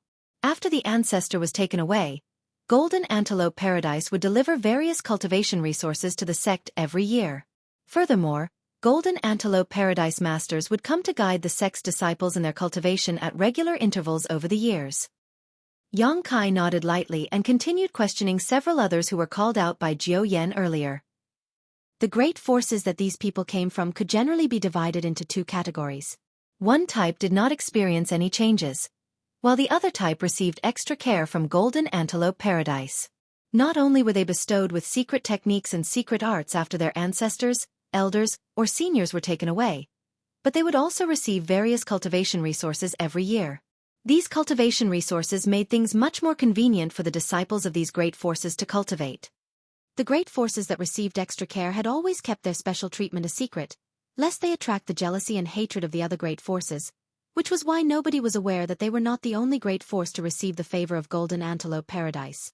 Nevertheless, the fact that Yang Kai was questioning them regarding these matters at this time clearly indicated that there was a deeper meaning behind the situation. Do you know why Golden Antelope Paradise treats your great forces so differently? Everyone fell silent. Some seemed pensive, but they did not dare to voice their opinions arbitrarily. After all, there was a chance of saying the wrong thing. Who would dare to speak nonsense in the presence of an Eighth Order Open Heaven Realm Master? Regardless, Yang Kai had no intention of waiting for a response from them and promptly answered his own question. Every one of you lives in the 3,000 worlds. Although there are some disagreements and the occasional fight between the many great forces, these are nothing more than minor disputes, quarrels involving grievances and grudges over various issues. But there is a vast battlefield in a distant place that remains unknown to most of the world. Moreover, that battlefield is the site of an ancient and ongoing war involving the very survival of the human race. Everyone aboard the ship couldn't help feeling surprised. Hearing the words "survival of the human race" from the mouth of an Eighth Order Open Heaven Realm Master, anybody would immediately realize the seriousness of the situation. However, just what kind of battlefield would involve such high stakes? Not to mention, he also used the word war, and not the word battle. Fan Nan couldn't help exclaiming in shock. Ancestor Yang! This! Yang Kai raised a hand to interrupt Fan Nan. You're already planning to bring them there in the first place. Under the current circumstances, they will surely resist if we don't explain the situation to them clearly. Besides, what's the difference between learning the truth now and a few days from now? Fan Nan thought about it and realized that Yang Kai was right. The cave heavens and paradises had restricted the information regarding black ink strength in the past because they were afraid that some people would not be able to resist its temptation. However, the current situation in the barren territory was so dire that the cave heavens and paradises were forced to recruit 5th and 6th order masters from the second-class great forces for support. If these people were sent to that battlefield, then the existence of the Black Ink clan and all that entailed would soon be revealed anyway. After this realization, he did not object again. You might think that I'm simply trying to frighten you, but this king would like to ask one question. Over the years, have you never wondered why the heritage of the cave heavens and paradises is so feeble despite having an inheritance that spans hundreds of millennia? True, compared to the second-class great forces, the cave heavens and paradises are unshakable behemoths. Nevertheless, where are all the 6th, 7th, and even 8th order open heaven realm masters that they nurtured over the eons? It is impossible for all of them to just remain in secluded retreat inside their sects. These doubts had plagued Xueqi himself before, so he did not believe that these people had never wondered about it. Compared to their long years of inheritance, the strength the cave heavens and paradises showed to the 3,000 worlds was far too weak. Open heaven realm masters have incredibly long lives, and anyone who breaks through directly to the 5th order has hope to advance to the 7th order. Among the disciples of the cave heavens and paradises, the number who advance directly to the 5th order can be counted in the hundreds per century. Over the years, they should have accumulated so many 7th order open heaven realm masters that meeting one would be considered common. At the very least, there should be several tens of thousands of them per first-class great force. But have you ever seen so many 7th order open heaven realm masters in any of the cave heavens or paradises? Simply put, those 7th order masters are not in the cave heavens or paradises, as most of them have been dispatched to that far-off battlefield. They have been fighting an enemy that you know nothing about for hundreds of thousands of years, and the vast majority of them have died in battle as a result. There are also no 9th order masters in the 3,000 worlds because any 8th order ancestor who has the qualifications to break through to the 9th order is sent to that battlefield as well to fight our enemies. The cave heavens and paradises have played a pivotal role in maintaining the safety and tranquility of the 3,000 worlds. The peace you all enjoy is built upon countless generations of blood and sacrifice. This is the truth you have never been told. Xueqi's speech caused the expressions of Xueqi and the others to change greatly. They seemed doubtful, but it was easy to understand their feelings. If Xueqi himself had been in their position, he would also have had trouble believing something so shocking without witnessing the tragic situation on the black ink battlefield with his own eyes. The cave heavens and paradises that they silently resent and hate turned out to be the guardians of the vast universe known as the 3,000 worlds. Moreover, it was only thanks to the silent efforts of the cave heavens and paradises behind the scenes that their great territories could remain so prosperous. That completely overturned their understanding of the cave heavens and paradises. Xueqi of Golden Light Temple mustered his courage to ask a question. Senior, who is the enemy that the cave heavens and paradises are fighting? The Black Ink Clan. They were of course confused by the answer. Xueqi explained, for countless years, the cave heavens and paradises have restricted information regarding the Black Ink Clan, so it is only natural that you have never heard of them. All you need to know is that they are an enemy who are bent on completely annihilating the human race. 200 years ago, they broke through the first line of defense that the cave heavens and paradises were guarding, and are currently ravaging the second line of defense located in a place known as the Barren Territory, which lies just beyond the Shattered Heaven. That is also the final line of defense for the human race. The Black Ink Clan breaking through the Barren Territory means the cave heavens and paradises have ceased to exist, and the 3,000 worlds will be no more. Naturally, none of you will survive either. Xueqi, who was being restrained by Xueqi, seemed rather unconvinced. It might be that he realized Xueqi's temperament was mild and not prone to violence. Hence he boldly protested, "That's just empty words coming from you. How will we know the truth?" Xueqi turned to look at Xueqi. Xueqi's expression immediately changed drastically, and he hastily averted his gaze. On the other hand, Xueqi abruptly raised his hand and a stream of black ink strength suddenly wrapped around Xueqi. Xueqi nearly died of fright, thinking that Xueqi was trying to kill him, but to his surprise, he did not show any signs of injury when the black ink strength wrapped around him. Nevertheless, his expression soon changed. That is the power of the Black Ink Clan. Black ink strength is extremely invasive. Once contaminated by the black ink strength, it will not take long for you to become completely corrupted by it. Then, you will be reduced to a black ink disciple whose loyalty is sworn only to the Black Ink Clan.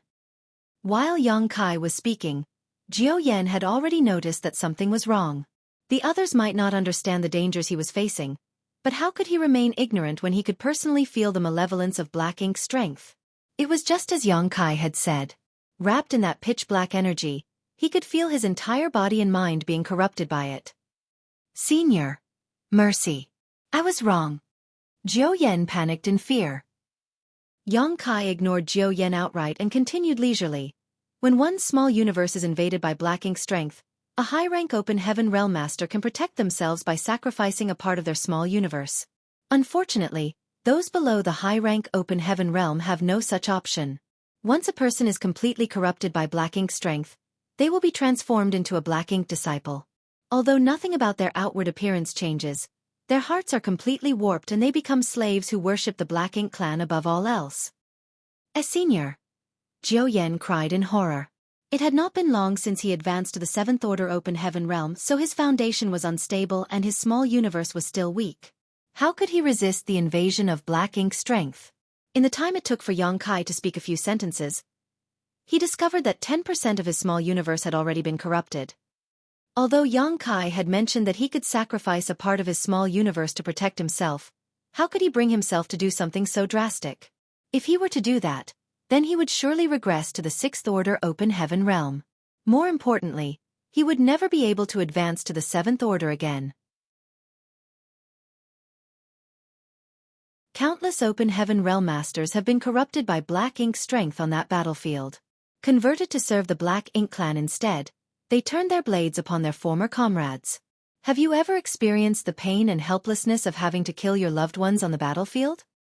Witnessing Xueqi's suffering and listening to Xueqi's explanation, the people on the ship felt their blood run cold in fear.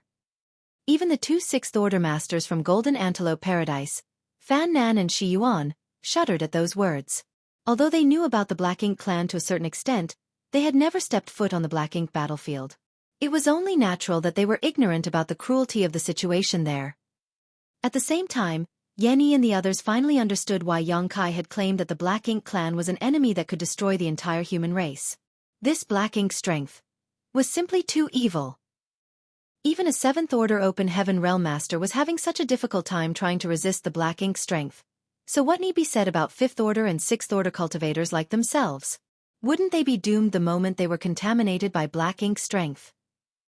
A low roar escaped from Xueqi's throat, making him seem like an injured beast. Wisps of the black ink strength slowly seeped out of his body, and darkness flickered in the depths of his eyes from time to time. Xueqi raised a hand and tapped Xueqi on the chest. Xueqi involuntarily opened his mouth, and a purifying black ink pill was tossed into it. Carefully refine that pill, Xueqi commanded.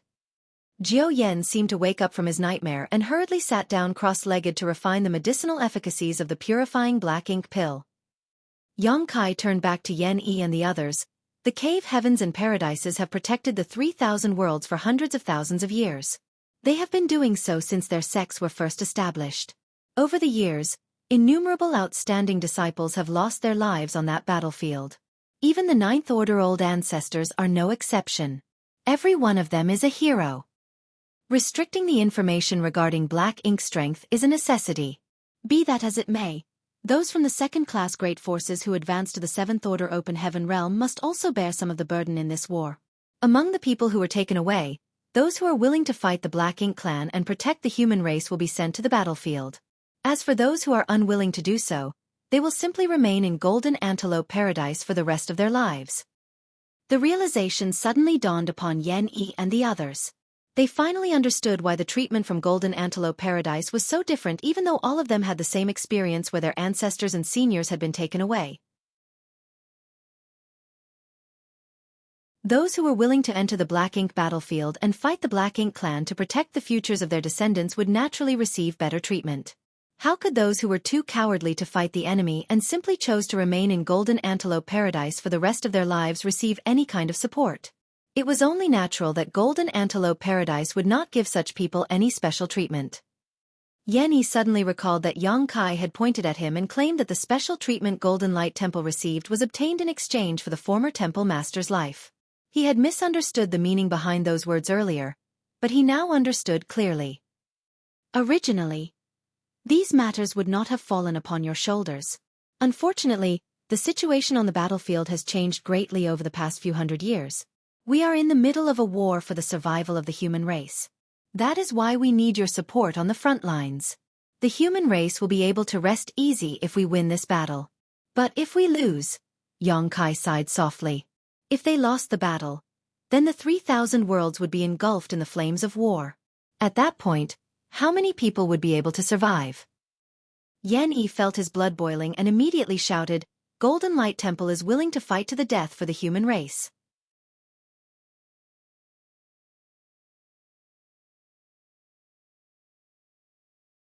Marshall Peak. Chapter 5460, The Most Loyal Fatty. With Yan Yi taking the lead, Bien Yuan Shan also cupped his fist. The Bien family is also willing to fight for the human race. The remaining representatives of the great forces quickly followed suit. Regardless of whether they were truly sincere, who would dare to act presumptuous in front of an Eighth-Order Open Heaven Realm Master who had earnestly explained so many things to them? It was only natural for them to express their respective attitudes. Good. Yang Kai shouted, adopting the posture of a senior expert.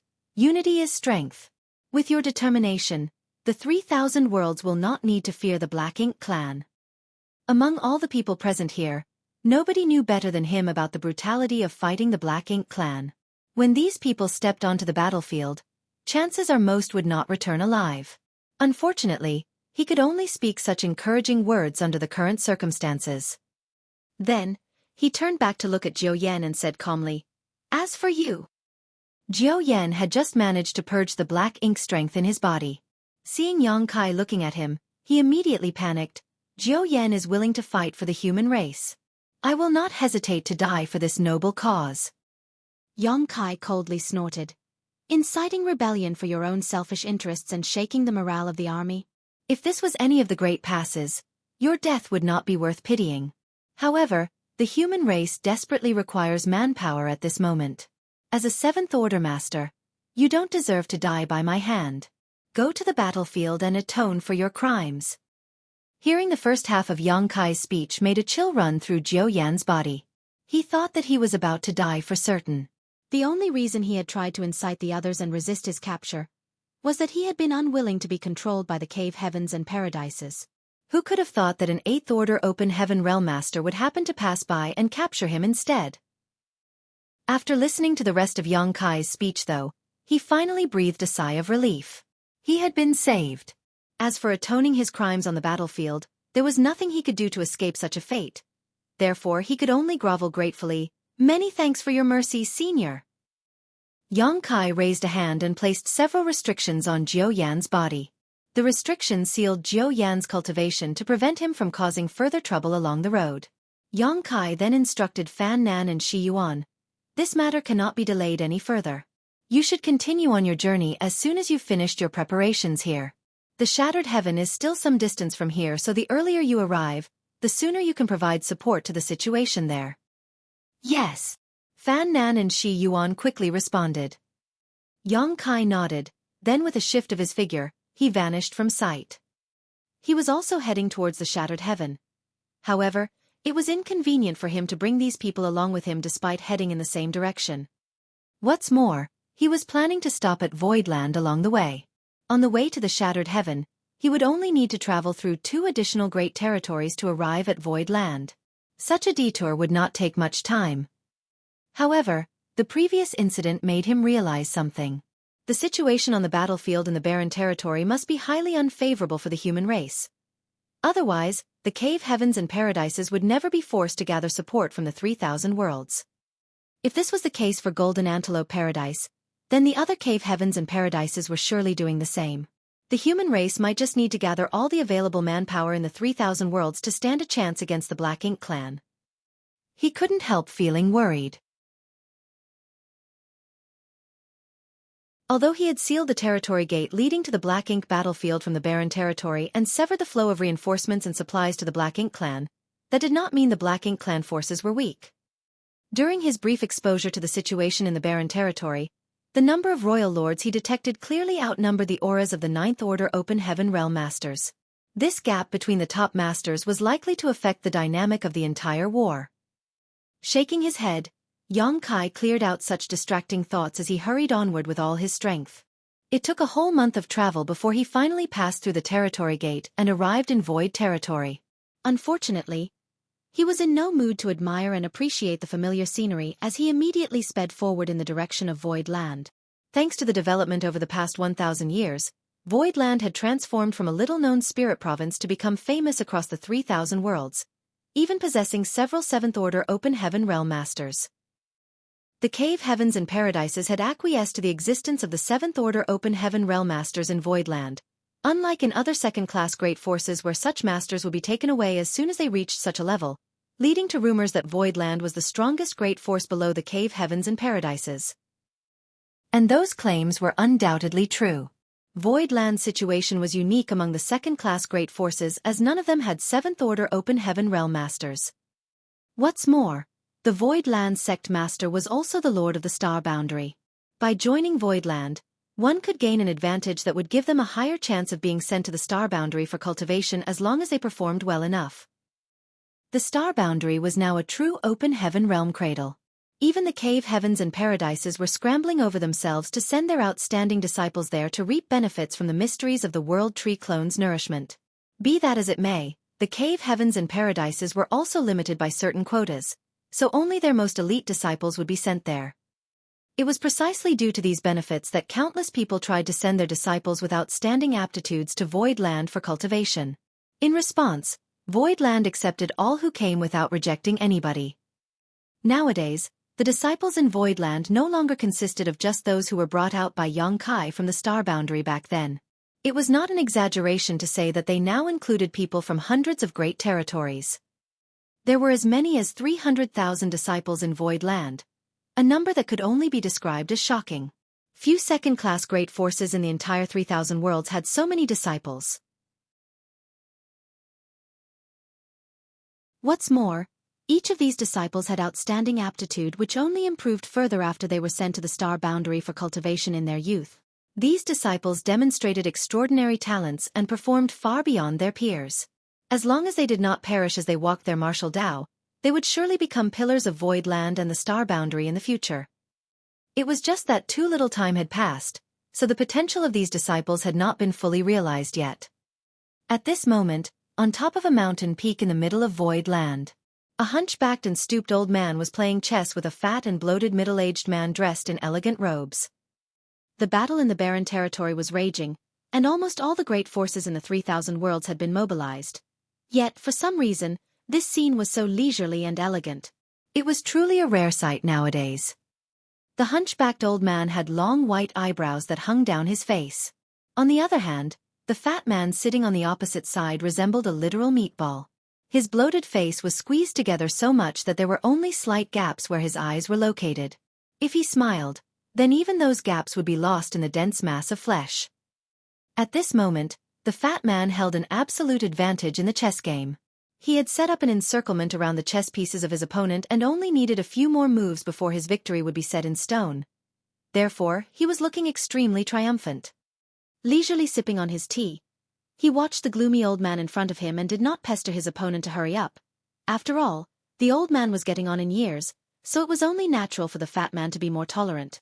Besides the chess players, there were also two children standing to the side. One was a boy dressed in black, and the other was a girl dressed in red.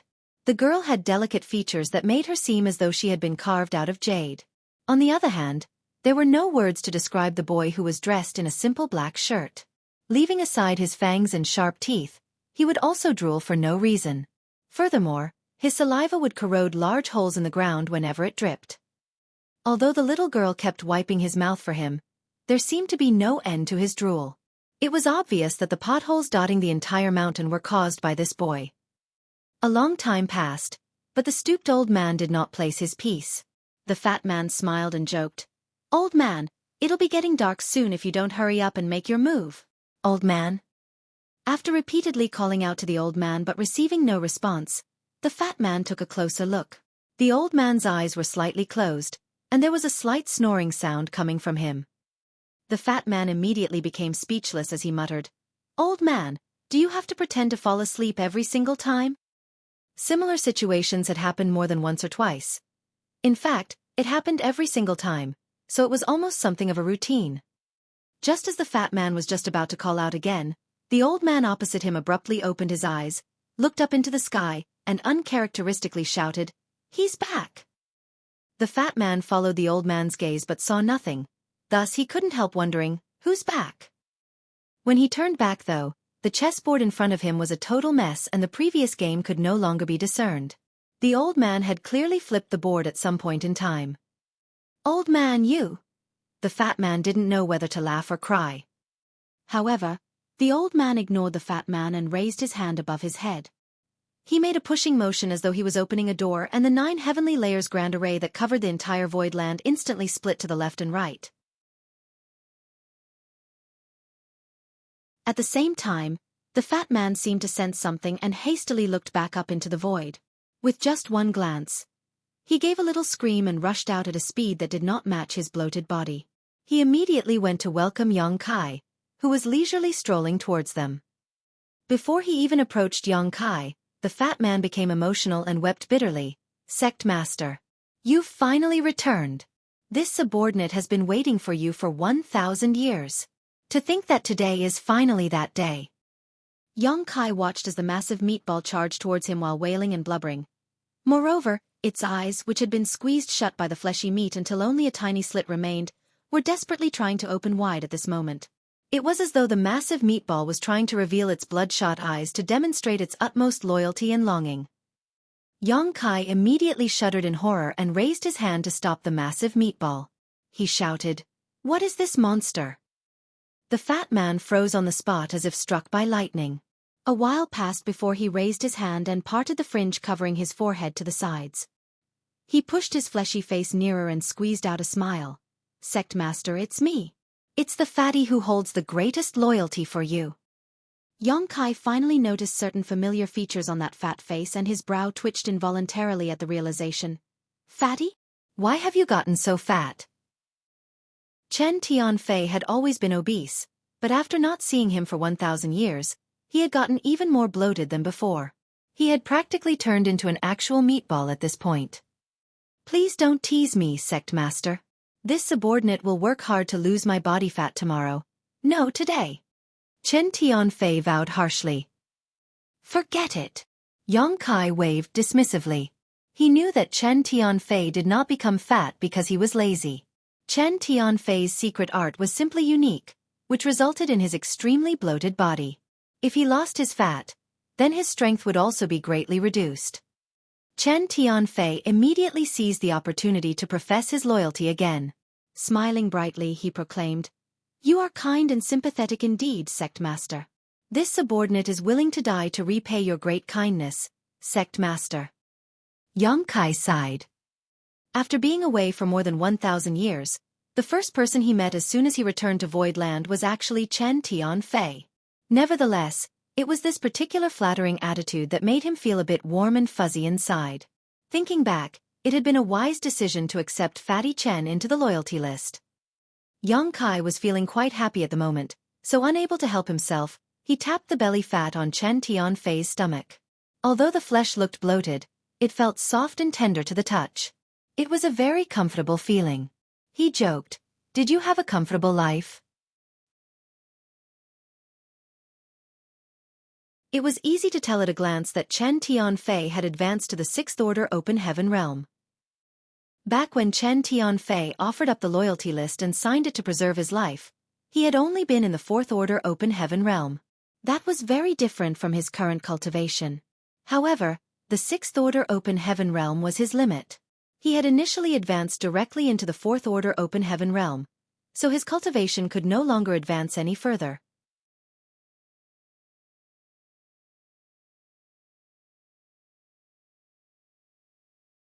Martial Peak.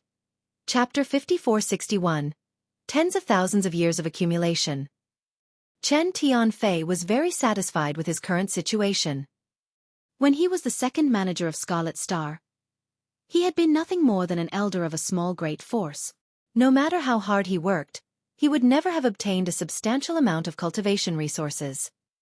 In contrast, the supply of cultivation resources had been continuous and inexhaustible ever since he started serving under Xueqi.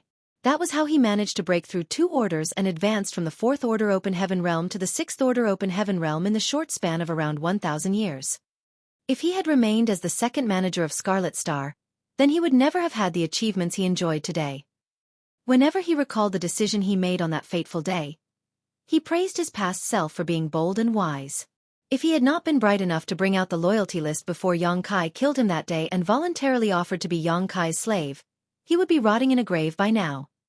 Besides, Xueqi had been very fair to him over the years, never mistreating him. More importantly, He was not ordered around at will like a slave despite him actually being one. In fact, it was quite the opposite. The treatment he received was more like a trusted subordinate instead. To have such a master could also be considered an opportunity of a lifetime. Therefore, Chen Tianfei smiled graciously in the face of Yang Kai's teasing and bowed repeatedly. It's all thanks to your care that this subordinate has attained such achievements, sect master. This subordinate will repay your kindness no matter what it may cost. Yang Kai chuckled and did not take those words seriously. Chen Tianfei was extremely scared of death, so there was no saying whether he could actually be relied upon in times of danger. It was enough to listen to those words without taking them seriously. Yang Kai did not continue the idle chatter though, and taking a step forward, he descended to the ground. Chen Tianfei followed behind Yang Kai respectfully, acting like the perfect subordinate. Two streams of light rushed over from below. One was red, and the other was black. When the lights came closer, they dispersed and revealed two children dressed in red and black. Master! The little girl shouted with a lively expression. The boy also wanted to call out to Yang Kai, but a stream of saliva flowed out as soon as he opened his mouth. Yang Kai looked troubled. It's been so many years. Why haven't you fixed this bad habit of yours? The children in front of him were the Scarlet Flood Dragon and Earth Dragon he had brought out from the Grand Ancient Ruins boundary back then. Both of them carried a dragon bloodline in them. When he first brought them out of the Grand Ancient Ruins boundary, they had the appearance of beasts and their bodies were truly enormous. It was not until they arrived at Void Land and received the teachings of Old Man Bai Shi that they finally acquired human forms. Be that as it may, the Earth Dragon Xueqi still had some bad habits.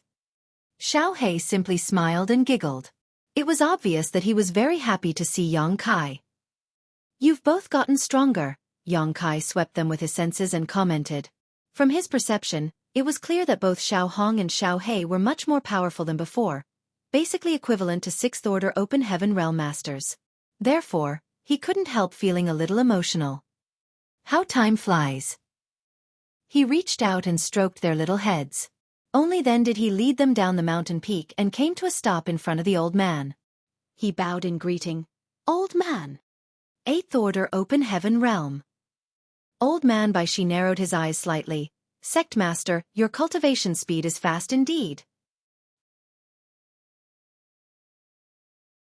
Chen Tianfei's strength was insufficient, so he couldn't sense Yang Kai's strength while he was not actively using it. However, Old Man Bai Shi was a mature divine spirit whose strength could rival any Eighth Order Open Heaven Realm Master, so he could see through Yang Kai's true state at a glance and was secretly shocked as a result. Yang Kai had only been in the Sixth Order Open Heaven Realm when he departed from the 3,000 worlds, yet just 1,000 years later he was already in the Eighth Order Open Heaven Realm. Old Man Bai Shi had lived for many years, and although he had seen many young and talented people in that time, none of them could compare to Yang Kai in terms of cultivation speed. I encountered some opportunities, Yang Kai nonchalantly explained without saying too much. Behind Yang Kai, Chen Tianfei was so excited that the fat on his body literally would not stop jiggling. He was amazed that Yang Kai was in the Eighth Order Open Heaven Realm. It should be said that an Eighth Order Open Heaven Realm Master was considered a supreme elder or ancestor in the cave heavens or paradises. Fatty Chen couldn't help suddenly feeling a sense of pride and honor. During the brief conversation, two other streams of light came speeding over from opposite directions and landed nearby. They turned out to be Lu Xue and Mo Mei. Lu Xue came to serve under Yang Kai when they were in the Grand Ancient Ruins boundary, joining him even earlier than Chen Tianfei. Back in those days she was bestowed with a mid-rank world fruit by Yang Kai in a time of crisis to improve her order. On the other hand, Mo Mei was the former city lord of Dingfeng City in the Blood Monster Cave Heaven. The cultivators from Dingfeng City had been under the effects of the Grand Evolution Immortal Bloodlight Scripture's bloodline restriction, so they could not leave the Blood Monster Cave Heaven. It was Yang Kai who used the Grand Evolution Immoral Bloodlight Scripture to remove that seal from them and brought them out of the Blood Monster Cave Heaven. They had since become part of Void Land. When Yang Kai departed, Lu Xue had been in the Fifth Order Open Heaven Realm while Mo Mei had been in the Sixth Order Open Heaven Realm. Today, Lu Xue was in the Sixth Order Open Heaven Realm, and Mo Mei had advanced to the Seventh Order. The reason for their arrival was that they had detected the disturbance caused when the 9 Heavenly Layers Grand Array was opened. Although they were shocked to see Yang Kai, they quickly bowed in greeting. Yongkai nodded. Are you the only ones who remained behind to oversee the sect? He had actually expected this situation. The Cave Heavens and Paradises were currently recruiting 5th and 6th Order Open Heaven Realm Masters from the 2nd Class Great Forces as reinforcements for the Barren Territory battlefield. Under these circumstances, Void Land couldn't be an exception. When he swept his divine sense over Void Land earlier, he had not perceived the auras of many masters in Void Land, with the ones in front of him being the strongest people present who had remained behind to guard the sect. As the strongest human master present, Mo Mei had command of Void Land now, so she replied. We received orders from Shen Yuan Cave Heaven, so for the past 100 years, all 5th Order Open Heaven Realm Masters and above in Void Land have gradually been deployed to the front lines. Only a few of us remained behind to manage the sect. Yongkai nodded. Having sensed Su Yan's aura back on the Barren Territory battlefield, he had already guessed that this was the case. Even Su Yan had gone to the front, so Void Land couldn't have had many people remain behind. Sect Master, did you return from that place? Mo Mei inquired. Yes and no, he replied without explaining in detail. The explanation would take too long after all. I was simply passing by. There are some things I need to deal with, and then I need to rush back to the battlefield. While saying so, he gave a wave of his hand and the portal to his small universe opened. In the blink of an eye, many figures emerged from the portal. There were men and women, both old and young. More importantly, every one of them was at the peak of the half-step open heaven realm, having condensed their Dao seals and refined all the necessary element powers. There were no exceptions. Some of them even experienced a surge in their aura and showed vague signs of a breakthrough as soon as they walked out of the small universe. Mo Mei and the others looked slightly stunned by what they could perceive from these people. Sect Master, these? They are all about to break through to the open heaven realm. I'll leave them in your hands. During the brief moment it took for Yongkai to speak, no less than 100 people had walked out of the portal. Be that as it may, more were still streaming out. These people were the cultivators who had been living in his small universe. Back in Blue Sky Pass and Great Evolution Pass, Yongkai would regularly allow some cultivators to leave his small universe and advance to the open heaven realm. Unfortunately, he had been pursued by a royal lord during the battle at the primordial heaven's source Grand Restriction. Then, he spent several years in the Great Sea Celestial Phenomenon and later had to find a way back to the 3,000 worlds. Having been constantly in mortal danger and engaged in brutal fighting, Yongkai simply had no time to take care of the cultivators in his small universe. In the outside world, it had only been a bit more than 500 years since the battle at the primordial heaven's source Grand Restriction. However, close to 5,000 years had passed for him. As for those in his small universe, time had to be counted in units of tens of thousands of years. After all, the flow of time in his small universe was currently 7 times faster than the outside world. After so many years of accumulation, the number of talents who gathered in the Void Dao Temple had reached a terrifying number. Living inside his small universe, they were unable to break through their limitations and advance to the open heaven realm even though they had cultivated until the peak of the Emperor realm. As a result, there were many examples of Emperor realm masters who died of old age in Void Continent over the past tens of thousands of years. Unfortunately, there was nothing Yongkai could do about this situation. He could not allow these people to leave his small universe and advance to the open heaven realm when he was in the temporal rivers of the Great Sea Celestial Phenomenon, as that would simply result in them dying. That long wait finally ended today though, and the accumulation over tens of thousands of years was released into the world all at once. After an hour, the mountain peak became crowded with people. Nearly 5,000 people in total. Many of them could barely suppress their auras from surging. Moreover, this caused a kind of resonance among them which resulted in a form of heavenly manifestation appearing in the sky. Advancing into the open heaven realm was an extremely meticulous affair that could broker no outside interference, so if these people were not separated as soon as possible, at least half of them would die a tragic death once their auras began to soar. Mo Mei hastily instructed the open heaven realm masters in Voidland to provide support to these people. At the same time, she also instructed the others to bring out all the heavenly Yuan seal stabilizing pills from the warehouse to help these people with their breakthroughs. For a time, the entire Voidland was extremely hectic.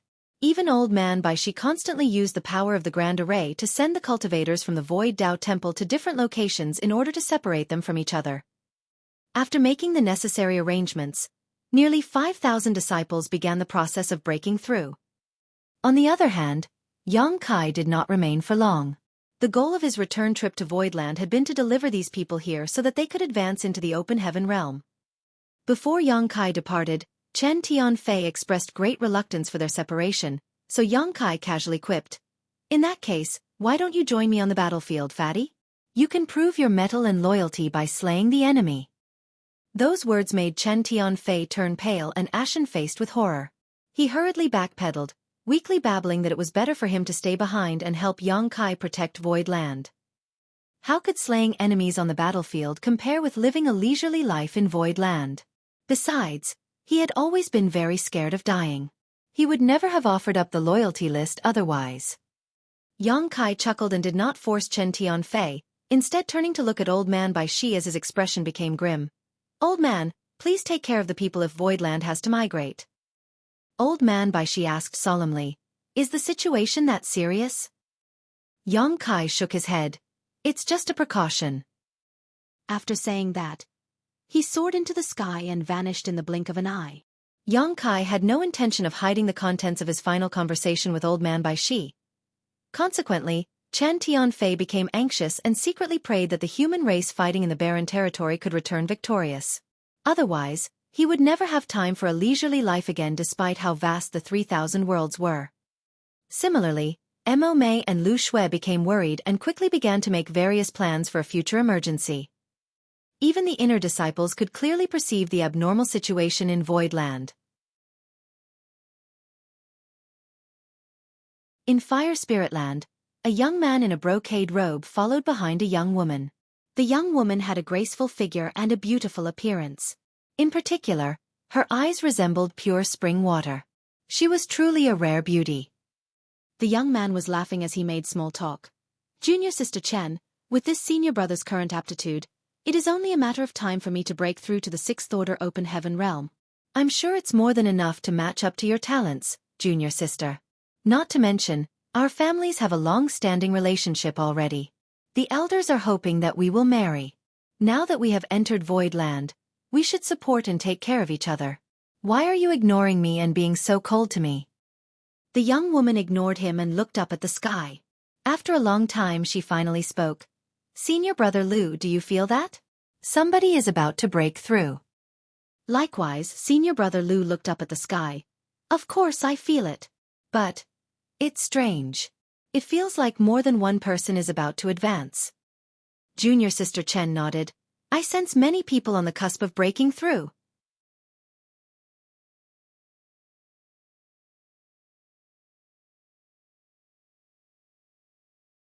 Marshall Peak. Chapter 5462. Sixth Order and Seventh Order Open Heaven Realm Masters. The two of them, who came from the same great territory, had only just joined Void Land in the past century. At present, they were both in the Emperor realm and had yet to condense their Dao seals. It was very common in Void Land for talented individuals like them to enter the sect as disciples. After all, Void Land's current philosophy was to accept everybody from all walks of life. That was because a huge foundation was necessary for them to select better and more outstanding disciples. The current philosophy was not Void Land's initial intent, but the result of many discussions with the cave heavens and paradises. After the star boundary became famous, everybody came to know about the open heaven realm cradle. It was a place where they could obtain the feedback of the world tree if they cultivated there. The younger they were and the lower their cultivation, the greater the benefits of this nourishment. With such tempting incentives, who would not want to send their descendants to the star boundary and share in the glory of the world tree clone? Be that as it may, the star boundary was only so big. If everybody were to send their descendants over, then the star boundary would not be able to accommodate them all. Not to mention, the cave heavens and paradises had also established their respective Dao temples in the star boundary. By dividing some of the territories to become independent and autonomous zones, they were given the rights to bring in excellent disciples to cultivate in their respective Dao temples. Just the cave heavens and paradises alone had already taken up around 30% of the territory in the star boundary. If the second-class great forces were to also send their own descendants there, then it was only a matter of time before the star boundary became overcrowded. However, the benefits of the star boundary were coveted by all, so it was bound to arouse public outrage if they rejected all of them. In the end, the great emperors of the star boundary discussed the issue with the masters of the cave heavens and paradises, and decided that it was better to regulate entry to the star boundary than to block it off completely. Therefore, they gave a chance to the great forces that wanted to send their descendants to the star boundary. These descendants had to join Voidland first, after which Voidland would select the best candidates from among them. Only the selected candidates could go to the star boundary for cultivation. It was because of this decision that Voidland currently had as many as 300,000 disciples. Not to mention, this number was the result of a rigorous and careful selection process. It could be said that Voidland's disciples were the accumulation of the most elite talents from great forces across hundreds of great territories. Senior brother Lu and junior sister Chen were no exception. They were both outstanding cultivators who demonstrated rare talent in their respective families from a young age. After looking at the sky for some time, senior brother Lu laughed. There are so many people in Voidland, so what's so strange about somebody undergoing their advancement? In any case, how can they compare to me? This senior brother is a genius that only appears once every 100 years. You will not find many who are more talented than me in Voidland, junior sister. Junior sister Chen retorted, that's because the more outstanding ones have already been sent to the star boundary. Those words felt like needles stabbing directly into his heart, so he immediately countered angrily. Junior sister, don't you dare look down on this senior brother. This senior brother will definitely go to the star boundary one day. Generally, those chosen to be sent to the star boundary were those who had yet to condense their Dao seals.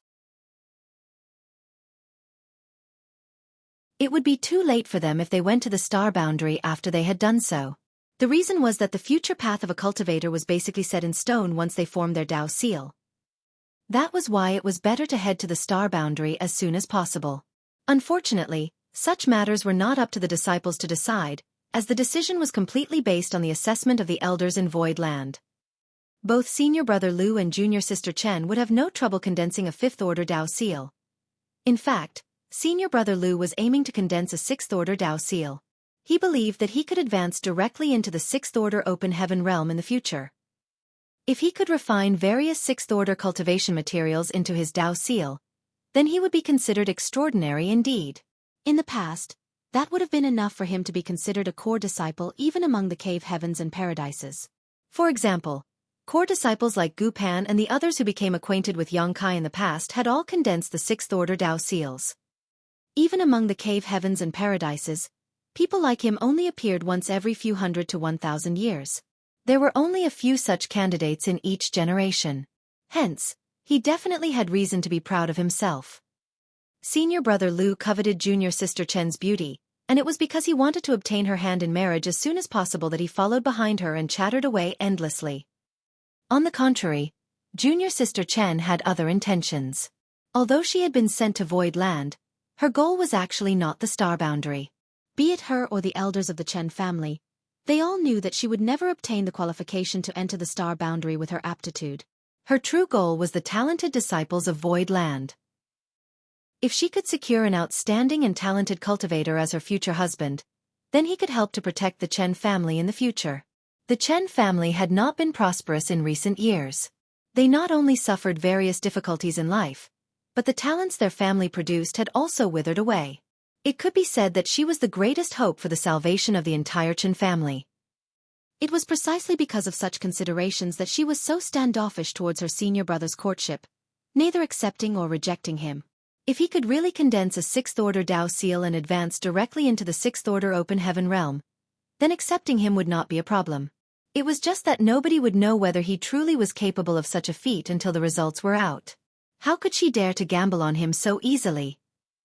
He studied the side profile of the beautiful woman in front of him.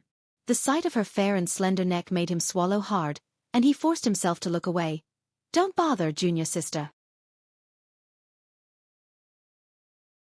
Even if someone is breaking through to the open heaven realm, those who currently remain in Voidland will only reach the fifth-order open heaven realm at best. What is there to see? This senior brother obtained a new artifact a few days ago. It's very interesting. Why don't I show it to you? The better his understanding of her intentions, the more he wanted to become intimate with her. As soon as the words left his mouth, though, a loud howl came from the depths of the void. It was immediately followed by a powerful aura emanating from that direction. Senior brother Lu's expression changed. How could it end so quickly? Likewise, junior sister Chen was also very astonished. Although advancing into the open heaven realm was said to come naturally to those who were prepared, the process still took some time. The process might last anywhere from days to months. In some cases, it might even take longer. However, not much time had passed since they felt the first signs of someone breaking through. A generous estimation indicated that only a cup of tea's time had passed. How could a breakthrough finish so quickly? They had never heard of anybody who managed to advance to the open heaven realm at such speed. How could they know that the people of Void Dao Temple had been painfully suppressing their cultivation for so many years? Living inside of Yongkai's small universe, they were limited by the principles of that world. Hence, they could not take the last step in their advancement. It could be said that most of the 5,000 people were only short of that final step. Now that they were released from Yongkai's small universe, it was only natural that their breakthrough took place extremely quickly. This aura, junior sister Chen's eyes abruptly brightened.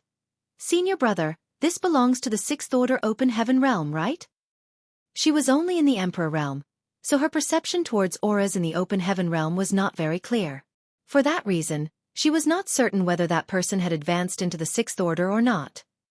Although senior brother Lu also had a vague feeling that this person had reached the sixth order open heaven realm, he stubbornly denied, "Impossible. Those who can advance directly to the sixth order open heaven realm have all been sent to the star boundary. They would not have remained in Void Land. That's definitely just the fifth order open heaven realm."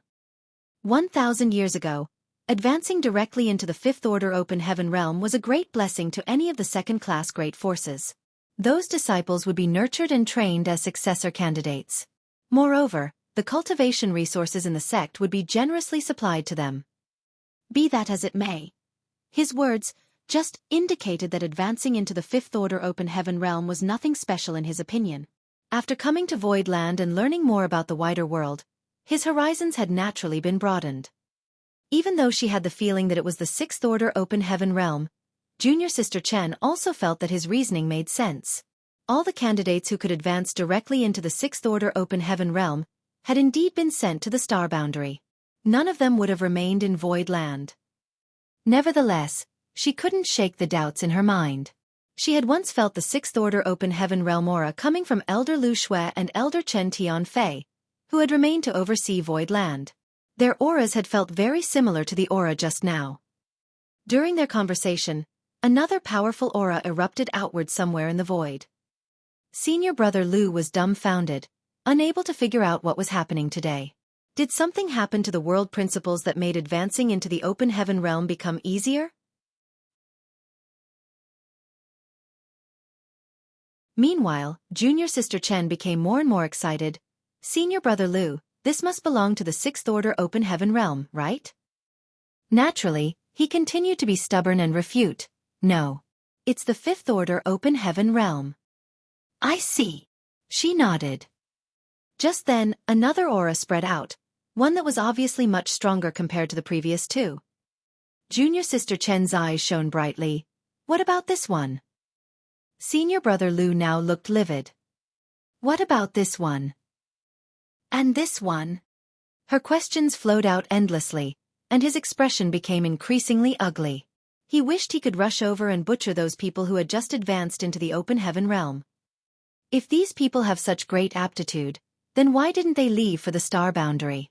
Why did they remain in Void Land and advance to the open heaven realm in such a showy manner? Seeing his coveted junior sister's eyes grow brighter and brighter, senior brother Lu felt his chances of marriage with her swiftly disappearing. A huge sense of sorrow engulfed his heart, and he turned to leave. Junior sister Lu was just about to repeat her question when she turned to the side and discovered that senior brother Lu was no longer standing beside her. Seeing his figure in the distance, she shouted after him, "Where are you going, senior brother?" To which he responded angrily, "To enter retreat." The shock had hit him hard today. Those with better aptitude than him were generally sent to the star boundary, allowing him to stand out in the crowd in Void Land. His aptitude was certainly among the best of the disciples here, but be that as it may, he was nothing compared to the people who were currently undergoing their advancement in the sky.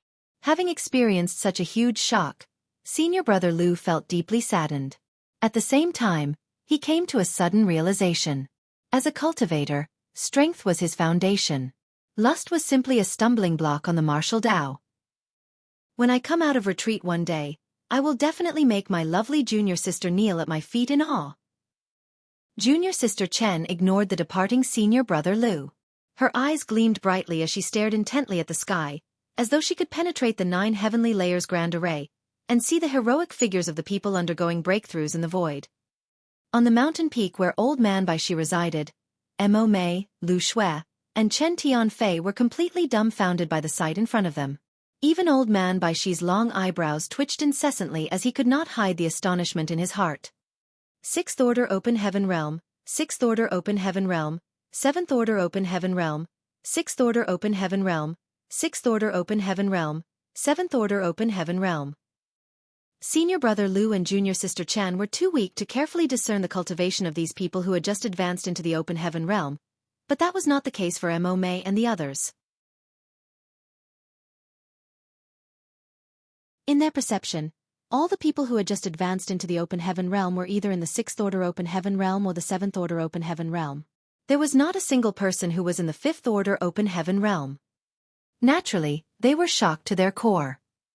Yang Kai had not said much when he left these 5,000 people here. He only told them that these people were about to advance into the Open Heaven Realm. Although they had been surprised to receive such a large number of talents into Void Land all at once, few things could truly surprise them again after they witnessed the prosperity of the martial Tao in the star boundary. But that was only up until this moment. The cultivators undergoing advancement here were consecutively breaking through to the 6th Order and 7th Order Open Heaven Realm. Essentially 1 out of every 10 people would advance directly to the 7th Order Open Heaven Realm. In other words, it was a ratio of 1:10. In addition, these were not ordinary 7th Order Open Heaven Realm masters. Having advanced directly into the 7th Order Open Heaven Realm, they were cultivators with hope of one day reaching the 9th Order Open Heaven Realm. Those who advanced directly into the 6th Order Open Heaven Realm were considered core disciples among the cave heavens and paradises. As for those who advanced directly into the 7th Order Open Heaven Realm, they were ranked as legacy disciples. In the past, all the cave heavens and paradises combined would at best produce one such talent every 1,000 years or so.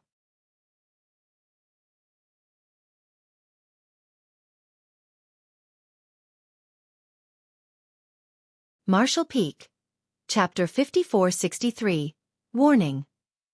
Any cultivator who broke through directly to the 7th Order Open Heaven Realm was considered an invaluable asset by the cave heavens and paradises. After all, the current 9th Order Open Heaven Realm masters were characters who had advanced directly to the 7th Order in the past.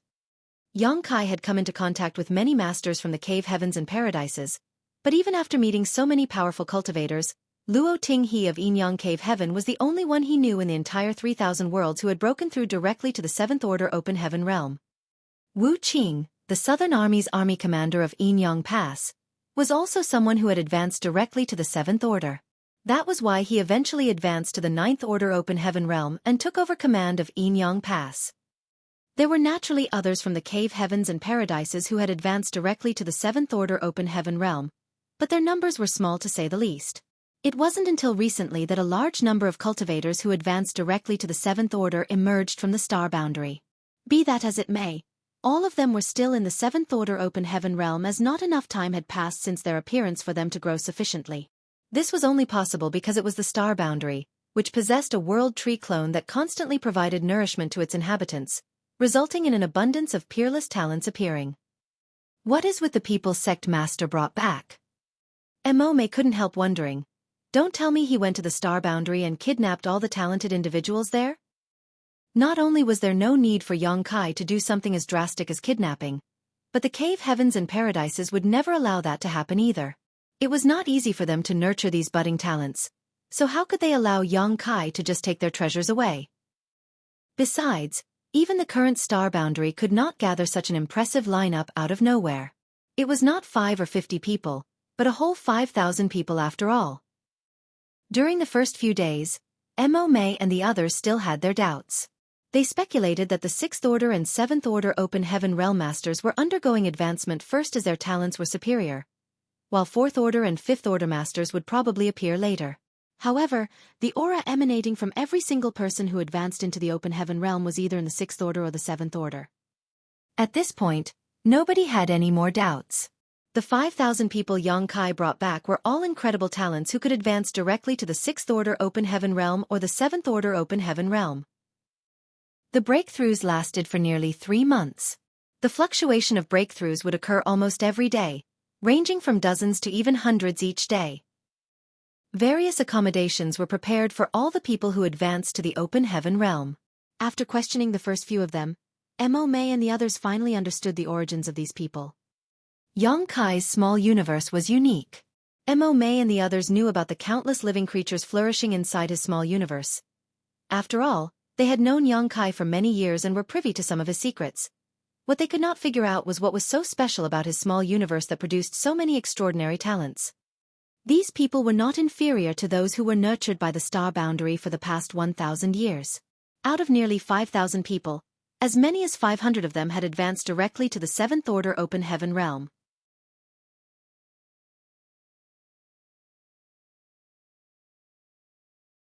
On the other hand, how many 7th Order Open Heaven Realm Masters had emerged from the star boundary over the years? Only 300 7th Order Open Heaven Realm Masters had been produced in the past 1,000 years. That number could not compare with the people Xueqi brought back at all. Unbeknownst to them, the number of 7th Order Open Heaven Realm Masters, who were nurtured and produced by the star boundary for the past 1,000 years, had all truly emerged within a 1,000-year time frame. On the contrary, tens of thousands of years had passed in Xueqi's small universe. Even if his small universe could not compare with the star boundary in terms of size or population, it held its own advantages that would be displayed over time. It was only natural to have such rich accumulation when so many years had gone by. The fact that Voidland suddenly gained 5,000 6th Order and 7th Order Open Heaven Realm Masters greatly pleased Mo Mei and others. Voidland and the Star Boundary originally had several 6th Order Open Heaven Realm Masters and 7th Order Open Heaven Realm Masters among their ranks. There were not many of them, only around 100 in total. Nevertheless, such a lineup was absolutely impossible for ordinary second-class great forces to achieve. Unfortunately, almost all of these masters had been deployed to the barren territory battlefield after receiving conscription orders from the cave heavens and paradises. Only 3 masters had remained behind to oversee Voidland. But today, Voidland suddenly experienced an extraordinary boost in strength. As long as these people had time to consolidate their cultivations properly, they could eventually head to the barren territory as reinforcements. With so many people, they might even be able to play a decisive role in certain aspects of the battlefield. Due to the appearance of 5,000 6th Order and 7th Order Open Heaven Realm Masters, Voidland became very busy. On the other hand, Xueqi arrived at the Shattered Heaven with Ji Lao San after his short detour. He had visited the Shattered Heaven twice in the past. For his first trip here, he had received information about the proprietress and came to save her. In the end, he had been forced to break through to the 5th Order Open Heaven Realm outside the Shadowless Cave Heaven. At the time, Xueqi held great resentment towards the arrogant and domineering attitude of the cave heavens and paradises. Although he never complained to anyone about this resentment, he had secretly made a vow to himself that once he was powerful enough, he would definitely take revenge. They should never have looked down on him just because he was young and poor. However, when he entered the Black Ink battlefield, Xueqi slowly learned about the Black Ink clan and the efforts of the cave heavens and paradises. As a result, his resentment towards the cave heavens and paradises gradually faded away.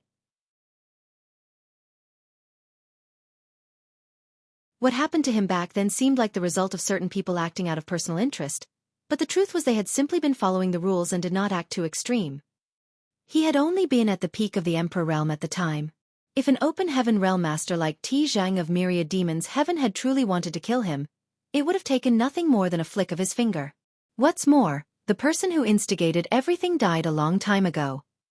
One's personal grudges were nothing compared to the survival of their entire race. If Xueqi stood in the shoes of the cave heavens and paradises, he would not have hesitated to eliminate any possible future dangers. His second trip to the Shattered Heaven was purely for cultivation purposes.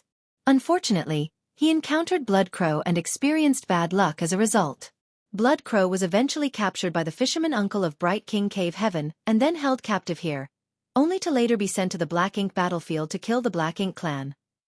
It was also during Xueqi's second trip to the Shattered Heaven that he fled to the Divine Spirit ancestral land under the pursuit of the Cheng Yang.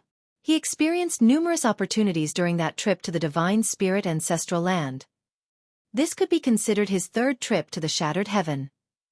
Xueqi had not known that the Shattered Heaven was connected to the entrance to the Black Ink battlefield, or that the disciples from the Cave Heavens and Paradises would first need to travel through the Shattered Heaven to reach the No-Return Pass. After all, he had not entered the Black Ink battlefield through the official route but through the Void Corridor in Black Territory instead. Despite returning to a place he was familiar with, Xueqi was in no mood to enjoy his surroundings and simply concentrated on traveling quickly. A few days later, however, the small dragon that had been wrapped around Xueqi's wrist all this time suddenly called out, "I sense the aura of Black Ink strength." During their travels, Ji Lao-san had not bothered to transform back to his original form and simply remained wrapped around Xueqi's arm. Xueqi's speed was incredible after all, so it was more convenient for them to travel in this manner. Besides, Ji Lao-san's foundation had been badly damaged back in the No-Return Pass, so this was a good opportunity for him to recuperate from his wounds. When Ji Lao-san suddenly spoke up, Xueqi was startled so badly that he almost tripped over his own feet. Coming to an abrupt halt, he muttered, "Why would there be traces of Black Ink strength here? This place is not the Black Ink battlefield or the barren territory. Where did such traces of Black Ink strength come from?" His first thought was that the barren territory had been breached, and the Black Ink clan had invaded the Shattered Heaven, but upon further consideration, Xueqi knew that could not be the case. If the Black Ink clan had broken through the defense line of the barren territory, then the Shattered Heaven would be ravaged by war. How could the situation in the Shattered Heaven remain so peaceful? Immediately after that, he became puzzled. "Even I don't sense any trace of Black Ink strength here. How did Ji Lao-san sense it?" When Xueqi voiced his question, Ji Lao-san answered, "As you know, the Dragon and Phoenix clans have been responsible for guarding the No-Return Pass since it was first established. Unfortunately, there's nothing to do there all day long, and our only options were either to sleep or to cultivate. We couldn't even leave the No-Return Pass, so it was extremely boring. The Dragon Clan seniors from several generations ago were so bored that they began experimenting with creating a brand new secret technique. The secret technique allows us to detect Black Ink strength by activating our powers as divine spirits, but its use is quite limited. The Dragon Clan couldn't be bothered to cultivate this secret technique and simply stored it away to collect dust. It wasn't until the Black Ink clan attacked the No-Return Pass that I began cultivating this secret technique." "And now you sense the existence of Black Ink strength here?" Xueqi asked solemnly. Ji Lao-san nodded, "Yes, but it's only a slight reaction." Xueqi was tempted to ask whether Ji Lao-san had made a mistake, but he did not dare to be careless when Ji Lao-san was so serious. Other people might not understand the dangers of Black Ink strength, but Xueqi was all too familiar with the danger it posed. It could be said that Black Ink strength was the perfect manifestation of how a single spark could cause an entire field to burn up. As long as the slightest bit of Black Ink strength existed, then the entire Great Territory could be in danger. "Which direction?" Xueqi asked. Ji Lao-san used his dragon tail and pointed ahead. Xueqi immediately headed in that direction. It didn't take long for them to arrive on a universe fragment. They could tell at a glance that there were traces of a battle here, and judging by the traces left behind, the gap in strength between both parties involved in the fight was not small. One of them had clearly been subdued quickly. Xueqi circled the universe fragment several times but did not find anything. Nevertheless, Ji Lao-san confidently said, "There are traces of Black Ink strength here. They've intentionally been wiped away, but it was definitely less than half a day ago at most." Xueqi closed his eyes and his divine sense surged as he carefully inspected his surroundings. A short while later, his expression changed and became extremely grim. It was just as Ji Lao-san had said. He discovered slight traces indicating the presence of Black Ink strength in the surrounding void. It was a very slight signature, almost impossible to perceive. However, he could not be more familiar with Black Ink strength after fighting the Black Ink clan for so many years. Xueqi couldn't help feeling a chill shoot up his back. Why was there Black Ink strength in the Shattered Heaven? Was there a Black Ink clansman here? Or could it be a Black Ink disciple instead of a Black Ink clansman?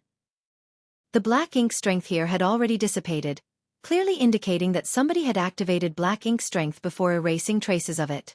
Combined with the traces of battle that could be found on the universe fragment, There was a high probability that a Black Ink clansman or a Black Ink disciple had corrupted another person with Black Ink strength here.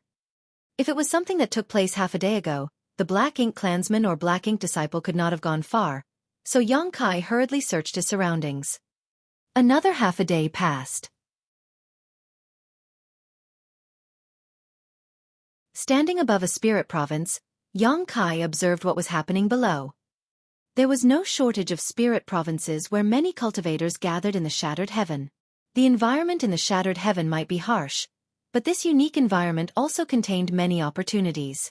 That was why the shattered heaven often attracted adventurous cultivators to explore its depths.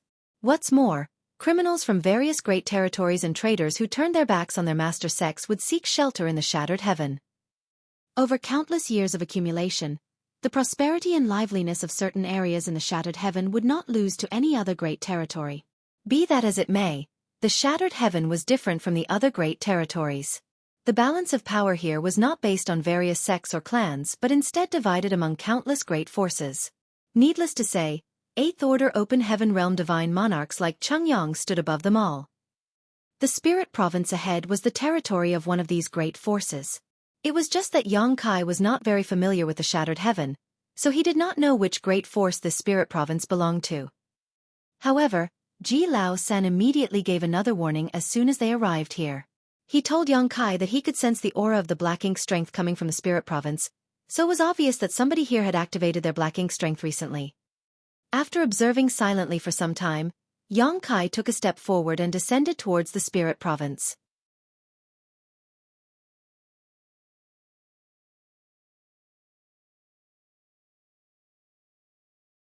Martial Peak. Chapter 5464, Special Envoy from Heavenly River Palace. There was a city located in the center of this spirit province, which was also the most prosperous place in the spirit province. Many cultivators were gathered there. However, Xueqi did not detect the existence of any high-rank Open Heaven Realm Masters when he swept his divine sense over it. Although there were many people here, the strongest were a few 6th Order Open Heaven Realm Masters at most. While Ji Lao-san could detect the aura of Black Ink strength coming from this spirit province, he could not figure out the exact location. Xueqi couldn't help feeling troubled. How was he supposed to search for the root of the Black Ink strength in such a dense crowd? At the very least, he could be certain that there were no Black Ink clansmen here. If a Black Ink clansman was hiding here, Xueqi's 8th Order strength would allow him to see through any disguise at a glance. Since there was no Black Ink clansman here, it could only be a Black Ink disciple. Under normal circumstances, a Black Ink disciple was no different from an ordinary person until they activated their Black Ink strength and revealed their true nature. Of course, Xueqi could not check every single person in the spirit province as that would just take too much time. In any case, the question that bothered him the most was the reason for the appearance of a Black Ink disciple in the shattered heaven.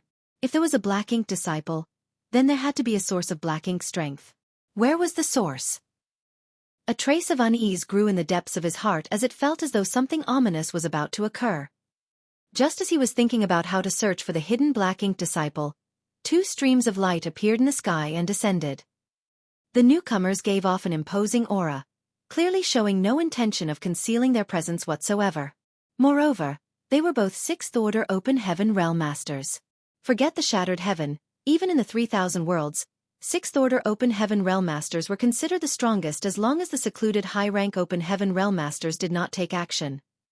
In an instant, countless divine senses and gazes were attracted to the 2 streams of light. The streams of light paused in mid-air before the light around them faded away to reveal the figures of a man and a woman. The eyes of anybody who saw this pair would immediately light up. At the same time, they would secretly praise those two for being the perfect match for each other. The man was extraordinarily handsome, while the woman was absolutely gorgeous. When they stood together, they were a sight for sore eyes indeed. The people living in the shattered heaven were mostly lawless criminals. Therefore, numerous lecherous gazes immediately fixed upon the woman's graceful form. They secretly swallowed nervously, thinking that if they could become intimate with such a stunning beauty for a night, death would not be too high a price to pay. The woman was evidently accustomed to such gazes, so she simply snorted coldly before ignoring them. On the other hand, the man revealed great dissatisfaction, surging his divine sense and causing many fourth-order and fifth-order open heaven realm masters to clutch at their heads and scream in agony. After teaching these lawless criminals a lesson, he announced loudly, "Heavenly River Divine Monarch has an order to convey. Where is the person in charge of this spirit province? Come out and receive the orders immediately." As soon as the words left his mouth, the expressions of the cultivators on the spirit province changed greatly. Those who were watching the woman with lustful gazes quickly lowered their heads and did not dare to take another look. That couldn't be helped, as the name Heavenly River Divine Monarch carried far too much weight. There were only 3 great divine monarchs in the shattered heaven. In other words, there were 3 eighth-order open heaven realm masters here. One of them was Bright Sun Divine Monarch, Cheng Yang, who pursued Yongkai in the past, while the other 2 were Heavenly River Divine Monarch, Tian Luo, and Withering Flame Divine Monarch, Ku Yen. These 3 had refused to be controlled by the cave heavens and paradises, so they fled to the shattered heaven for shelter. Tens of thousands of years had passed since they entered the shattered heaven, and they gradually improved from the 7th-order open heaven realm to the 8th-order open heaven realm. The cultivators living in the shattered heaven could ignore or even insult the cave heavens and paradises, but they could not show the slightest disrespect to the 3 great divine monarchs. The environment in the shattered heaven was harsh and chaotic, so while those who offended the cave heavens and paradises might survive here, death was inevitable if the 3 great divine monarchs were to target them. After all, the 3 great divine monarchs held absolute authority in the shattered heaven. This beautiful pair, who came carrying the orders of Heavenly River Divine Monarch, were clearly from the Heavenly River Palace. Furthermore, 6th-order open heaven realm masters were considered very powerful in the Heavenly River Palace. These 2 might even be disciples of Heavenly River Divine Monarch. With such a close connection to Tian Luo, even the lawless criminals in this spirit province did not dare to be disrespectful towards them in the slightest. Following their command, a figure immediately flew out from the grand hall in the middle of the spirit province. This person was also in the 6th-order open heaven realm, but he did not look like a warrior. He was dressed luxuriously, seeming more like a wealthy merchant. His face was round and clean, and his smile was ingratiating. Cupping his fists from a distance, he bowed. "Bamboo Basket Province's Tan Chuan greets the special envoys. Allow me to apologize for my late greetings." Although they were all in the 6th-order open heaven realm, Tan Chuan was nothing more than the master of a small spirit province. In terms of status, he could not compare to the 2 people who served under Heavenly River Divine Monarch. Hence, he naturally showed a humble attitude as soon as he appeared. The male envoy nodded lightly. "So you are the person in charge here, Brother Tan Chuan. This senior brother and junior sister have not left the Heavenly River Palace in a long time, so we were not aware." Judging from his words, they seemed to be acquainted with each other.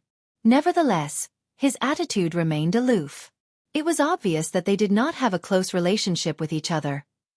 "It's nothing, Brother Wu. Such a rough place cannot be compared to Heavenly River Palace."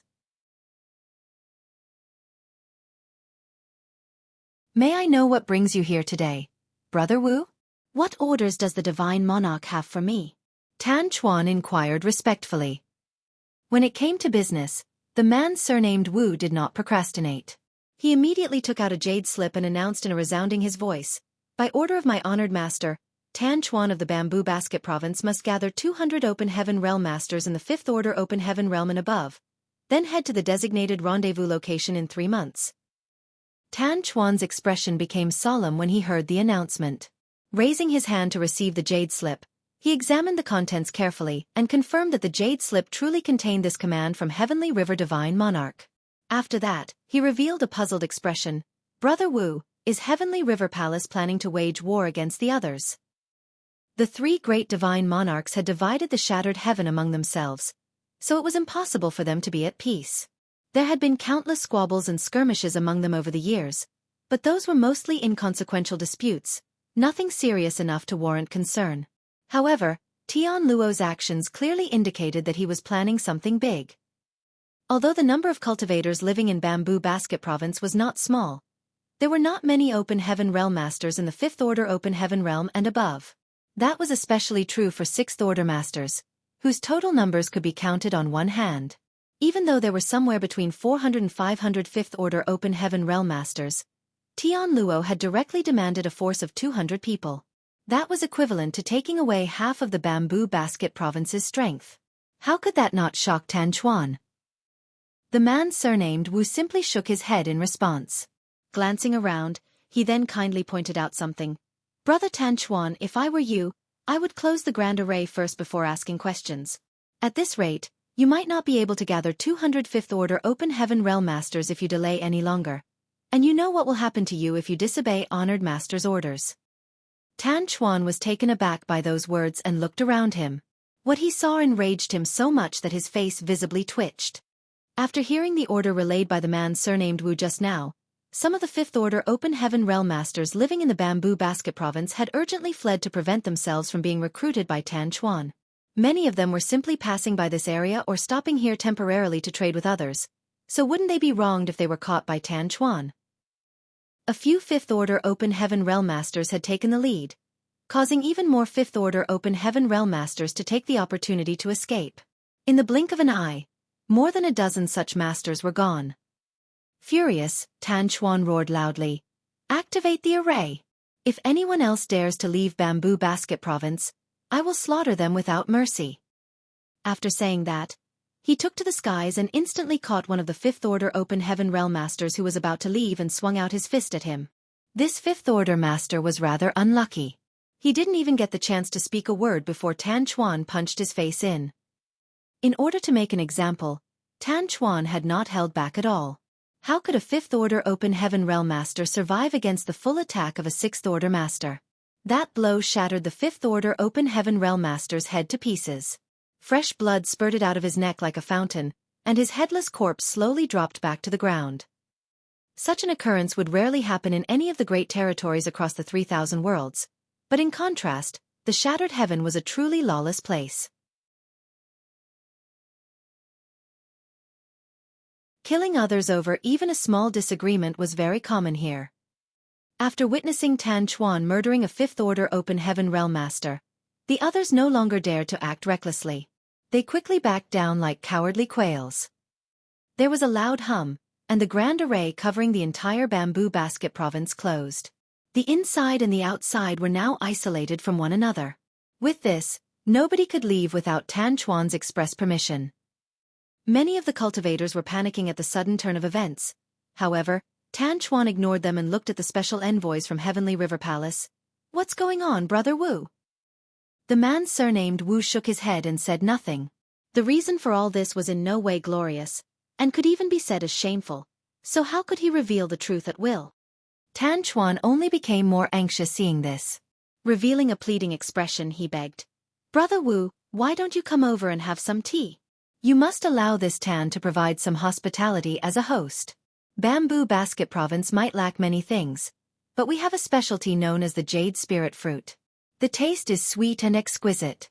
You've come from afar, why not take a short rest? It won't be too late for you to leave after a cup of tea." What he mentioned was not without reason.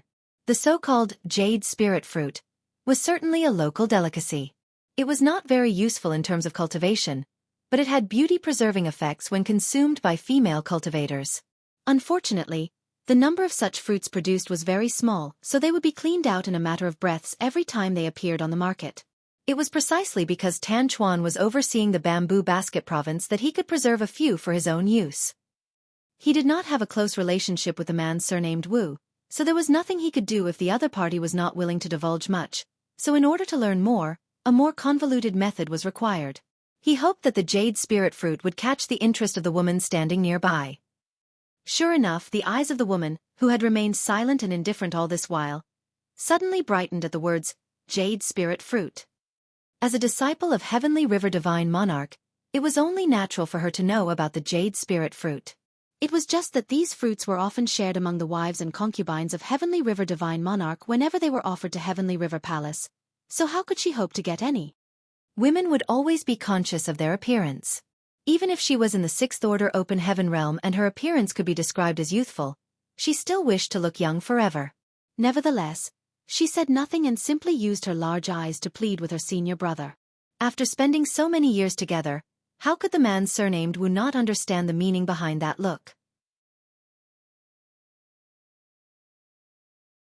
Thinking to himself that a moment of delay would not hurt, he nodded in agreement.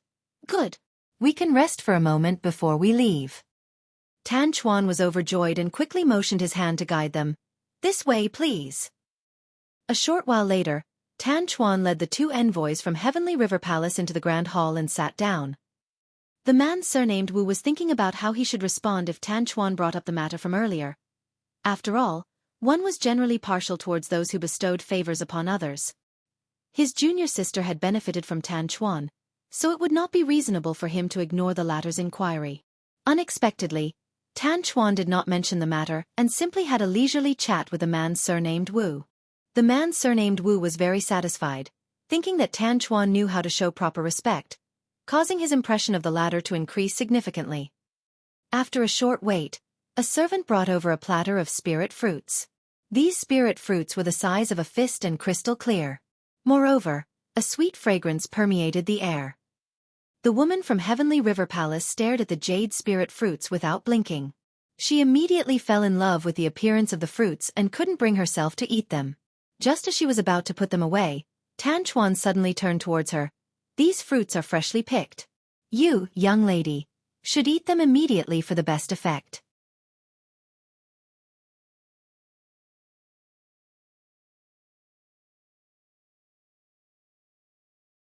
Martial Peak. Chapter 5465. Who are you, Your Excellency? When the woman heard those words, she looked conflicted. As her senior brother, the man surnamed Wu knew what she was thinking and laughed. Since there are 6 fruits, why don't you eat some right now and save the rest for later? She smiled brightly at those words and nodded. I'll do as you say, senior brother. Her smile was absolutely brilliant. In fact, even the slightly dim hall seemed to brighten because of her smile. Reaching out her slender jade fingers to pick up one of the fruits, she brought it to her mouth and lightly bit through the peel. A stream of sweet fruit juice immediately turned into a warm current that flowed down her throat. As for the spirit fruit in her hands, only a layer of peel remained. Before she could savor the wonderful taste of the spirit fruit though, her beautiful face abruptly turned pale. Her world force also surged and fluctuated wildly all of a sudden. The man surnamed Wu was shocked and cried out, Junior sister, what's wrong? However, she instead quickly looked over at Tan Chuan and coldly declared, What did you do? When she swallowed the fruit juice, she clearly felt a strange energy entering her body at the same time. Although she had never eaten the jade spirit fruit before, she knew that this strange energy did not belong to it. In that case, it could only mean that the fruit itself had been tampered with. Following her question, she immediately noticed that something was wrong. The strange energy was extremely corrosive, and she could not contain it even with her powerful 6th-order cultivation. When she observed her own condition, she saw traces of black energy that felt extremely vile and malevolent swirling around inside her originally pure and flawless small universe. Thus, she hastily activated her world force to defend against the corrosion. Her expression seemed pained, as though she was suffering from poison. The man surnamed Wu was shocked for a moment, then he immediately became livid. Summoning a sword with a flick of his hand, he thrust it out. Tan Chuan, you court death! A sword wave flashed from the tip of his long sword, flicking like the tongue of a spirit snake. The sword wave conveyed a sense of unparalleled sharpness that sliced off several strands of Tan Chuan's hair. Unexpectedly, Tan Chuan remained completely calm, leisurely picking up his teacup and taking a sip. Only then did he calmly turn to look at the man surnamed Wu with a slight smile. Brother Wu, why are you so angry? At this moment, he no longer portrayed the same ingratiating attitude as before. On the contrary, he seemed confident that victory belonged to him. Tan Chuan's behavior enraged the man surnamed Wu even more, but just as he was about to attack, he heard Tan Chuan's relaxed voice entering his ears. You should be careful, Brother Wu. Swords have no eyes, so you can easily hurt someone if you are not careful. It doesn't matter if you take this Tan's life, but if you do, you will never be able to save junior sister Ling. Are you working for the other 2 divine monarchs? The man surnamed Wu suddenly thought of something. He had no previous enmity or grievances against Tan Chuan, so there was no reason for Tan Chuan to plot against him or his junior sister.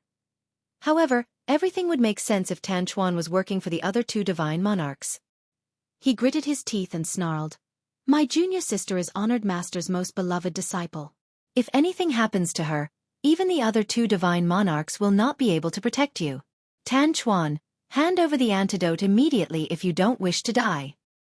While the man surnamed Wu seemed enraged on the outside, inwardly he was feeling very puzzled. Both he and his junior sister had 6th order open heaven realm cultivations, so at their level of strength, just what kind of poison could make his junior sister experience such difficulty? He even noticed a trace of black energy gradually emerging from her body out of the corner of his eye. What is this poison? Listening to the man named Wu's self-righteous misunderstanding, Tan Chuan laughed loudly. The other two divine monarchs? How could they be worthy of my service? The man surnamed Wu was stunned. Isn't Tan Chuan working for the other two divine monarchs? How could he spout such presumptuous nonsense, as though he doesn't put the divine monarchs in his eyes? While the other party was stunned, Tan Chuan stretched out 2 fingers and slowly grasped the long sword pointed directly at him. Moving the long sword away from his face, he warmly comforted the man surnamed Wu. Rest assured, Brother Wu. Junior sister Ling is not in danger. This Tan has no intention of harming her. As long as you cooperate with me, Brother Wu, this Tan will not only make amends to the both of you, I will also show you the heavenly grand Dao that will bring you directly to the peak of the martial Dao. The man surnamed Wu's first reaction was disbelief. What nonsense was this guy spouting? His junior sister looked like she was about to be overwhelmed by the poison, so how could Tan Chuan say that he has no intention of harming her? Tan Chuan earnestly continued, if this Tan remembers correctly, you initially advanced directly to the 4th order open heaven realm. Isn't that right, Brother Wu? As a 6th order open heaven realm master, you have reached your limit. Don't you wish to advance to the 7th order open heaven realm and have a taste of the glory that belongs to the high-rank open heaven realm masters? Junior sister Ling advanced directly to the 5th order open heaven realm, so she has hopes of reaching the 7th order in the future. But in contrast, you can only waste away in the 6th order open heaven realm. How will you be a match for junior sister Ling when that time comes? Those words seemed to hit a sore spot for the man surnamed Wu, and his expression involuntarily darkened. He did not know how or where Tan Chuan received this information. However, it was just as Tan Chuan had said. His junior sister was expected to advance to the 7th order open heaven realm in the future, but he could only remain in the 6th order forever. Would his junior sister even bother with him when she was in the 7th order open heaven realm? His mind wavered for a moment, feeling as though Tan Chuan's words were filled with an inexplicable appeal. His voice changed slightly, no longer as cold and sharp as before. If you're capable of guiding us to the peak of the martial Dao, then why are you still just a 6th order master yourself? Tan Chuan's situation was similar to his. When they advanced into the open heaven realm back then, they had advanced directly to the 4th order. Therefore, the 6th order open heaven realm was their limit. If there truly was such a wonderful method to break through their innate shackles, then why didn't Tan Chuan break through to the 7th order open heaven realm himself? Upon hearing the other party's question, Tan Chuan chuckled softly and circulated his strength. His entire body suddenly turned black, and his aura increased steadily. Under the stunned gaze of the man surnamed Wu, Tan Chuan's aura quickly broke through the limits of what a 6th order master should have and gradually increased to the 7th order. Following the surge of aura, his figure that resembled a wealthy merchant also began to swell. Then he soon withdrew his aura and returned to normal, looking no different from before. He then said mildly, if this Tan wishes to break through to the 7th order open heaven realm, I can do so at any time. How did you? The man surnamed Wu blanked out completely in astonishment. He instinctively refused to believe what he was witnessing, but all his senses indicated that Tan Chuan's words were not false. Senior brother. The woman who was currently fighting against the corrosion in her body shouted, it's black ink strength. What? The man surnamed Wu turned pale with fright. Is this black ink strength? Several months ago, they had been completely oblivious to the existence of something like black ink strength. But then, one particular day, 2 honored guests in the 8th order open heaven realm came to Heavenly River Palace. They had not known the identity of those honored guests, but they left quickly after an extensive discussion with Heavenly River Divine Monarch. Afterwards, Tian Luo had summoned them and given them an important task.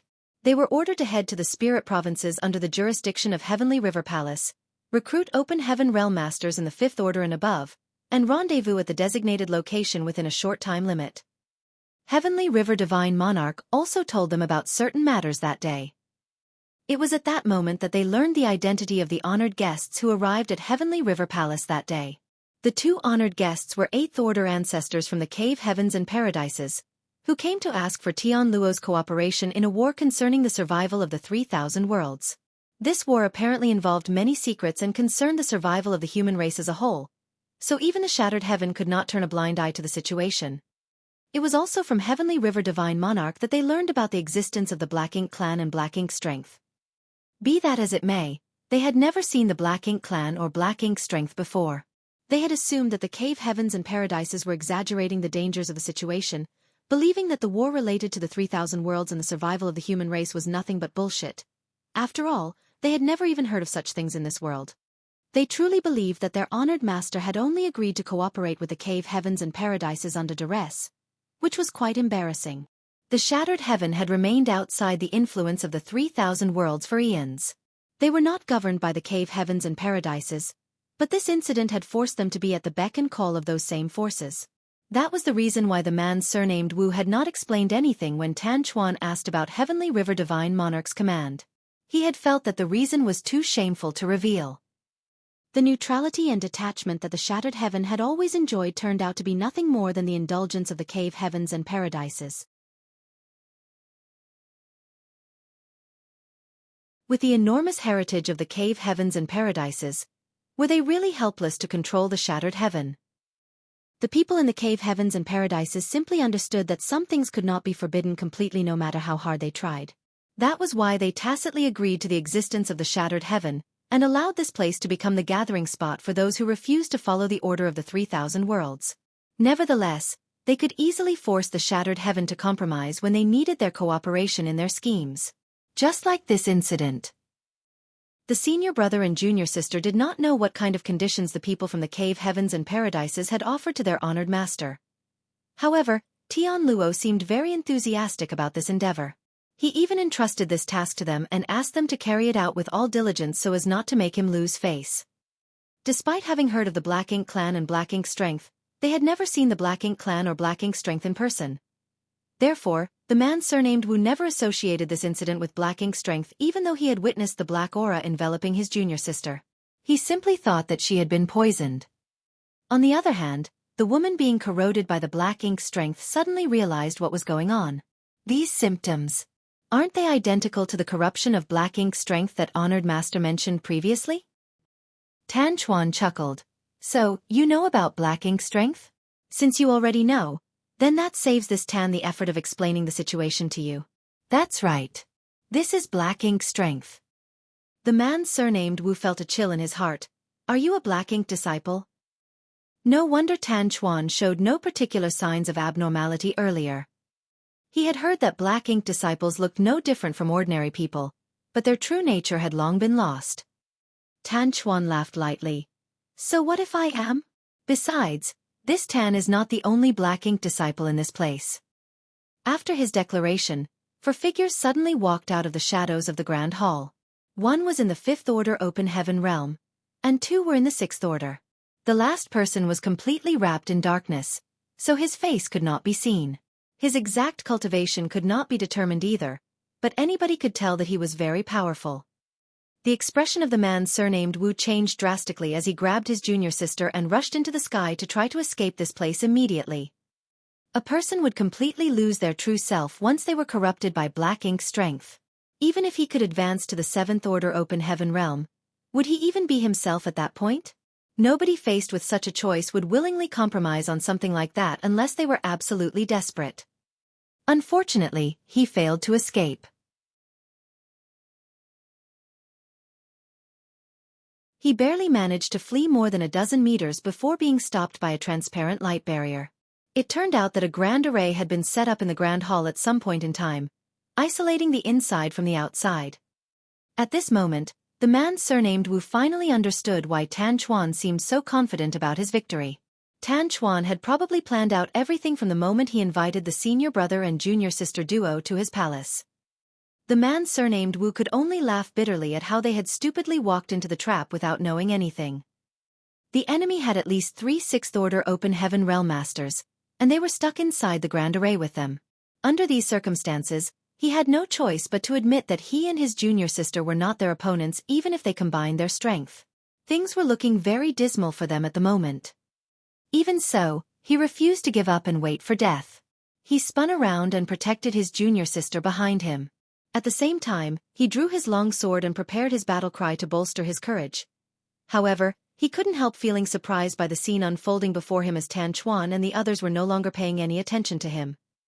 At this moment, the 3 sixth-order open heaven realm masters, including Tan Chuan and the 5th-order open heaven realm master, were all staring at the mysterious person who was completely enveloped in darkness.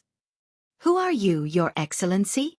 Tan Chuan's next sentence left the man surnamed Wu scratching his head in confusion.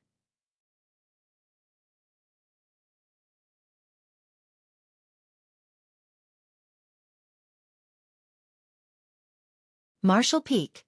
Chapter 5466, Swindled and Abducted. The man surnamed Wu did not understand. "Don't you know the person who appeared in your own territory? Why would you still need to ask?" Faced with Tan Chuan's question, the mysterious man covered in darkness answered lightly, "Don't ask so many questions." After saying that, a powerful aura suddenly erupted outward before disappearing in a flash. The expressions of everybody in the Grand Hall, including the man surnamed Wu and his junior sister, changed drastically. That was because this mysterious person was an 8th-order open heaven realm master. He had concealed his aura previously, so nobody could determine anything about him. However, how could they fail to perceive his strength when he deliberately released an 8th-order aura? Tan Chuan and the 3 others hurriedly bowed respectfully. "Greetings, sir." Under the cover of the darkness, Yang Kai nodded lightly and made a non-committal sound in response, perfectly displaying the demeanor of a senior expert. In reality, being in the 8th-order open heaven realm meant that there was indeed no need for him to pay much attention to these 6th-order black ink disciples. If not to figure out the source of these black ink disciples in the shattered heaven, he would have just captured them from the start. Yang Kai had received guidance from Ji Lao San earlier and pursued those traces until he reached Bamboo Basket Province. As a result, he happened to overhear the Heavenly River Divine Monarch's command that was conveyed by the man surnamed Wu and his junior sister. Thus, he secretly concealed himself and snuck into the Grand Hall. Although he knew that the jade spirit fruit that the junior sister ate had been tampered with, he did nothing to stop her so that he did not alert the enemy to his presence. If he still had yellow and blue crystals in his possession, then he wouldn't have needed to resort to such troublesome methods. He would only need to activate the purifying light to expel and purify the black ink strength from the bodies of the black ink disciples inside the Grand Hall, then they would willingly help him. Unfortunately, he no longer had the means to create purifying light and could only rely on petty tricks. Yang Kai made a mental note to visit the chaotic dead territory as soon as possible so that he could obtain more yellow and blue crystals from Big Brother Huang and Big Sister Lan.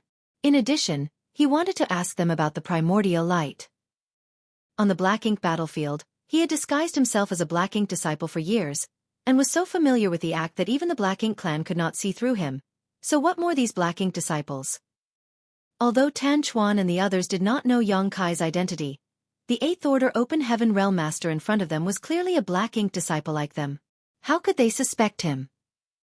Every one of them became animated. They had been worried about failing their task because they were only 6th-order black ink disciples. Therefore, it was a pleasant surprise to have an 8th-order black ink disciple appear before them. One of the 6th-order black ink disciples beside Tan Chuan asked respectfully, "What brings you here, sir?" Yang Kai replied indifferently, "I just happened to be passing by and wanted to gather some manpower, but it seems someone made their move in advance. Seeing as that's the case, this king will not snatch another person's property. You've done well. Since these 2 are part of Heavenly River Palace, we can send them to the other spirit provinces after enlightening them with black ink strength. That will certainly allow us to act more easily." The 6th-order black ink disciple was ecstatic. This subordinate had the same idea. "That's why I asked Brother Tan to invite them back to his palace." After a pause he continued, "Sir, this subordinate has a favor to ask." "Speak." Yang Kai waved his hand slightly. The 6th-order black ink disciple said, "Sir, I'm sure you've seen the situation here. Our forces in Bamboo Basket Province are too weak. Although we have several sixth-order Black Ink disciples on our side, it will take great effort for us to corrupt all the cultivators here with Black Ink strength. This subordinate implores you to take action, sir. With your help, Bamboo Basket Province will definitely fall into our hands. Following that statement, the man surnamed Wu felt the color draining from his face. It was difficult to imagine what the situation would be like if all the cultivators in Bamboo Basket Province were corrupted by Black Ink strength. You want me to take action? Yang Kai raised his brow at those words, and his smile deepened meaningfully. Is the one behind you willing to accept such an arrangement? The sixth-order Black Ink disciple replied straightforwardly, Please rest assured, sir. It is pure coincidence for this subordinate to meet you here. After gifting me with Black Ink strength, he only gave me orders to convert more companions with Black Ink strength. There were no other orders. Yang Kai frowned and looked displeased. Whoever it is sure is careless. Where did he go? During this brief exchange, he managed to figure out that the person who actually held decisive authority here was not the master of Bamboo Basket Province, Tan Chuan. On the contrary, it was this sixth-order Black Ink disciple who was speaking to him. This sixth-order Black Ink disciple had most likely encountered a higher-order Black Ink disciple somewhere. After he was corrupted by Black Ink strength, he was released with the goal of corrupting all the cultivators in Bamboo Basket Province. He probably bumped into the fifth-order Open Heaven Realm Master during his return trip. Seizing the opportunity, he had taken action out in the void to quickly subdue the latter. That would explain why Yang Kai and Ji Lao San first found traces of Black Ink strength on a universe fragment some distance from here. It was because this person used Black Ink strength to corrupt the fifth-order Open Heaven Realm Master and left traces behind, allowing Ji Lao San to notice. Afterwards, this sixth-order Black Ink disciple brought the fifth-order master back to Bamboo Basket Province with him. It was here that Tan Chuan and the other sixth-order Open Heaven Realm Master were also corrupted by Black Ink strength. Although they were all in the sixth-order Open Heaven Realm, Tan Chuan and the other sixth-order Open Heaven Realm Master were likely caught unprepared. Combined with the powerful corruptive nature of Black Ink strength, they were practically powerless to resist. Yang Kai secretly heaved a sigh of relief. It would seem that the situation was not too bad.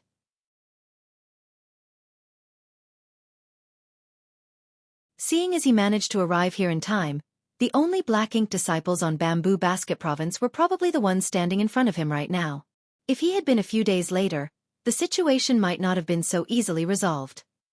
Even though his question earlier seemed casual, it was the one that Yang Kai was most concerned about getting an answer to. He wanted to know the whereabouts of the Black Ink disciple, who corrupted this sixth-order Black Ink disciple with Black Ink strength. Only by finding the original Black Ink disciple could he get to the bottom of this matter and figure out the source of Black Ink strength in the Shattered Heaven.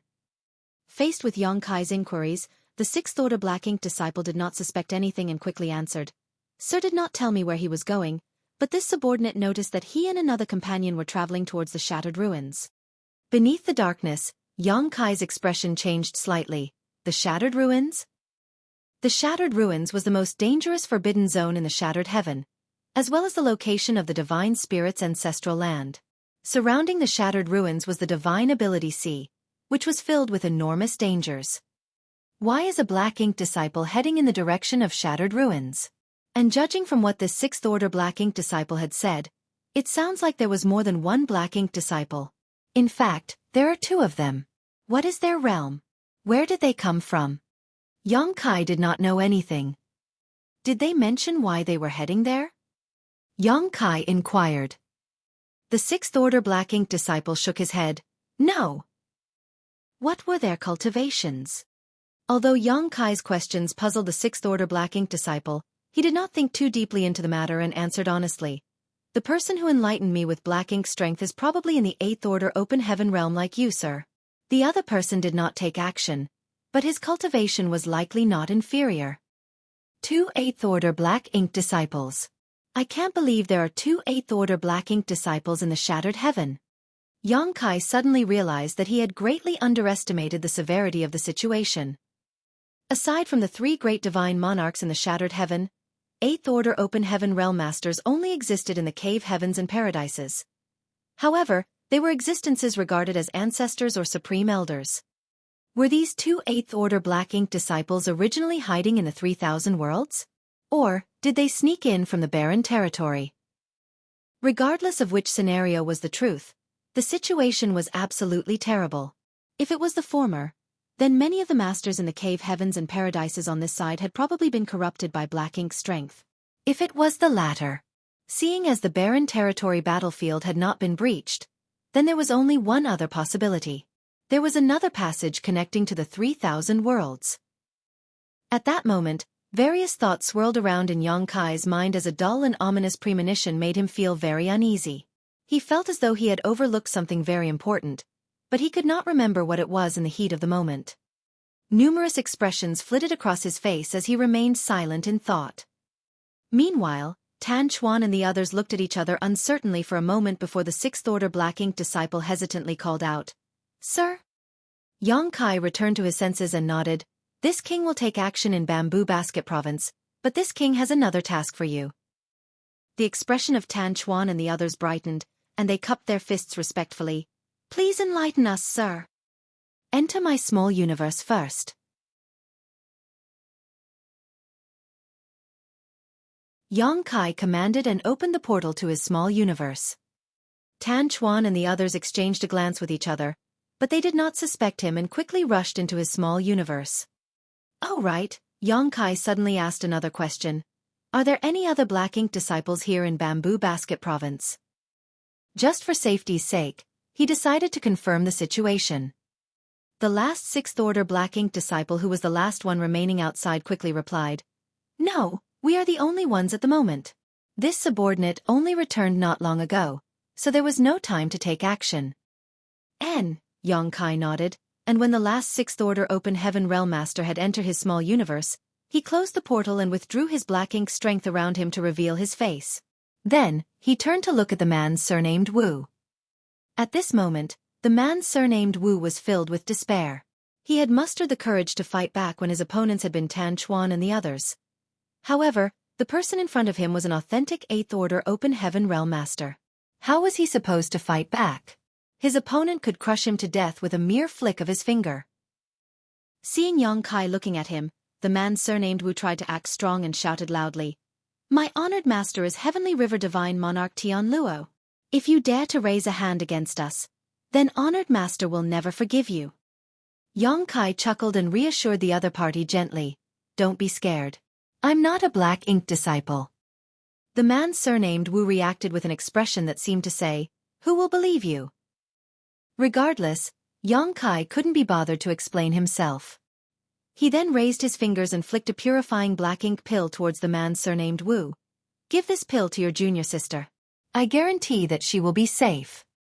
If the woman had been completely corrupted by black ink strength, then the purifying black ink pill would no longer be effective.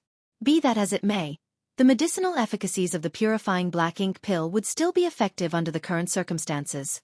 The man surnamed Wu took the purifying black ink pill, but he clearly did not trust Xueqi.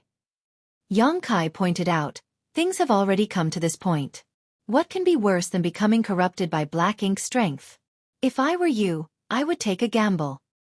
The man surnamed Wu had been confused and at a loss for what to do after experiencing such a huge turn of events, but after listening to Xueqi's words, he couldn't help feeling that what he said made sense.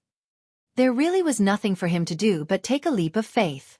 In any case, if an 8th Order Open Heaven Realm Master truly wanted to kill them, they would die regardless of how they tried to resist.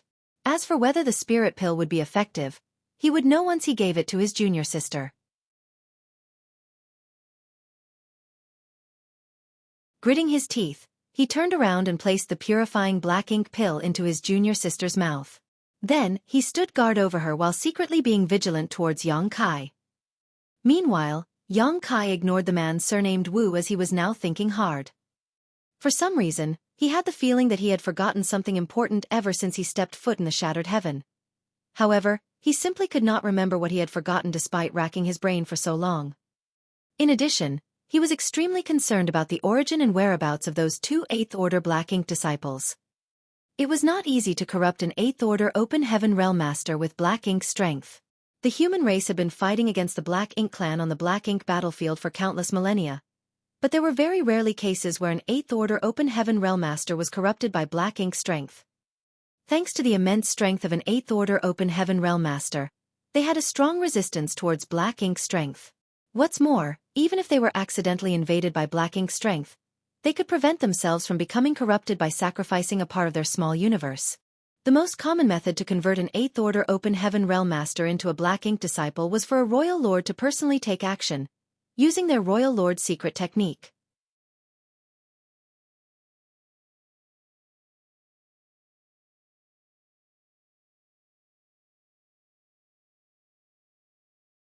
Martial Peak. Chapter 5467. Can you be more shameless? However, the situation on the battlefield was constantly changing, and even a Royal Lord would not dare to use their secret technique without good reason. In the past, the sheep-headed Royal Lord chasing after Xueqi had caused his body to weaken considerably by unleashing the Royal Lord's secret technique. Immediately after, he had taken the full brunt of Xueqi's Sun and Moon Divine Wheel, which played a big role in how a mere 8th Order Open Heaven Realm Master was able to kill him. Unless there was no other choice or under the premise that their safety was guaranteed, a Royal Lord would never use the Royal Lord's secret technique to corrupt an 8th Order Open Heaven Realm Master. In any case, Xueqi had no means of learning the origins of the two 8th Order Black Ink disciples without locating them first. While Xueqi was pondering these matters, the woman from Heavenly River Palace swallowed and refined the purifying black ink pill. It didn't take long for the spirit pill to take effect, and under its medicinal efficacies, the black ink strength corroding her was slowly forced out of her body. The man surnamed Wu was overjoyed by the sight and finally believed Xueqi's words from before. At the same time, he couldn't help wondering about something. Wrapped entirely in darkness earlier, Xueqi had clearly given off the impression of being a senior black ink disciple. How was he not affected by black ink strength? Unfortunately, the man surnamed Wu did not have a deep understanding of black ink strength. All he knew about black ink strength was what he heard from his honored master, so his knowledge was severely limited. A short while later, the woman's condition improved considerably, and she exhaled deeply and opened her eyes. Although she couldn't shake off the lingering fears in her heart, she quickly came forward to thank Xueqi. Likewise, the man surnamed Wu was extremely grateful. Xueqi questioned them briefly and learned that the Cave Heavens and Paradises had dispatched several 8th Order Open Heaven Realm Masters to Heavenly River Palace. Moreover, the Cave Heavens and Paradises had already reached an agreement with Heavenly River Divine Monarch. It was not just Heavenly River Divine Monarch though.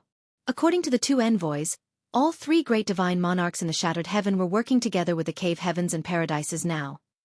This was a war that involved the survival of the human race, so nobody could afford to stay out of the fight. Although the three great divine monarchs had lived leisurely in the Shattered Heaven for many years, they were familiar with the principle, without lips, the teeth go cold. Therefore, the three great divine monarchs who controlled the Shattered Heaven had come forward. They issued commands to the various spirit provinces, ordering 5th Order and 6th Order Open Heaven Realm Masters to gather at the assembly point within the time limit. In the Shattered Heaven, the command of the three great divine monarchs held more authority than the Cave Heavens and Paradises. As soon as their commands were spread out to the public, all the cultivators who wanted to live peacefully in the Shattered Heaven did not dare to disobey. Take Bamboo Basket Province for example. Heavenly River Divine Monarch had ordered Tan Chuan to gather 200 Open Heaven Realm Masters in the 5th Order and above, so the latter had to ensure that the command was carried out properly if he wanted to keep his life. In this way, the combat forces in the Shattered Heaven would also contribute to the war. Meanwhile, the three great divine monarchs had already headed to the battlefield with several 7th Order Open Heaven Realm Masters.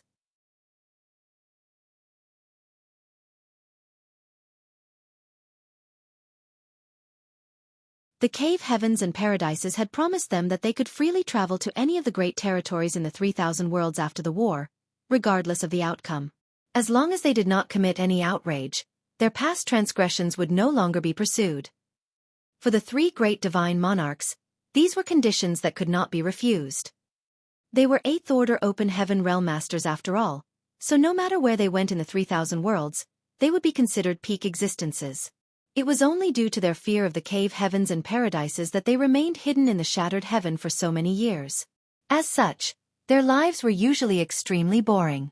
If they survived this war, then they would no longer need to waste away in the Shattered Heaven. They could go anywhere they wanted. It was with such incentives that the three great divine monarchs obeyed the Cave Heavens and Paradises. Otherwise, nobody would willingly risk their lives if there were no benefits. However, Nobody expected that black ink disciples had already appeared in the shattered heaven. I want you to spread the message and inform everyone about the appearance of black ink disciples as fast as possible so that others will be wary of suspicious figures. Can you do that? Xueqi looked at those two. The man surnamed Wu considered for a moment. With the help of Heavenly River Palace's intelligence network, we can pass the message to the other two divine monarchs. Unfortunately, it will take some time since the shattered heaven is vast. Just do your best, Xueqi nodded as there was nothing that could be done. After all, spreading messages across a vast great territory was not a task that could be done overnight. Please rest assured, Senior. We will do our best. The man surnamed Wu cupped his fist. Xueqi nodded, but just as he was about to leave, he remembered something and immediately turned around again. By the way, I'd like to ask about somebody. The man surnamed Wu probed. Who is this person you'd like to inquire about, Senior? Have you ever heard the name Wu Kuang in the shattered heaven? As soon as Xueqi's question came out, the expressions of the man surnamed Wu and his junior sister became strange. The man surnamed Wu carefully asked, Senior, are you acquainted with Wu Kuang? I guess. The man surnamed Wu smiled wryly. If it's that Wu Kuang you're asking about, then he is very famous in the shattered heaven. After listening to their explanation, Xueqi learned that Wu Kuang had made a name for himself in the shattered heaven over the past 1,000 years. There was no helping it as the heaven-devouring battle law was simply too overbearing and astonishing. Anyone who made an enemy of Wu Kuang was bound to die a miserable death, having all their strength devoured cleanly by him.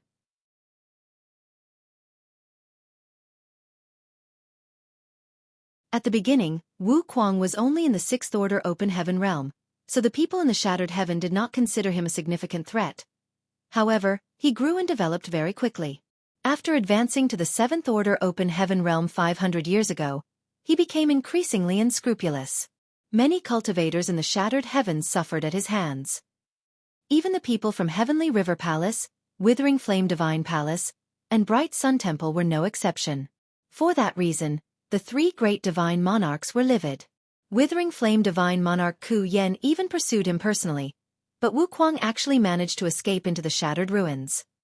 Withering Flame Divine Monarch searched for a full 100 years with no results. In the end, he angrily returned empty-handed. It had been a long time since Wu Kuang last appeared, so there was no saying whether he was even alive or not. In any case, more than 200 years had passed since the last time he showed his face and was chased by Withering Flame Divine Monarch. After listening to the explanation, Xueqi had a strange expression on his face despite knowing that Wu Kuang would not live a quiet and peaceful life. When he brought Wu Kuang to the shattered heaven, he knew that the latter was bound to stir up a storm. Nevertheless, he never imagined that Wu Kuang would be so reckless as to provoke the three great divine monarchs. Even so, most of the cultivators in the shattered heaven were criminals, so with Wu Kuang's wicked personality and his heaven-devouring battle law, he couldn't show mercy in this place. Of course, Wu Kuang was no fool, so he knew his limits. The disciples from the cave heavens and paradises would often come to the shattered heaven for life experience and training, but even if Wu Kuang encountered them, he would not attack them. He knew that nothing would happen to him if he killed the local cultivators in the shattered heaven, but he was bound to suffer if he provoked the ire of the cave heavens and paradises. More than 1,000 years ago, Xueqi fled from the shattered heaven and escaped into the shattered ruins when he was chased by Bright Sun Divine Monarch Chongyang. On the other hand, Wu Kuang was chased by Ku Yen and fled into the shattered ruins around 300 years ago. Their experiences were rather similar. As for Wu Kuang's absence for the past 200 years, the man surnamed Wu speculated that he had died. On the contrary, Xueqi did not believe that speculation at all.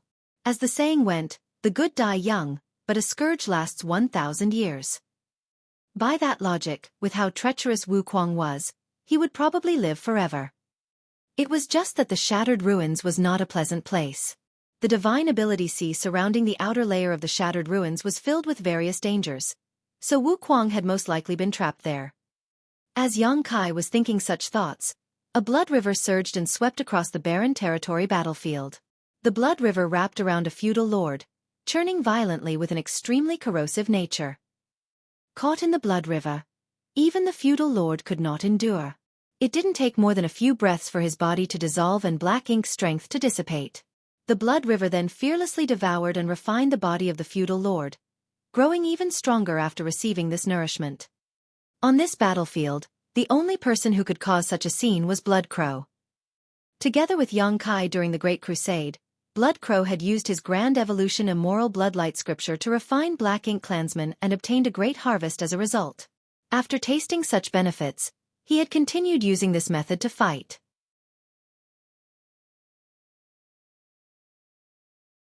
Although he suffered some drawbacks after refining Black Ink clansmen, he would be safe as long as he consumed large amounts of the purifying Black Ink pill or used the purifying light in the purifying Black Ink battleships. Consequently, Blood Crow was the most frequent visitor to the purifying Black Ink battleships at Enyang Pass. Be that as it may, his growth was extremely remarkable. He could now be considered among the strongest 7th Order Masters alive.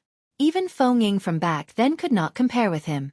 Combined with his brutal method of fighting the Black Ink clan, even his comrades, who were part of the human race, couldn't help feeling frightened of him.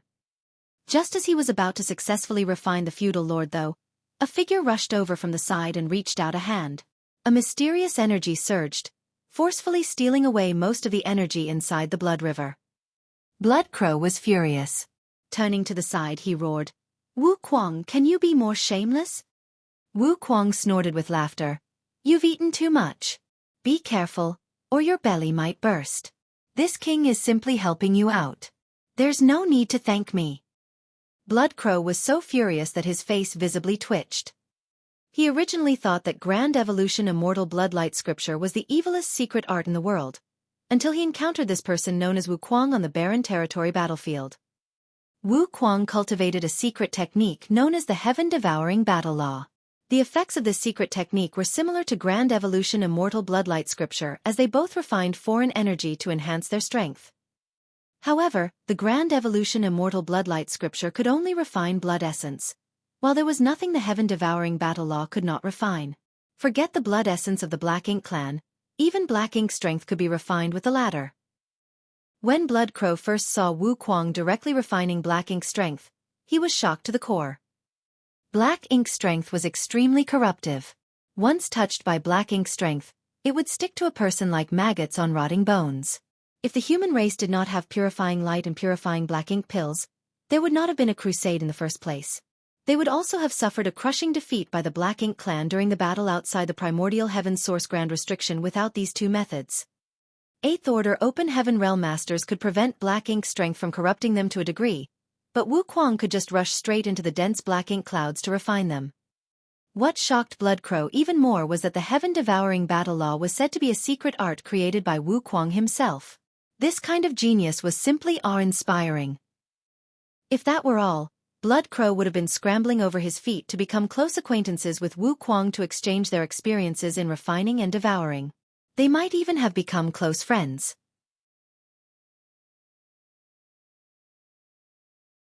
However, Wu Kuang constantly snatched the benefits that were just about to fall into his hands. Such actions infuriated Blood Crow and made him hate Wu Kuang. There was nothing he could do though since his secret art was inferior. He could only resign himself to his fate or curse at Wu Kuang, even though his prey had been stolen as he couldn't do anything more to Wu Kuang.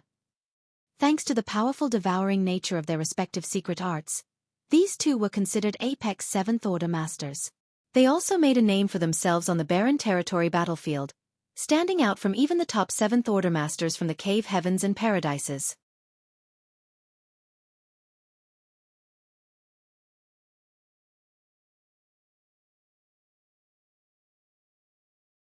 Martial Peak.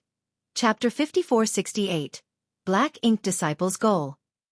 However, Blood Crow had enough self-awareness to know there could only be one outcome to a duel between the two of them. He would be completely devoured by Wu Kuang and turned into nothing but a pile of bones. When it came to devouring energy, the Grand Evolution Immoral Bloodlight Scripture paled in comparison to the Heaven-Devouring Battle Law. At the moment, both Wu Kuang and Blood Crow were under the jurisdiction of the Great Evolution Army. They served as Division Commander Feng Ying's right-hand men. Wu Kuang's appearance in barren territory was the result of a series of coincidences. A while back, he had offended one of Ku Yan's men and Withering Flame Divine Monarch personally came forward to kill him. Wu Kuang had no choice but to flee into the shattered ruins in the hopes that the dangers there would help him escape Ku Yan's pursuit. Wu Kuang was an intelligent fellow, so it was not surprising he could think up the same strategy that Yang Kai once used. Wu Kuang broke into the shattered ruins and was caught in the Divine Ability Sea, but he was actually more fortunate than Yang Kai. Yang Kai deduced that no one heard anything from Wu Kuang for 200 years because he was stranded inside the Divine Ability Sea, but in reality, Wu Kuang managed to get out of that place after just 1 year. Furthermore, he even stumbled into the Divine Spirit Ancestral Land by chance. He had no clue he was in the Divine Spirit Ancestral Land, and assumed that he had fallen into an unknown sealed world. Just as he was searching for opportunities, he chanced upon a golden rooster. That golden rooster was innocent and naive. He had apparently lived much of his life in the Divine Spirit Ancestral Land, and was unfamiliar with the sinister side of humans. In fact, he even excitedly approached Wu Kuang, an unfamiliar face.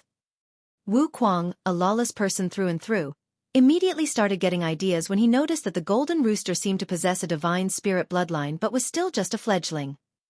While he had devoured all kinds of beings in his life, Wu Kuang had not tasted a divine spirit with power equivalent to a master in the open heaven realm before. There was a high chance that his power would soar to greater heights if he could consume this rooster. With this mind made up, Wu Kuang decided to act immediately. He used his heaven-devouring battle law to try and devour the golden rooster, but just as he made his move, a much bigger golden rooster appeared. Wu Kuang finally realized that an older golden rooster had followed the little one, and the older one's strength was akin to a peak 8th Order Open Heaven Master. Once again, Wu Kuang cut a sorry figure as he fled. In fact, he would likely have met a disastrous end if the commotion had not drawn the attention of Shanqing Luo, who was cultivating nearby. The two were shocked to see each other as neither expected to run into an acquaintance from the outside world in this place. Shanqing Luo acted as a mediator and Wu Kuang was able to set aside his pride and sincerely apologize. After finding out that Wu Kuang was an old acquaintance of Yang Kai, and since Great General had not actually been harmed, Meng decided to let Wu Kuang off the hook just this once. Thus, things were settled just like that. However, Meng did give Wu Kuang a harsh warning. She would not show any mercy if he ever tried to approach her child again. Naturally, Wu Kuang gave his word, for what that was worth. After talking to Shanqing Luo, Wu Kuang finally realized that he had ended up in Divine Spirit Ancestral Land. Shanqing Luo was not the only one here either. Su Yan, Zhu Qing, and all the others from Void Land who had divine spirit sources and bloodlines were all cultivating here and had been for several hundred years.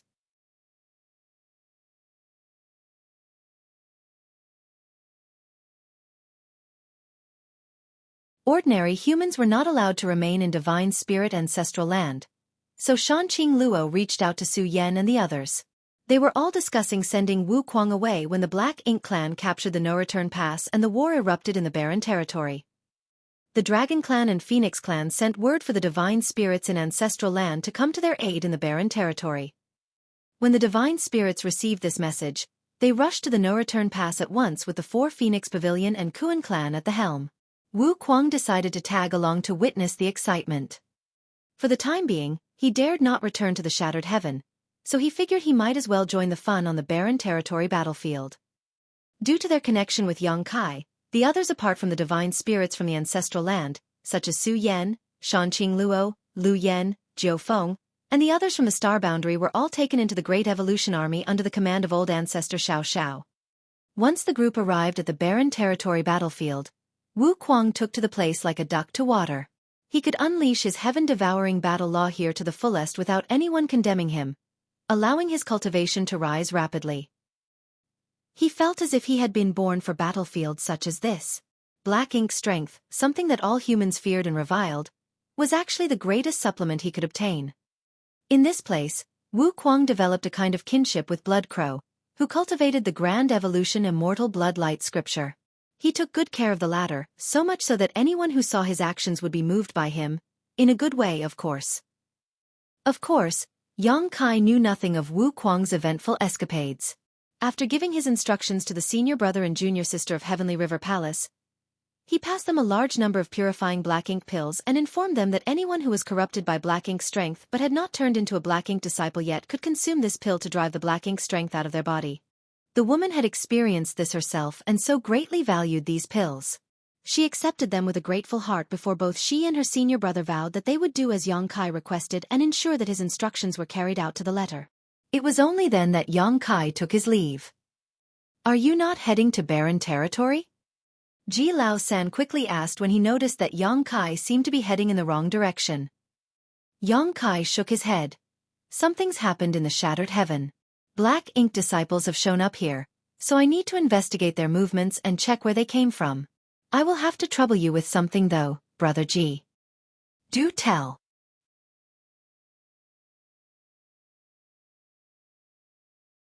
"Make a trip to barren territory and tell them that black ink disciples have appeared in the shattered heaven.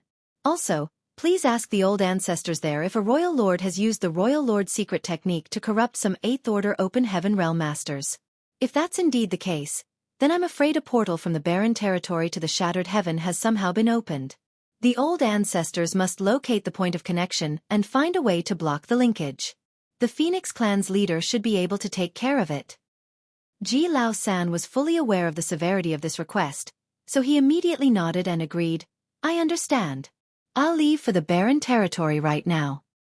Also, tell them to send some people over to the shattered heaven to guard the territory gates."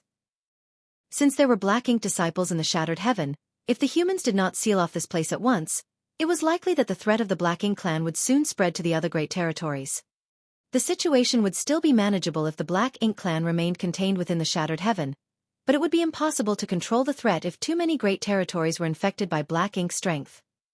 Xueqi would have personally gone over the seal off the territory gate to the shattered heaven, if he had not been in a rush to pursue the 2 8th order Black Ink disciples. Ji Lao-san swiftly sprinted for the barren territory's territory gate while Xueqi rushed towards the shattered ruins. According to what the 6th order Black Ink disciple said, he ran into the 2 8th order Black Ink disciples by chance and they corrupted him with Black Ink strength. After doing so, they did not tell him to do anything else other than to corrupt other humans with Black Ink strength. From the looks of it, they had no specific motive for doing so and had merely done it because the opportunity presented itself to them. It was likely that there were others in the shattered heaven who were in the same situation as that 6th order Black Ink disciple, but it would be hard to pinpoint them if these Black Ink disciples did not expose themselves. If things were exactly as Xueqi guessed, then it was very likely that another portal had opened between the barren territory and the shattered heaven. However, the situation in the shattered heaven was still fairly stable, which meant that if a new portal existed, it was probably highly unstable.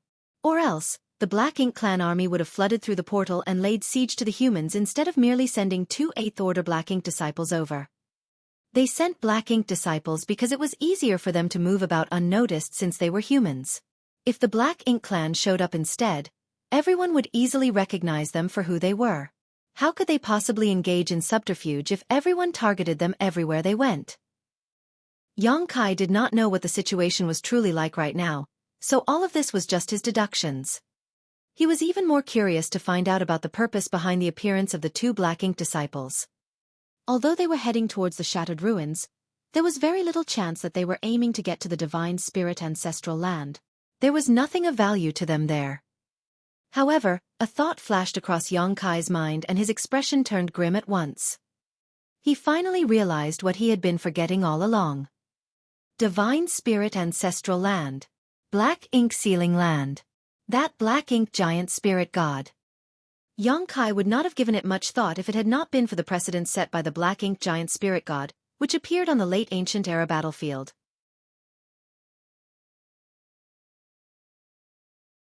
That Black Ink giant spirit god from the late ancient era battlefield had clearly already died, though his body remained indestructible and even retained the will to slaughter his enemies.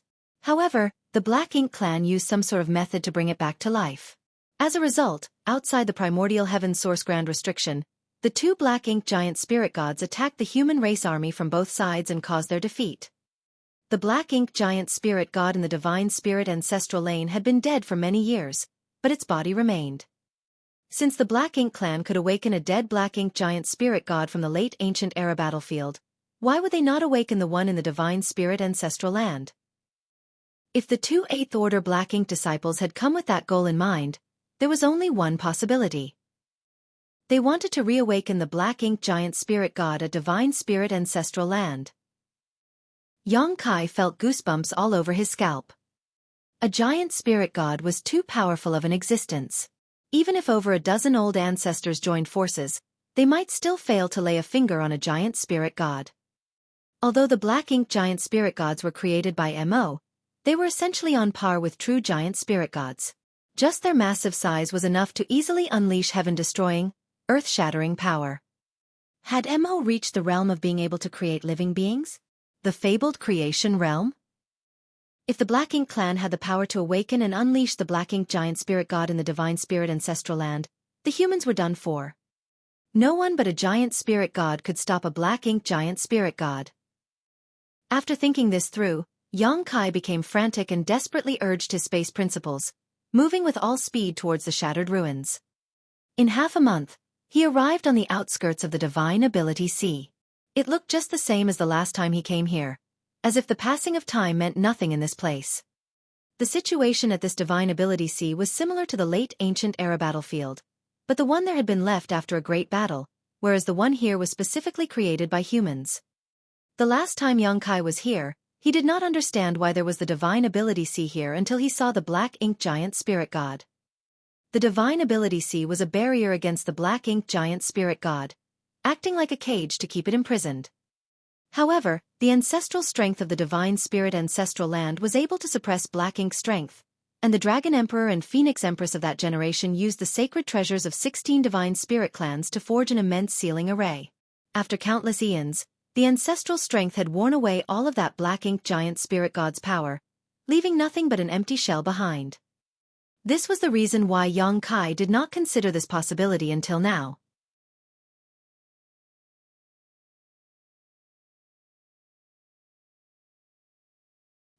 He secretly hoped that the two 8th Order Black Ink disciples' motives were not as he deduced as he dove straight into the Divine Ability Sea.